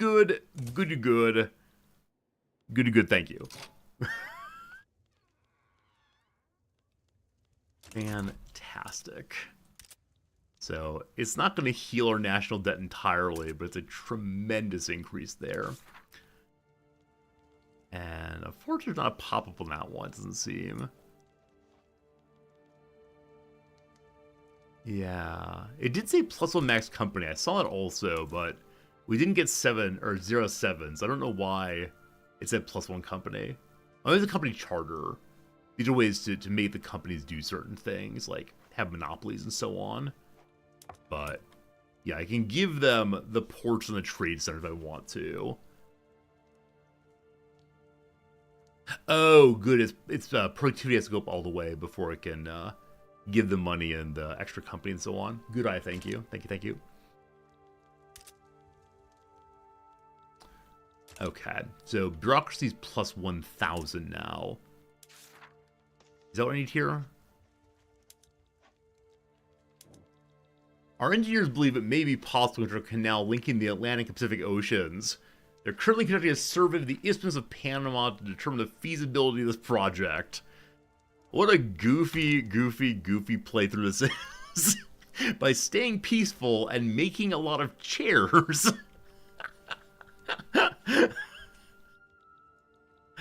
I love it. Show me the Panama Canal, the Suez Canal. There it goes. It's working. Scandinavian Sinai is finally functioning well. What a good day it is for this. Their standard of living is going up to 18. No more starvation. I'll probably need more trade capacity there at some point soon, so I'm going to add that on the old pile of things to do. Do things go through it now? Yeah, you can watch boats go through. I think we just missed some passing through, but you can see it's actually functional now. Fantastic. What's up, team? A playwright is supporting mass conscription. Hey, thank you. I want the prestige, but I want to get this thing done. Uruguay has oil also. Hello, Uruguay. I will assist you in this one.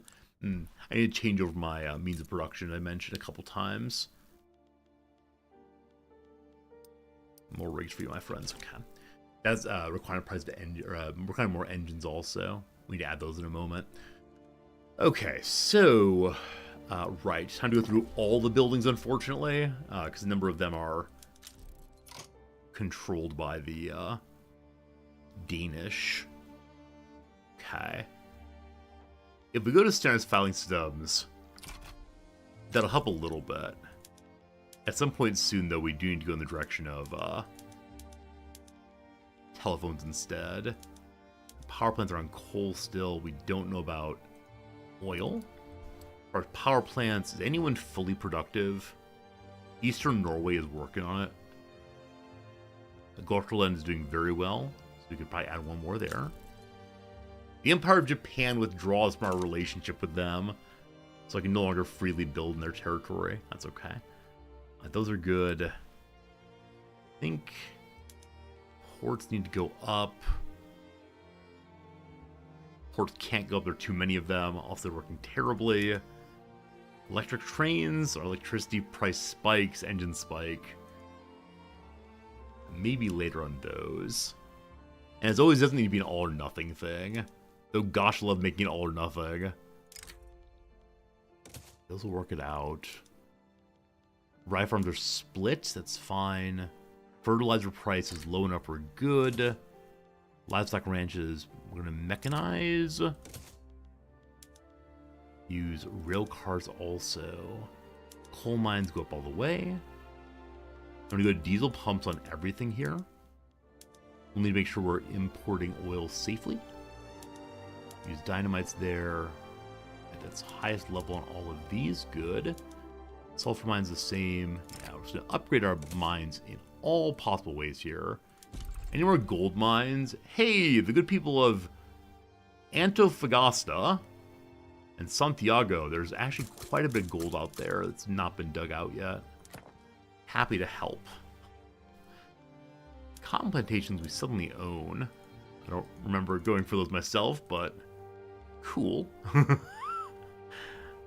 Okay, a lot of things that are plantations are not really my concern.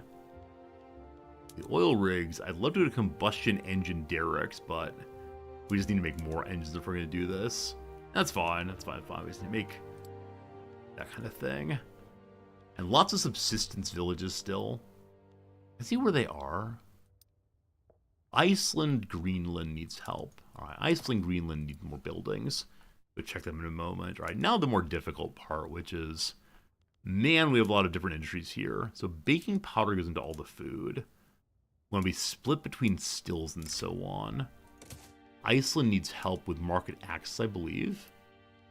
Textile mills all good. Furniture, mechanize, use assembly lines. I've increased the amount of furniture being made, I believe. Some places are struggling with workers, but no surprises there. Price of oil, price of oil, price of oil.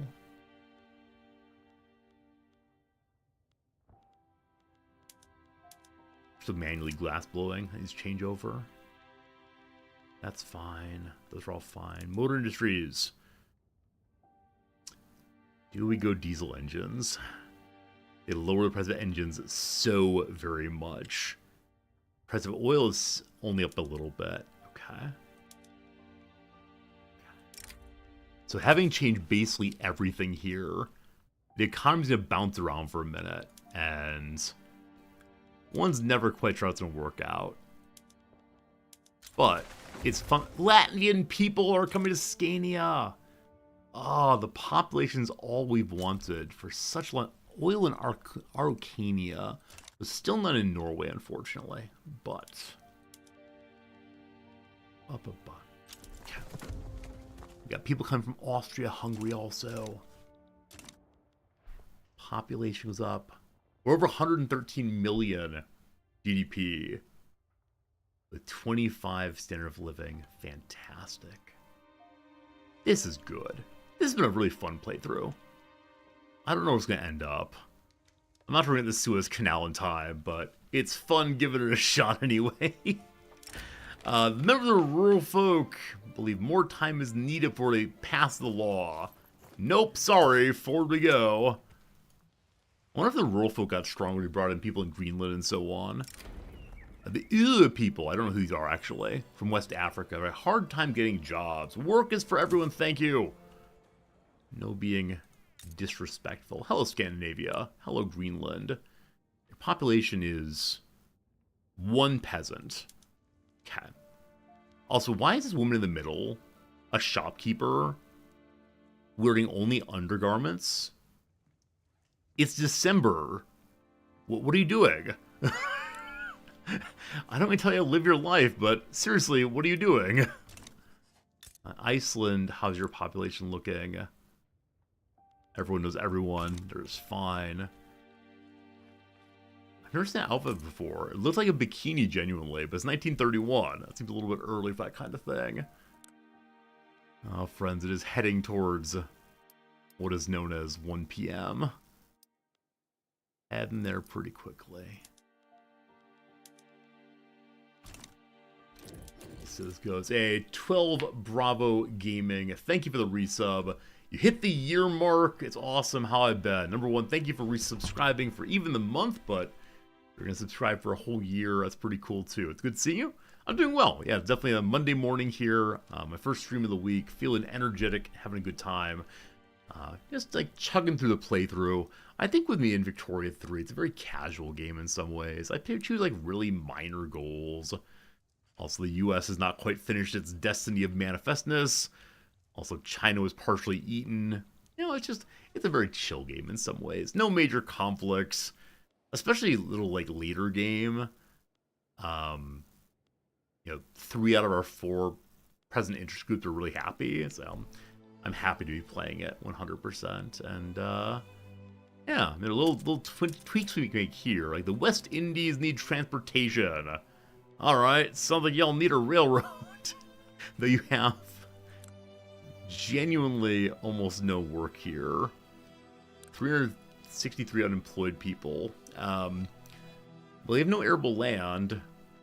What can I put? Do I have a call center I put here? We need telephones. So yeah, the call center's coming. Just like make some chairs also. You want work? I give you work. Mass conscription's gone through. So if we need a giant pile of troops, we have a giant pile of troops. That said, the deadly British flu has appeared in Scandinavian Togo. It's truly like unto the rush of the wounded from the field of battle. The house was filled to capacity almost at once. Within a few days, it was necessary to open a ward in the college gymnasium, which was equipped with beds from our students' dormitory. Oh boy, there are Scandinavian people who are not doing well. Hello. 16 out of the 17 states are not ill right now. Scandinavian Togo. I think you're the little island over here. That's Scandinavian Pegu. Wait, where else is mine? Togo. Team, where's Togo? Team, where's Togo? I don't know this one. It's Bengal. Are you out farther? What if the awful... It's in West Africa. Oh, of course it is. Thank you. Bengal's claim Pegu. I mean, if you want it, you can have it. Portugal.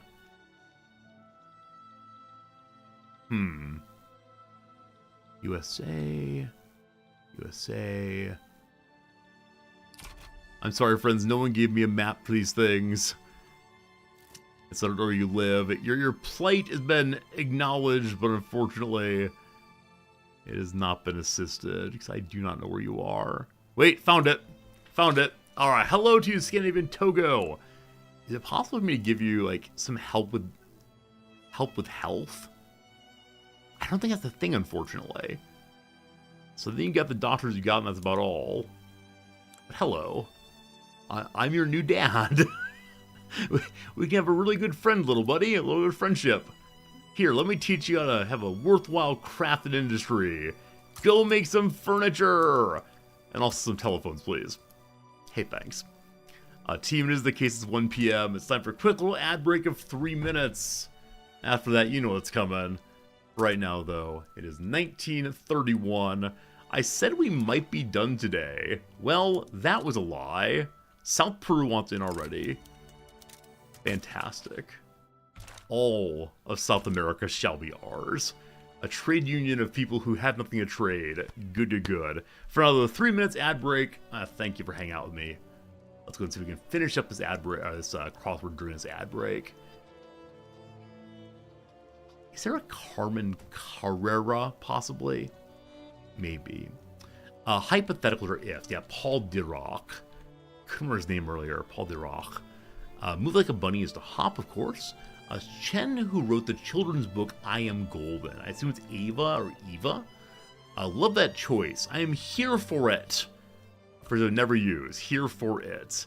I May Destroy Network must be HBO. Take a closer look while window shopping. Peer in. So mark is crossed. Maid of honor to Mark of honor. Remember, hit the add button. It goes automatically, Gary. It'll be here in a moment, don't you worry. Diminishes recede. And Sephora competitor is Ulta, I believe. Oh, the Prudential building in Boston. Yeah. Okay. Domain for Google self-publication platform. Something spots. Granola grains are oats. Fits out with new equipment is, well, I want to say refits, but they have the word fit in there already. Fit out with new equipment. Rekits, possibly? Maybe. Buttloads. A lot. Cuba Libre. Coca, maybe? Cola? I don't know. Whoops, what did I just do? Quests, missions.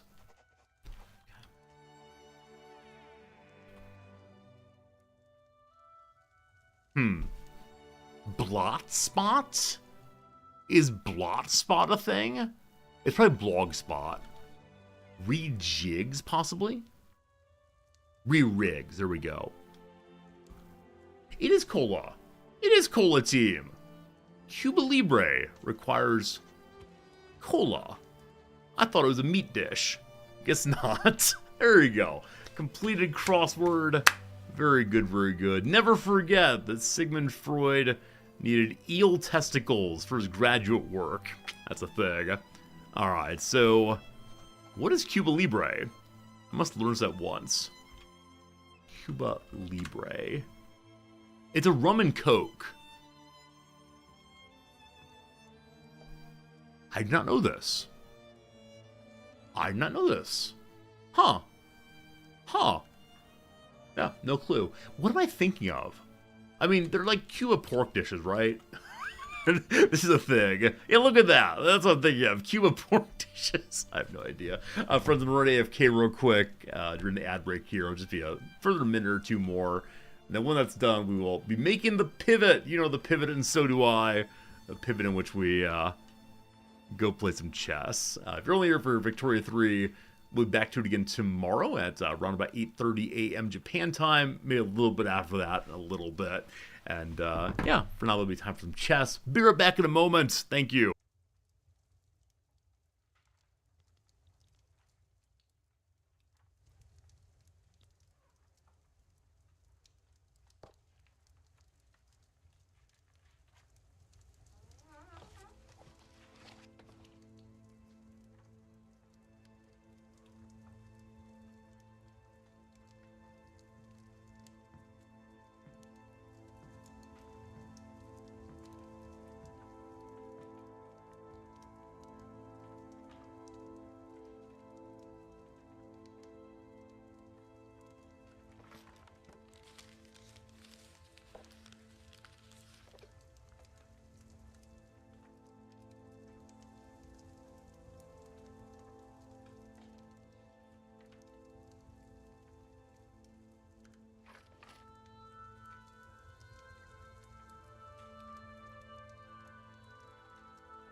Hello again.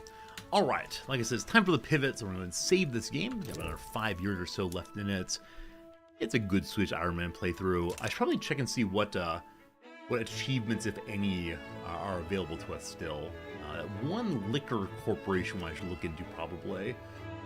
Also, the music is too loud right now, but the game is locking up because of pushing the exit desktop button. So, they're quiet now.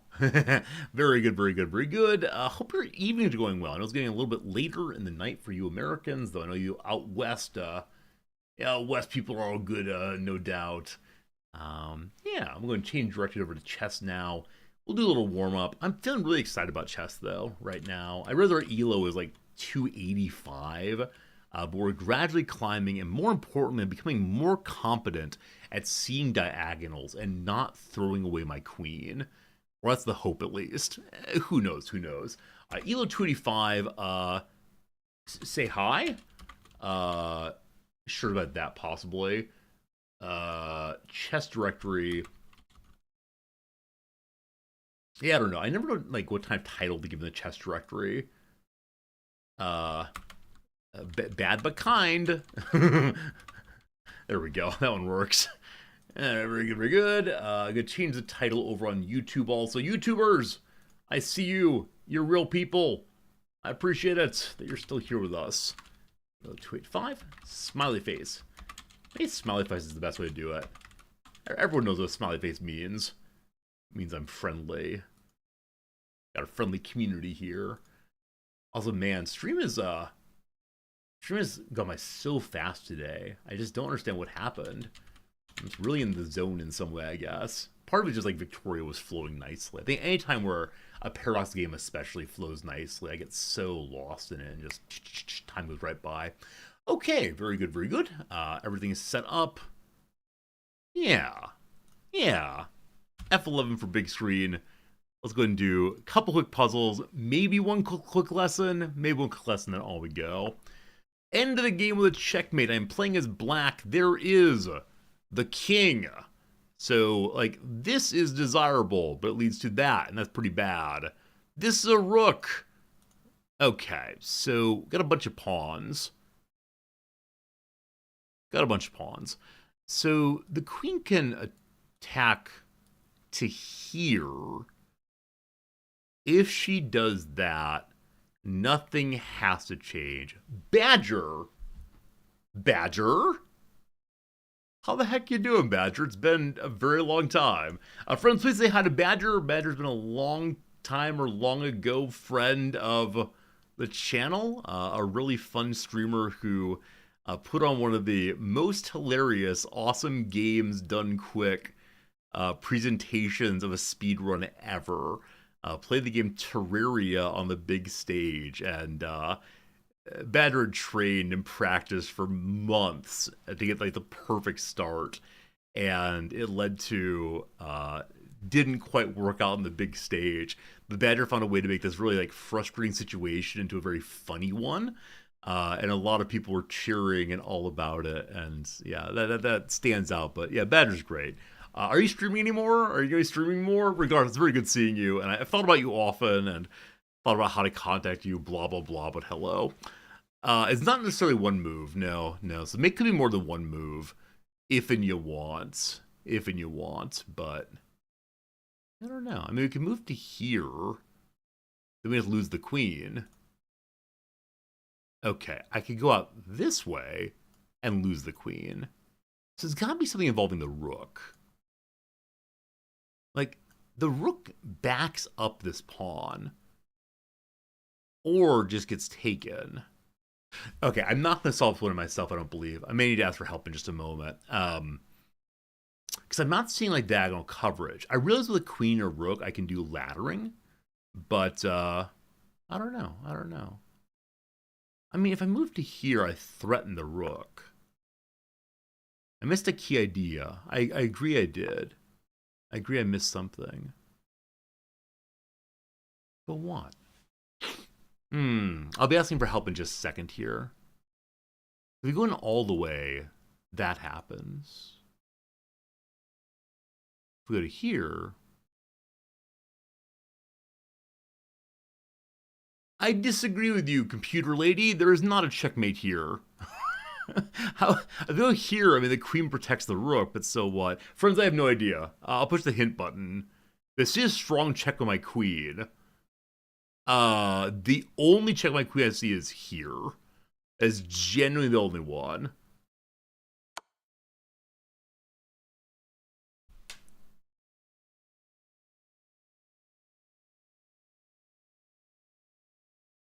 Oh, I'm in the wrong place, I apologize. This is the button, I should be over here. I'm sorry, what? Friends? This is not a checkmate. Oh, it is! It is a checkmate! The rook takes the queen. No, it's not. The rook takes the queen. The pawn goes forward, becomes a queen. Oh, the queen eats the queen. The rook goes forward and takes the queen. The king can't move out. Oh, man. Oh, that's amazing.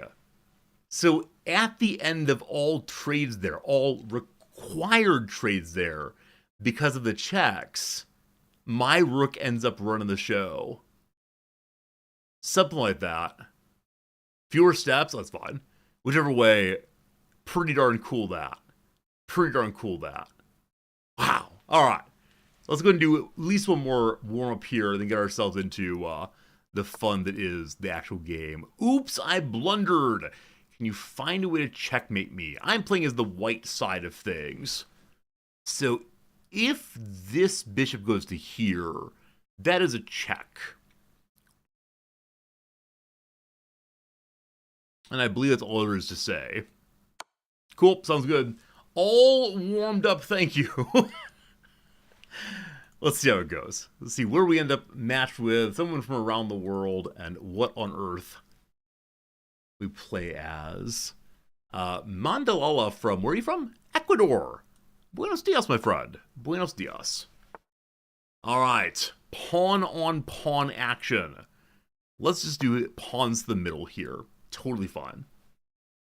If they take, the queen takes, no problems. We get our bishops out, we can get our knights out. We're doing standard development here.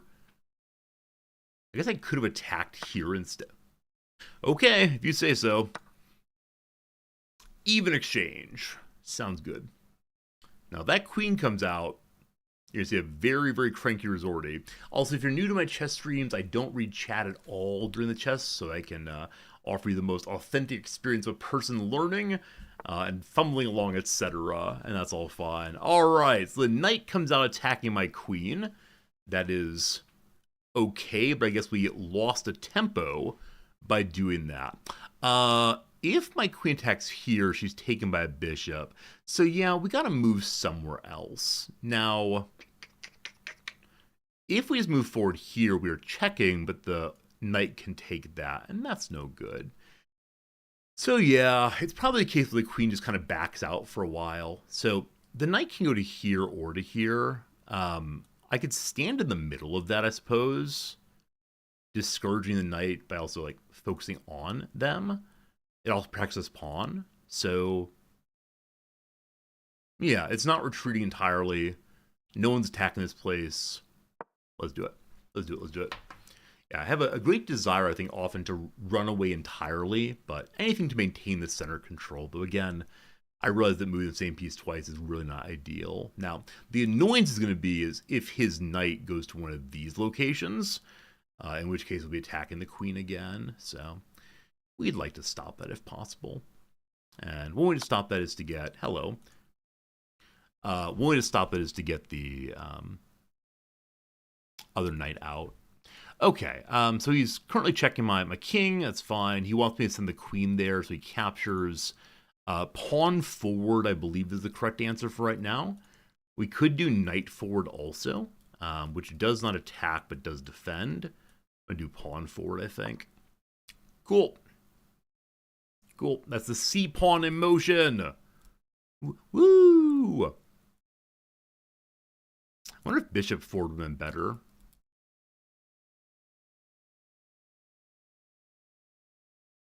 I think it's about the same. So, likely the case, he'll retreat the pawn. Cannot imagine him taking at this point. Sorry, retreat the bishop, rather. Um, Probably back this way. I mean, if he goes back one, the queen just takes. Either here or here, he's not attacking anything, so I think we're fine. If he backs out one, like so, whoops, like so, rather, I'll be kicking this way. Which actually, wait, no, not that bad. I can kick to there. All right, so the queen is now being attacked directly. I believe the bishop is free for the taking. Is there any reason not to take this bishop? Well, the character that would come diagonally is that bishop. The queen is blocked in still. If I take that, he can jump forward and like try to do a fork thing, but we take there. He goes forward to here. It's a check on the king and a bishop. Yeah, I guess that's it. So I can take his bishop and he'll take my bishop. Actually, no. No, if he goes to there, this bishop can come that way. I think this is fine. Yeah. Yeah, and if he comes here for the attempted fork, we take this. Yeah, cool. Cool. I'd like to stop moving my queen, please. Maybe please stop moving the queen. That'd be great. I'm gonna tell you honestly, for a brief moment I said, let's go in queen trade by sending my queen in all the way. That would not be a queen trade. That'd be called giving up my queen. And that doesn't feel like particularly a strong decision at this point in my chess playing career. May I please develop the board now? I sure would like that. I dislike as usual that the C3 position is taken, because it means my knight has no obvious landing points, but we'll attempt to get some development anyway. May end up developing to the middle as usual. So in that position there, interesting. In that position there, they're attacking my pawn.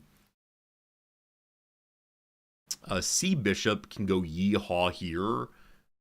And, I mean, if they want the pawn, cool. If not, cool too. Yeah, I'll happily exchange this pawn for the knight. I think that's the right move. We could jump the knight forward. We're +3 right now, so we could bring the knight forward and offer an exchange of knights. That's its king side, so I prefer not to do that. Yeah. So this is not like directly defending the pawn, but I'm saying it's like indirectly defending it, perhaps. I don't know what the word is for it, but it's offering them a pretty stupid trade, honestly. I'll begin dumping out the king side pretty soon, I promise. Yeah. So, I don't know. I mean, bishop to one of these locations could be interesting, as the queen protects. Huh. I'm trying to remember why I have queen out so early. I think it was middle pawn here, attacked there, queen took. I don't like having my queen out so early. I always feel that at some measure, she feels so exposed, I think. And I think the exposition or quality of exposure comes because I want to use her too aggressively. Like, knowing she is there, I think immediately, in we go, let's attack stuff. And I know I shouldn't do that. And yet, it feels good to do that. Yeah, I'm not sure. Hello. All right, they're kicking the queen. Sounds good. If we take that, of course, the rook comes out and causes problems. Let's see. If we go to here, we just lose the queen. Here is safe, of course. That's fine. So here is safe. Here is safe. Here is safe. It is threatening two pieces. So the doubled attack on you. Huh.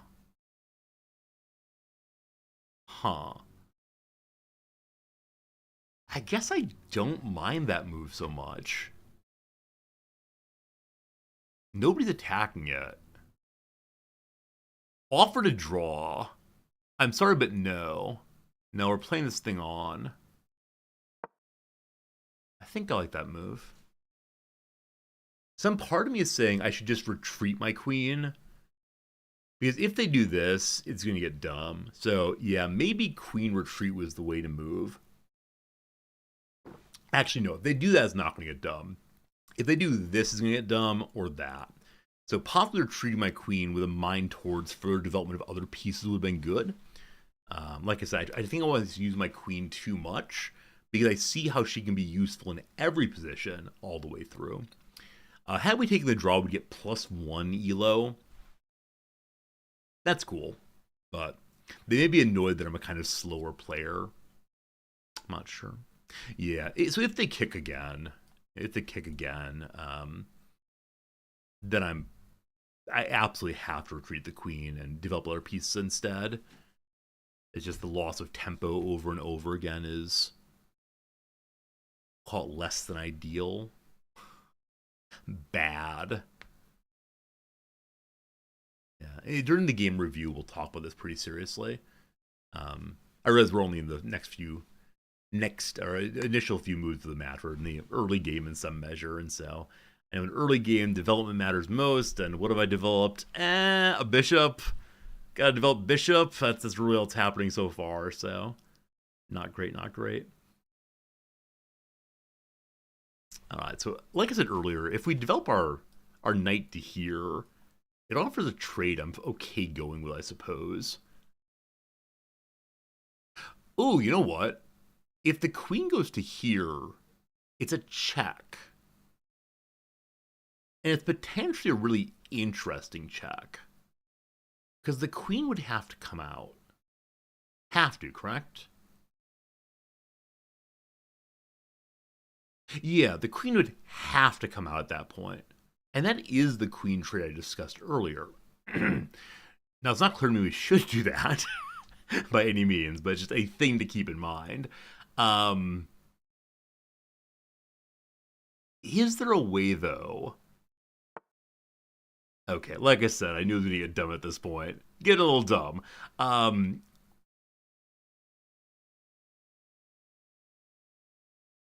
have an interesting thought. Well, I was thinking if I can get the green bishop to attack that place also, it could get very complicated. So I think it's the case that if I move my queen here, if she wants to take my queen, she loses her queen. This is the move I'm considering making. Once again, we don't believe in development in this family. So,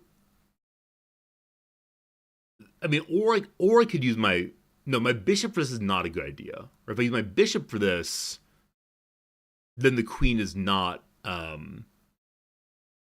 what's the word for it? The queen is not pinned. But may I choose my bishop? That way, yeah, I think using the bishop is the way to go. I apologize. If they want the bishop, then they lose their queen. So I think it's a safe take. And I don't see much else happening right now, so may I please develop some other pieces?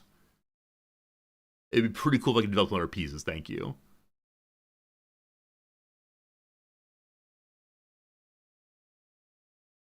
Oh, also, we're threatening a knight. Do I take both knights? I mean, I guess at this point, the pawn at e4 is no longer protected. And if the knight takes e4, then yeah. There's now a fork on, and so they can take 2 pawns they want to. Now, this would be a free take. This was not a free take. So we could do this if we want to punish him some. I can move forward to here. No, I can't. I'm sorry. I can move forward to here, rather. And in so doing, protect this pawn. If they take this pawn, then the king can stop it, which we then lose castling rights, unfortunately. So it could be better to do what? I mean, the queen could chugga chugga choo choo down to here. Doesn't protect both, though. Is there a place to protect both right now? No, unfortunately not. Fortunately not. Oh, you know what? This is already protected. Scoot! I think Scoot. Yeah. If you want it, we take the knight without the king having to move.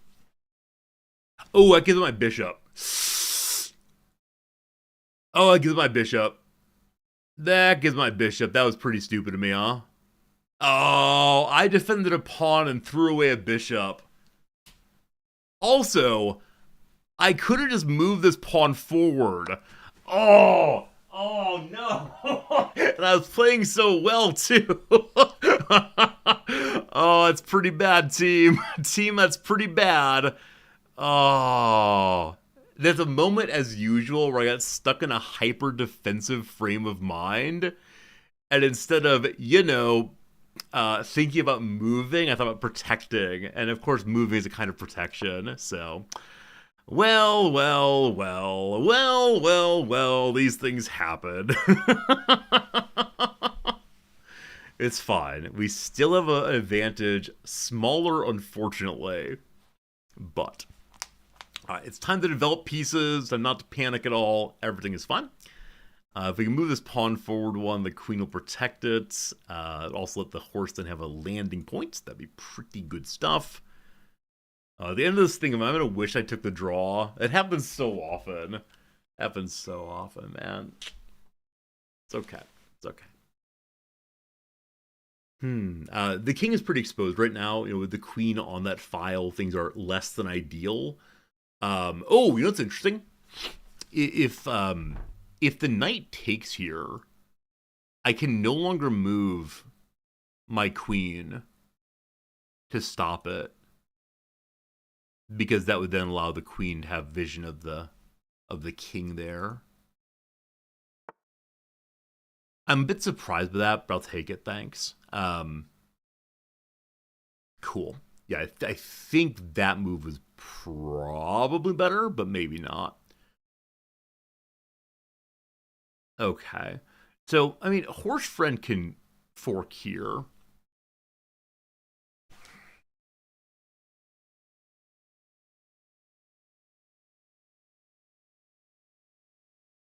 Now, presumably horse friend's fork here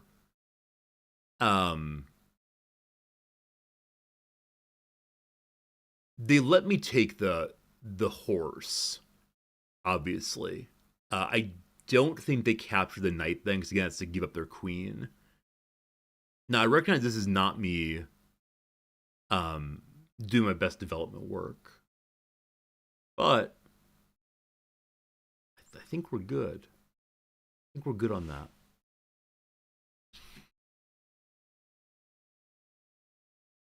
I'm trying to think of any more advantageous movement right now, and I don't really see it.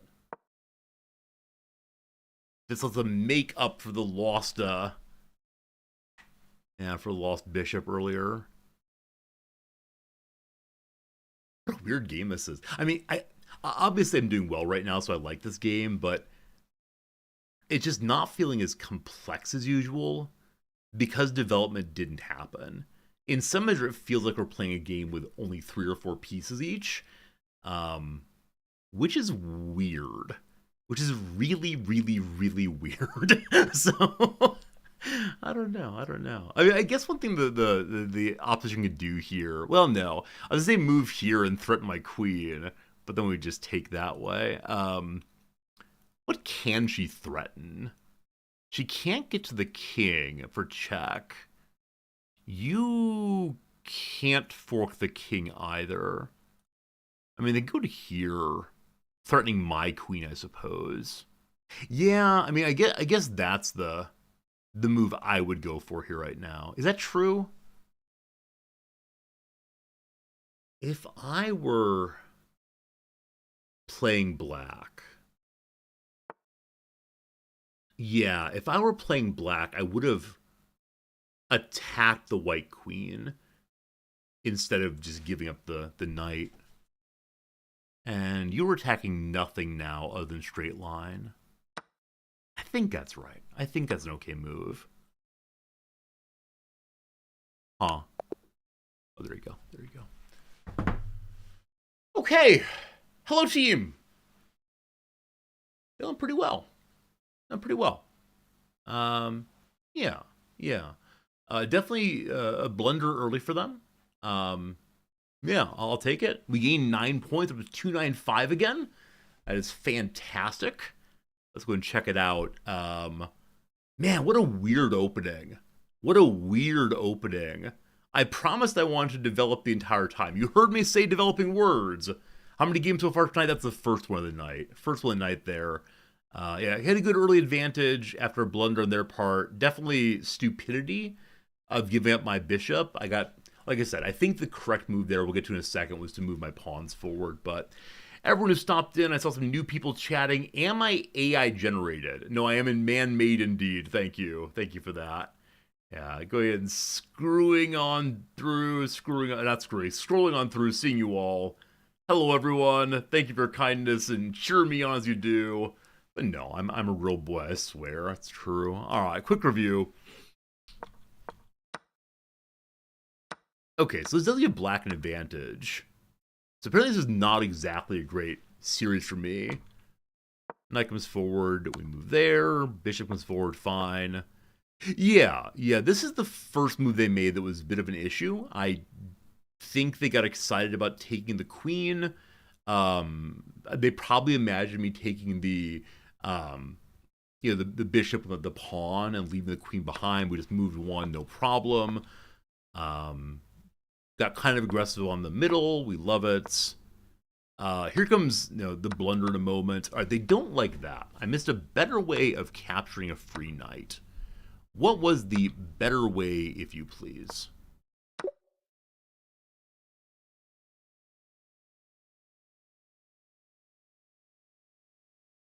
Really? Is the belief here that they're not going to go for the queen trade?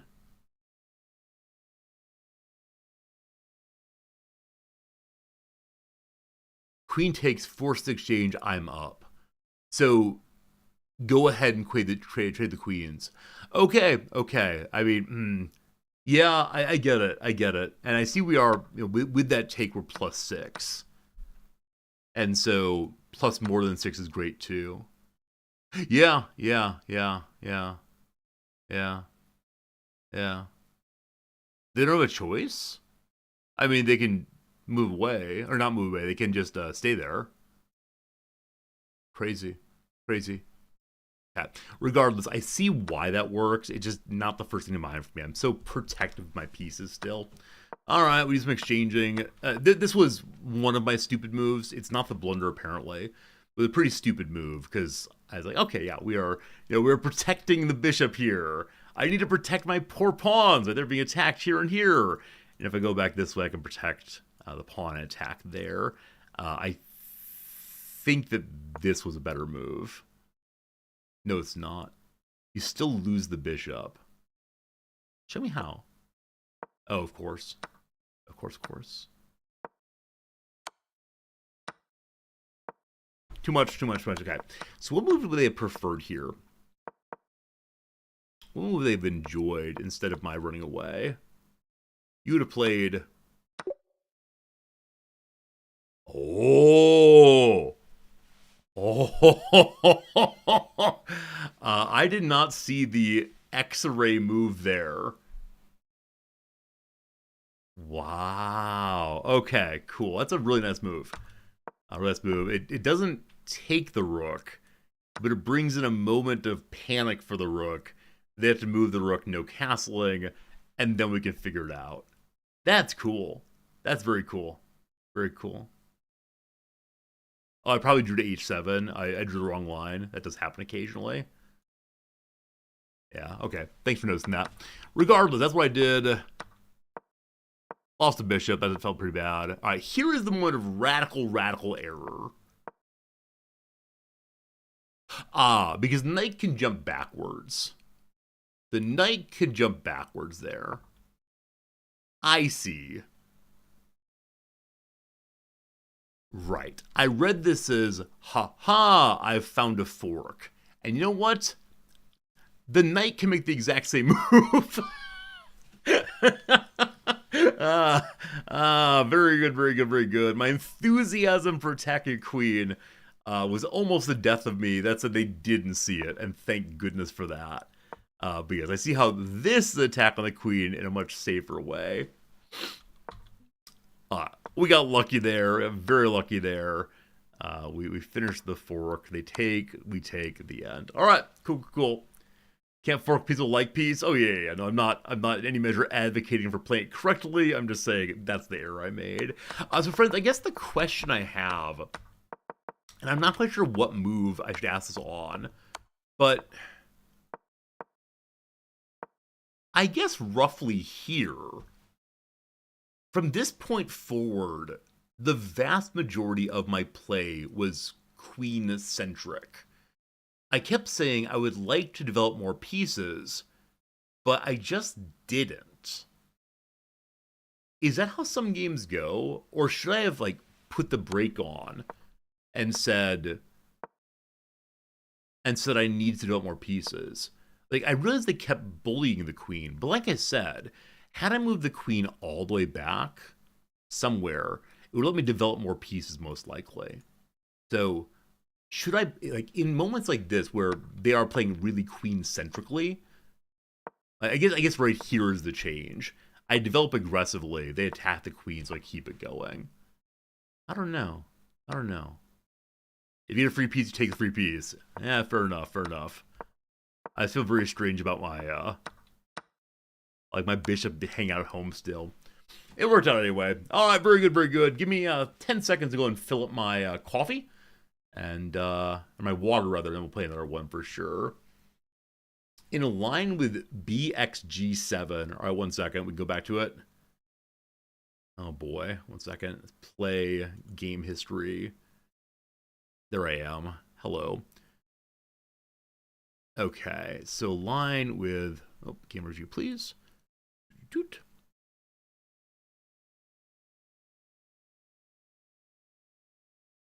All right, so bishop takes G7. I don't see it, Salty, unfortunately. You tell me what move you want. I'm not seeing that particular move listed here. Looking bishop moves. Oh, this one? Wait, that's E.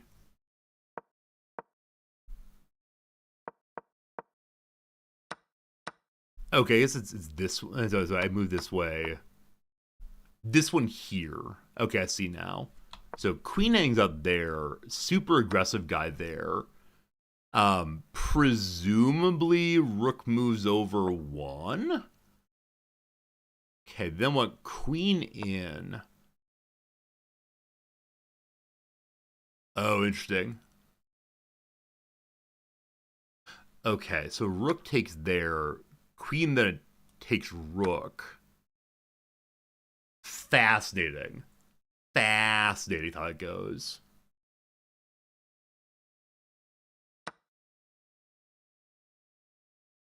Huh. Oh, I see. I see what you're asking. You're asking, I did queen e2 here. You want to say instead what? Knight takes c3. Knight c3.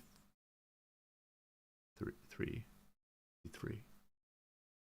So bishop in, knight here.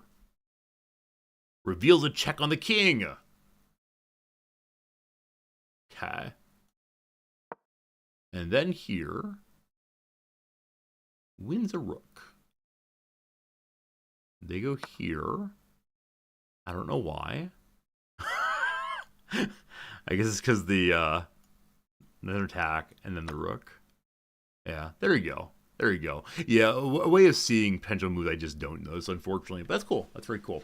All right, give me 30 seconds to get the water. Be right back. No, another game. I'll go and run the ad break so it doesn't happen in the next game. 3 minutes ads, 3 minutes right now, and then back to the... They're called the mines? Sure. Back to the chest mines after that. Back in 3, thank you.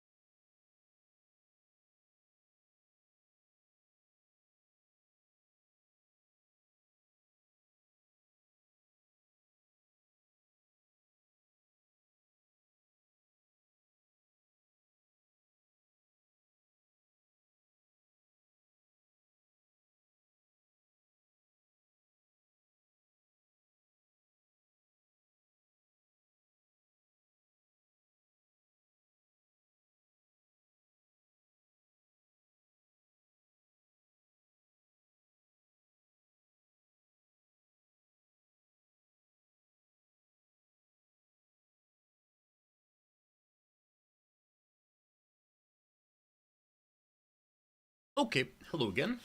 Ad break is still for a minute or so, so we'll go and do let's do a quick bit of learning. Also, I need to close other chess windows. Gotta find a way to stop them from opening more and more windows because it makes weird noises when you play your game and it goes click click in multiple places. Time for a lesson. What do I learn about today? Hungry to learn about new chess tactics? Learn all about the fork. The fork. One way to win materials is to attack more than one piece at a time with one of your own. This technique is called a fork.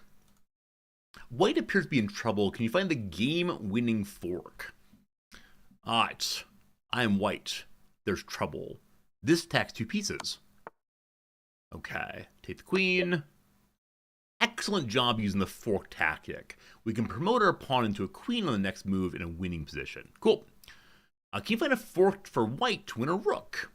Okay, so it's not with you. It might be with you. Rook. So all of the knight's forward moves are covered. So it's not going to be it. The queen here can attack a rook. Right? Oh, the check. I missed the check entirely. Yeah, so check and then there. Very cool.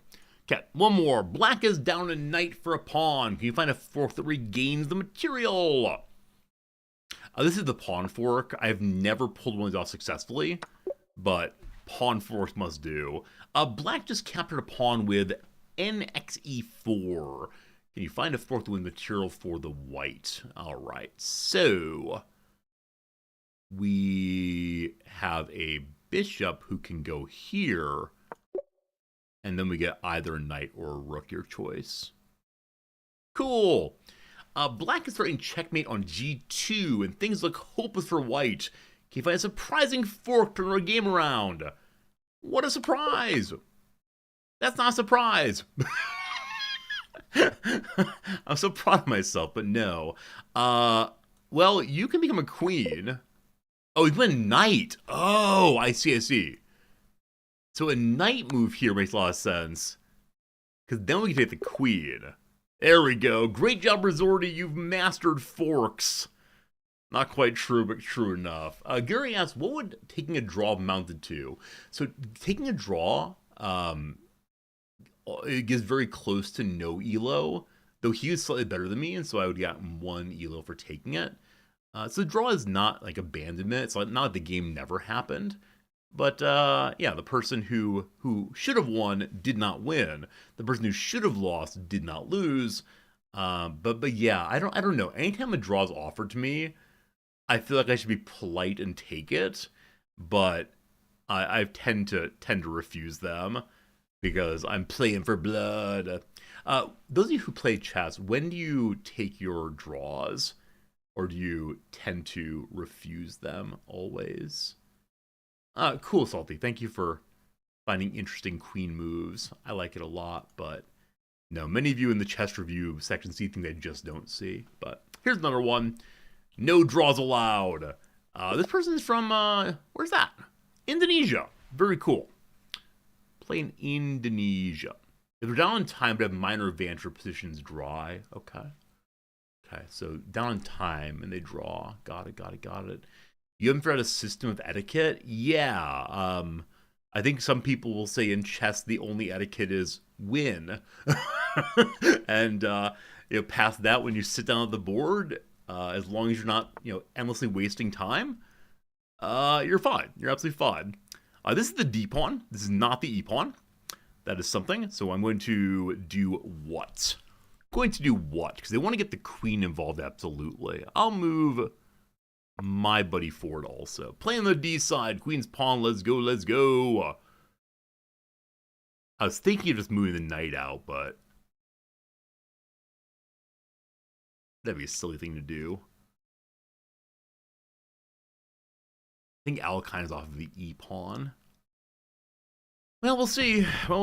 Chat, have a good time. Enjoy watching the match. And, yeah, thank you all for being here. They're attacking currently.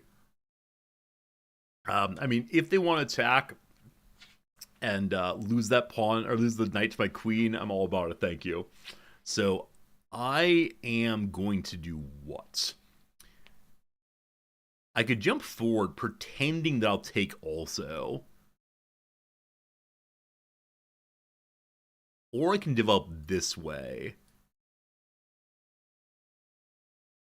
But I don't exactly want that. This is an attempt at trickery. I doubt he goes for it. Nonetheless, we have a nice setup in the middle, I suppose. I'm emptying out queenside instead of kingside, so I guess that happens kind of naturally. If the queenside pawn is out, then playing queenside makes some sense. I should probably like hurry into the kingside here. Okay, I don't believe he's going to fall for my shenanigans, as I probably should have moved to the defensive position instead. But it's all good, all good.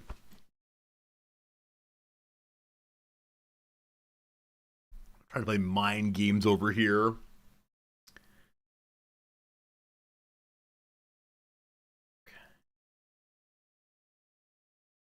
At this early stage, I'm not quite sure what I'm trying to do. I establish a strong control of the center. Get some bishops out there. Scoot, scoot, scoot, maybe. Hello. So knight's now defending there. Fine. Yeah, I mean, we can get some bishops going, I suppose.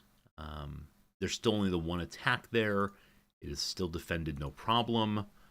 So, or move a pawn forward. And like, I don't know. I have a feeling with this person that if I move the pawn forward, they're going to take.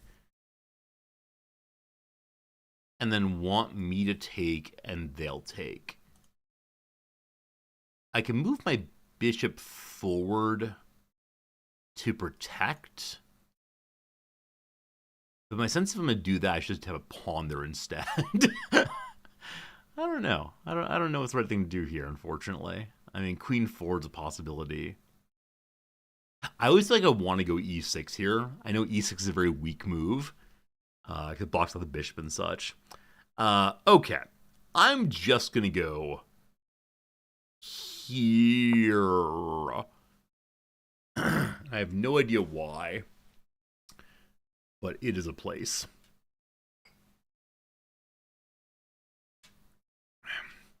So I guess the way to protect that would be f pawn forward, but let's not do.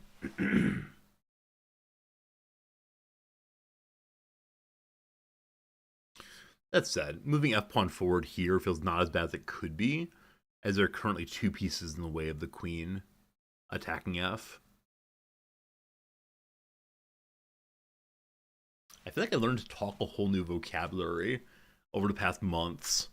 Like, when I first started playing on stream, I was unable to really name the pieces at all or talk about how they move. I'm still a little clunky on it, I suppose, but yeah, it's nice. It's nice to have gained a new way of interacting with the world, I suppose.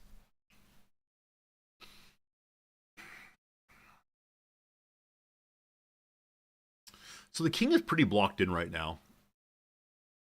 The king is actually really blocked in right now. And it kind of makes me wonder what exactly shenanigans can provide. Though, of course, the opposition gets to move also, so we'll have to see what exactly they choose to do.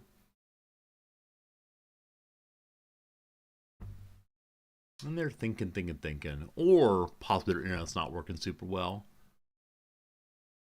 They began with a timeout before their first move, so... There we go. They moved pawn forward. Okay.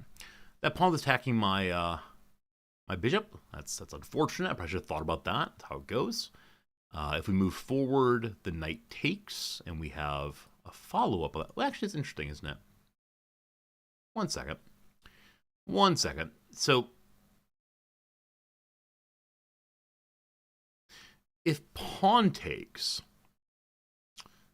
and knight takes, then bishop takes, and we're up a knight. I don't think I'm missing anything here. Am I? Like, if they don't deal with the pawn, then the pawn just captures across.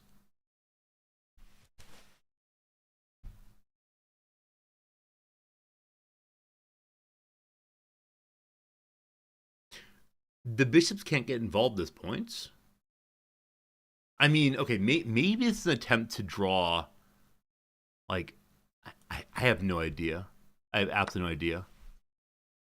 Let's see if we get punished on this one. I'm sure it's coming somehow. I guess the thing to say is there are no more black pieces in the D line. I've doubled my pawns, I guess. If they move the F3 knight away, sort of want to take the D pawn. Okay, they're offering to exchange knights. What would be interesting here is if we take this and they take that, I can then move for an exchange of queens, and they can't castle, and then I can castle queenside.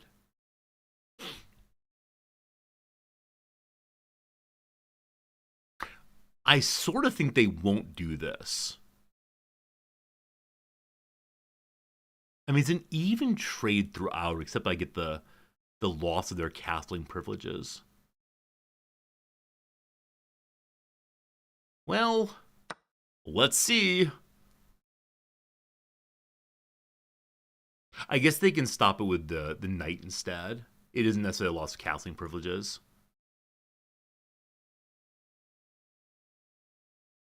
Because knights can go backwards, you may have heard. New lessons.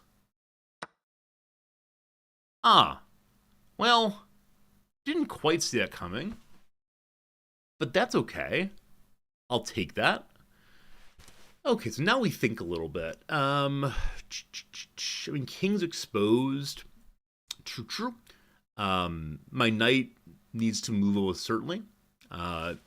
If knight goes to here, If knight goes to here, they're attacking the queen. That said, clearly the case that the queen's going for the bishop.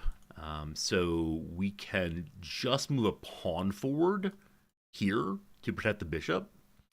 And seems pretty legit. We could also move the queen forward one, protecting the bishop that way. Now, if we protect the bishop that way, then they probably take this. And we do what then? A castle? Is there a way to move the knight that protects the bishop? There is. I think we like this move very, very, very, very, very much. I think we love this move. I think this move will be engraved on our tombstone someday. Yeah. Protect yourself and defend somebody else. Wonderful. Incidentally, from here we can take a pawn, threaten the king, and there's no threat to the knight there. We'll see what comes of it. You know what I need to do? I need to develop some pieces. Or I can move the e-pawn forward and defend the outpost. Okay, they scoot backwards, so now this move is dumb. And the question becomes, like, do I try to outpost? And the answer is yes, I think.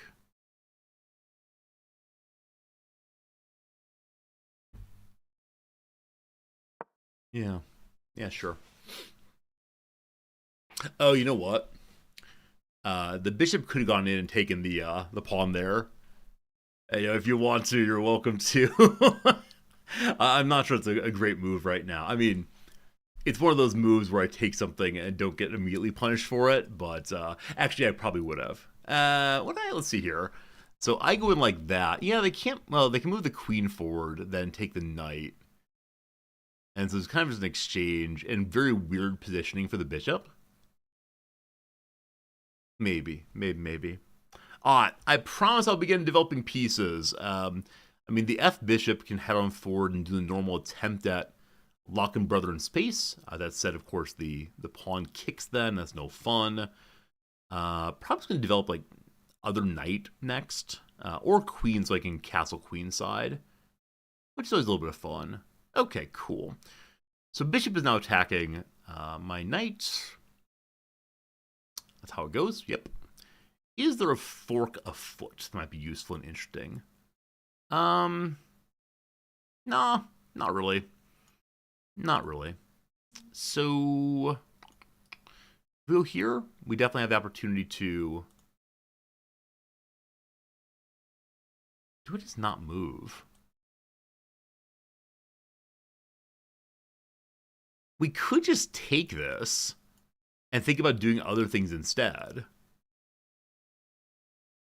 Or I can move my bishop here, make it even more complicated. Okay, is there a way to get a check right now? I mean, you can go there and lose your knight. That's perhaps not great. We might just run away here. I mean, run away to here, attacking the knight still. Run away here, protect the pawn still.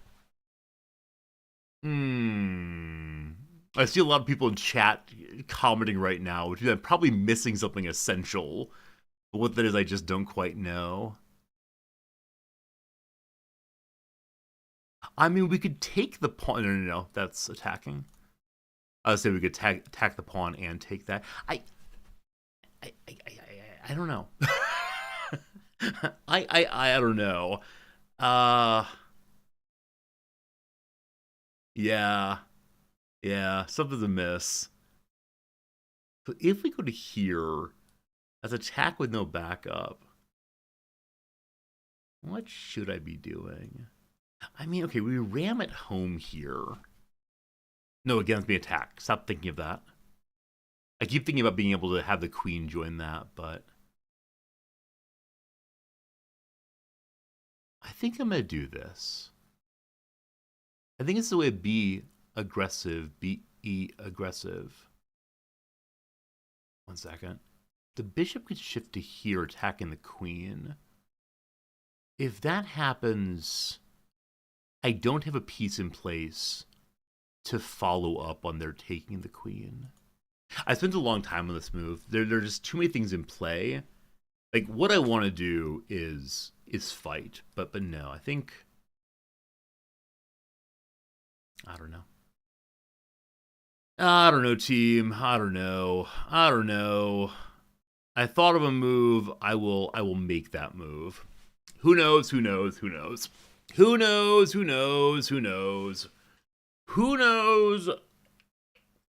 Etc. I promise we'll come back and discuss move 8 after the game, because I think you also something I did not see. Okay, so the queen joins the pile also. My bishop at f5 can just take the queen, correct? Like, we all agree on this, correct?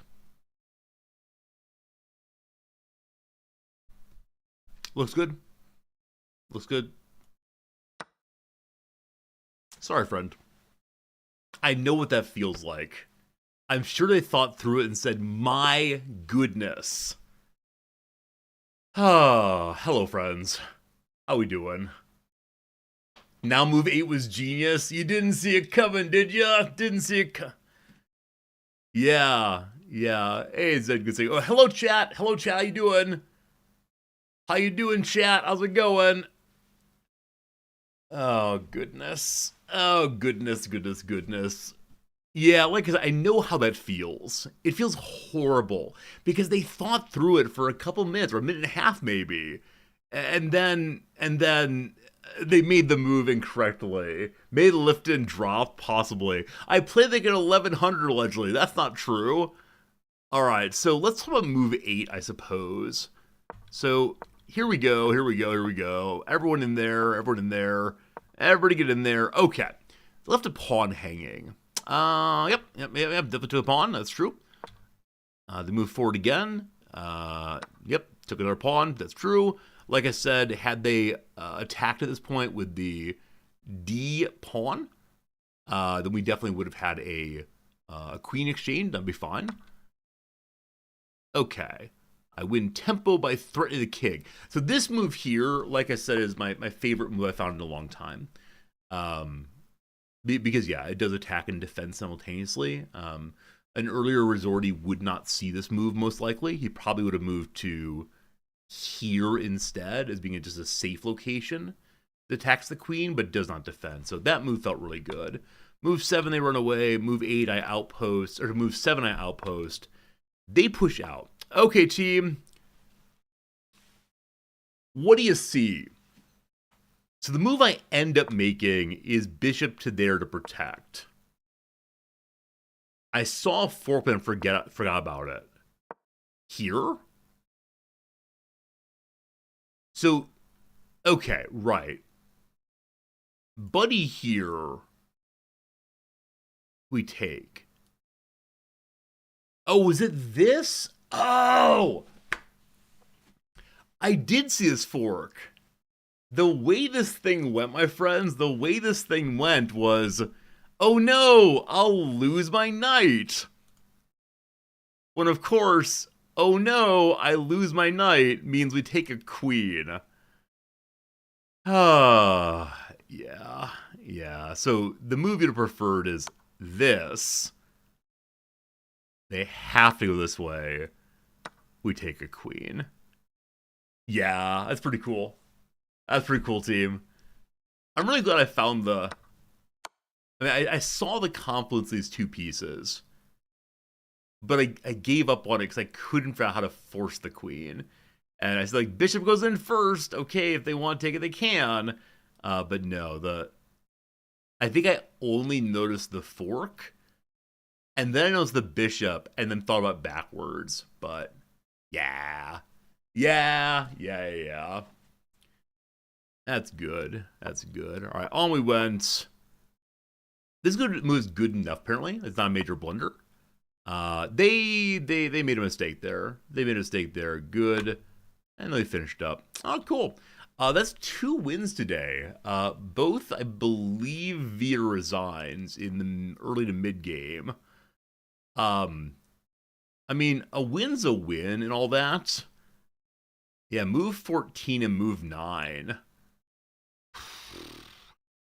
I don't know, team. We're back over 300. I don't feel like I deserve to be, though, unfortunately. I feel like that one may have been a weird day. So I don't know. I mean, unfortunately, after 2 o'clock, I don't normally start a new match after 2 o'clock. So I guess that's today's chess stream. I guess that's all you're going to get today. And, yeah. Plus 300 or over 300 again. That's great. Hello, Voshek from Czech Republic. Hello to you. Hello from Japan. I live in Tokyo. Welcome. Voshek, good to have you here. It's very early morning for you, isn't it? Well, good morning. Yeah, I hate to say I've got to go, but I do indeed have to go, my friends. And yeah, it was a nice day. It was a nice day. I had a fun time today. Tomorrow, more of the same. Tomorrow we have a little bit more Victoria 3 to do. Probably finishing Victoria 3 tomorrow. And then... yeah, then more chess. It's going to be a good time. For now, though, I want to say thank you. I appreciate spending time with you today. It was a really good time. Hopefully, your rest of your Sunday goes well. You sleep well tonight. And tomorrow morning, you wake up bright and fresh and ready to go. Or at least you wake up. And there's a certain joy in that for sure. I'll see you tomorrow after many of your work days, or perhaps early in the morning for you also. 8:30 a.m. Japan time, 7:30 p.m. New York City, maybe. I'm still not sure on that one. Whichever way, thank you. I appreciate you. and I'll see you again real soon. Good night, team.